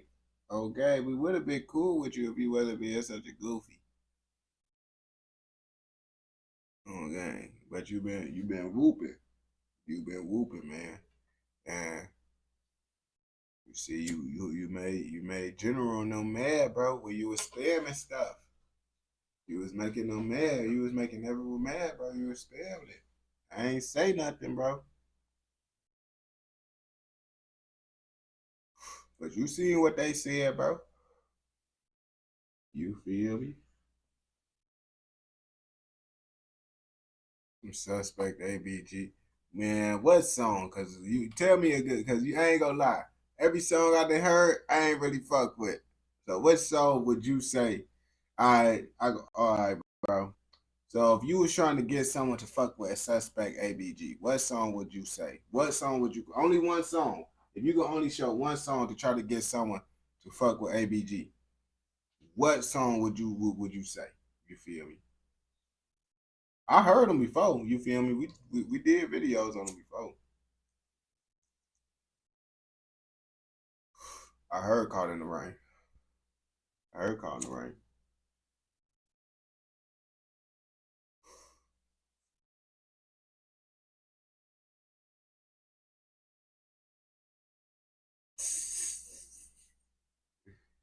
Hey, they just deleted your stuff on gang, bro. Whoosh. Why do you keep on trying to do this, bro?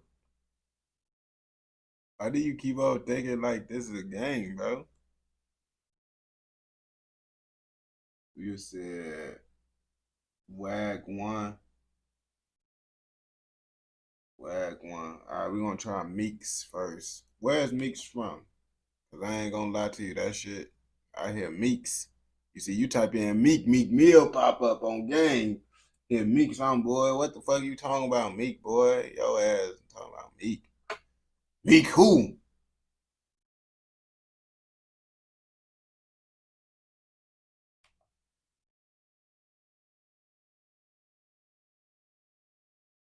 Like the band names now is Meek, Diddy, Kelly.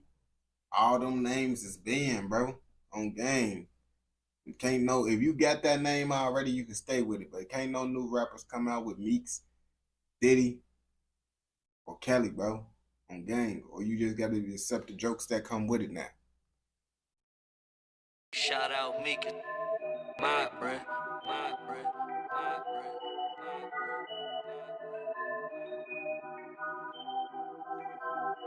New bands. Rap got me feeling like a new man. Same idea, new plan. I got it popping, I ain't even have to shoot, man. They don't do road or do gang. That's why it's peak when the truth lands. That's why it's deep when the truth speaks. Did it in a year, 14 days, the man are 2 weeks. My flows are too unique. Chat, go ahead and let them know, chat. Go ahead and let them know, chat. I'm not even gonna say it. I already know what y'all saying. I already know what y'all saying, chat. I'm finna look now. What you see? You see, I already do. I already do what was going on, bro. Like, bro, chat no, chat no. My boy, my boy FZ's. He said, folks from Manchester on gang. He said, folks from Manchester.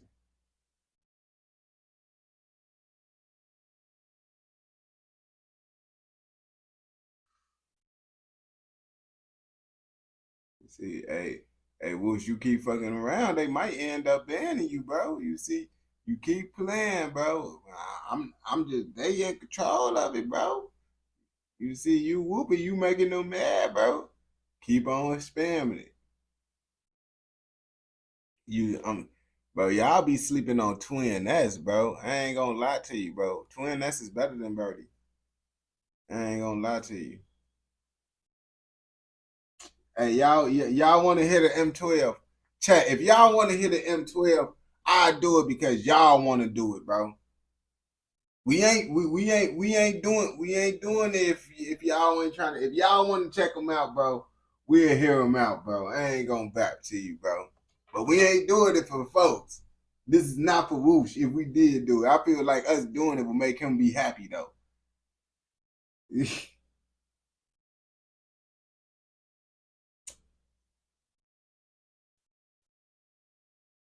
I feel like I don't know. Do we really want to do what Whoosh say after he thinking he called their reservance? I don't know.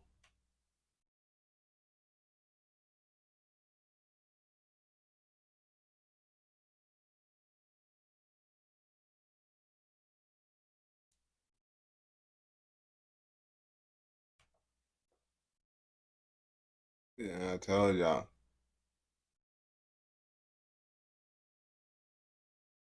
I ain't gonna lie to you, bro. Y'all know my song, bro. Y'all know my new UK anthem now, bro. I don't gotta say too much, bro. I gotta play it just on this live stream.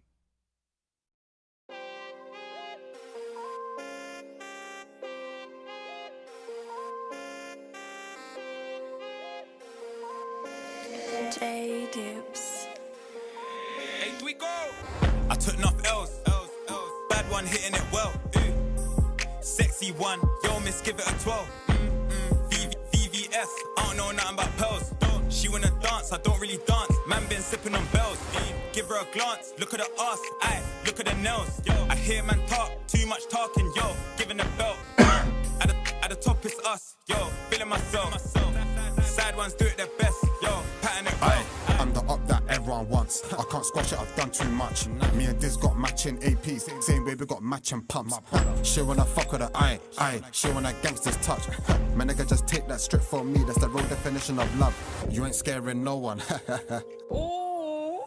Southside known, that's ACG, do a booting out of the blue. My Arabic team can't stay out late, so she gave her mum an excuse. She told her mum that I work in a bank, but shorty knows what I do. I took enough L's. Bad one hitting it well.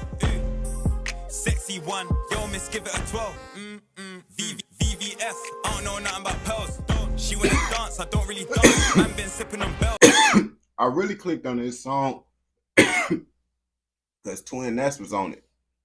And then I'm like, this actually, folks not bad, the Cairo kids, dude. Give her a glance, look at her ass, aye, look at her nails. I hear man talk, too much talking, yo, giving a belt. Gone.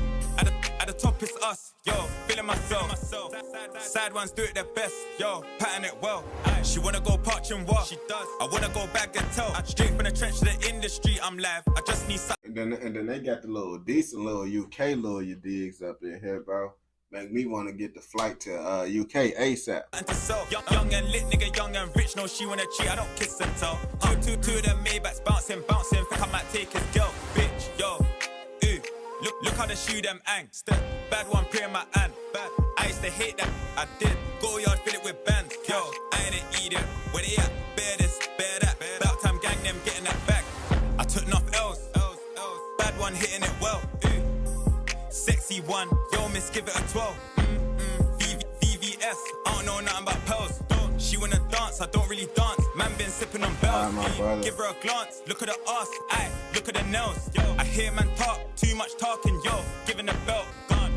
Nah, but they spit it on this, bro. They went cool on this. I ain't gonna back to you. They went cool on that. Like, real life, the UK Mount Rushmore would have to be E1, S1, Central C, Twin S, and then Fredo. I think that gotta be the UK Mount Rushmore right there, bro.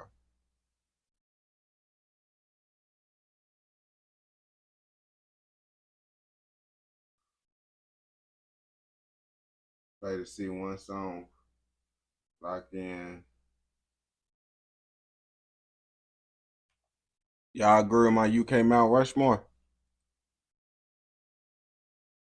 And I went in order from best to worst. You feel me? So E1, S1.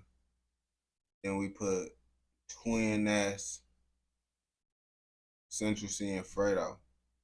Like that. The UK Mount Rushmore.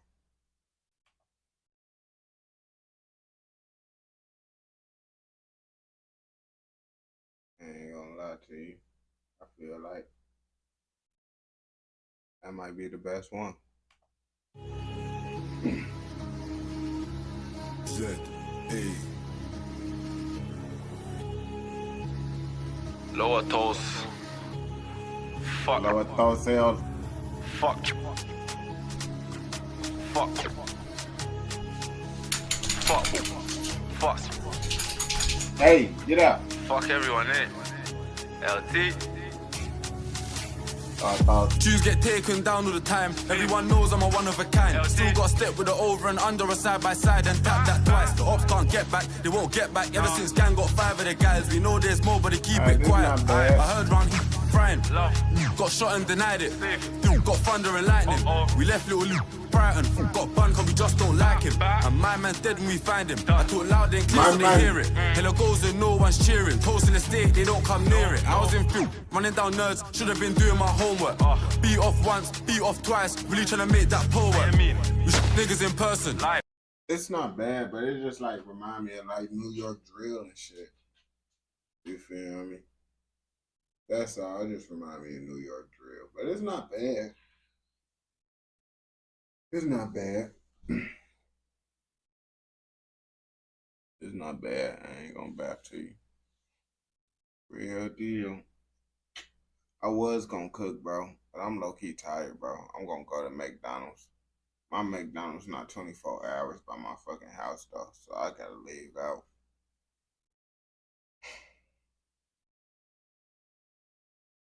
I thought I was gonna want to cook, bro, but that shit too much, bro. That shit too much to do. That shit too much. I'm tired as hell, bro. I damn near don't even want to drive, bro. But it's like, shit. Having to cook, that shit gonna be even more work than driving up the street to McDonald's, bro. And the weather nice. I think it's still nice. If it's cold, I ain't going. I'm just gonna fucking and go to sleep. Oh, it's not that. Damn, it's finna be 80 degrees tomorrow. What the fuck? Damn, man, I gotta. Crazy, man. But nah, chat.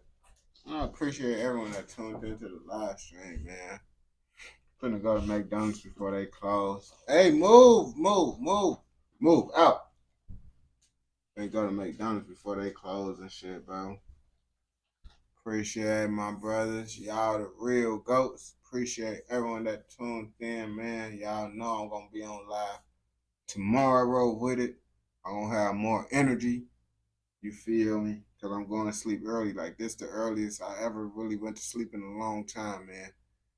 But appreciate y'all for tuning in, man. See y'all tomorrow, my brothers. Y'all be smooth on gang. This live stream was most definitely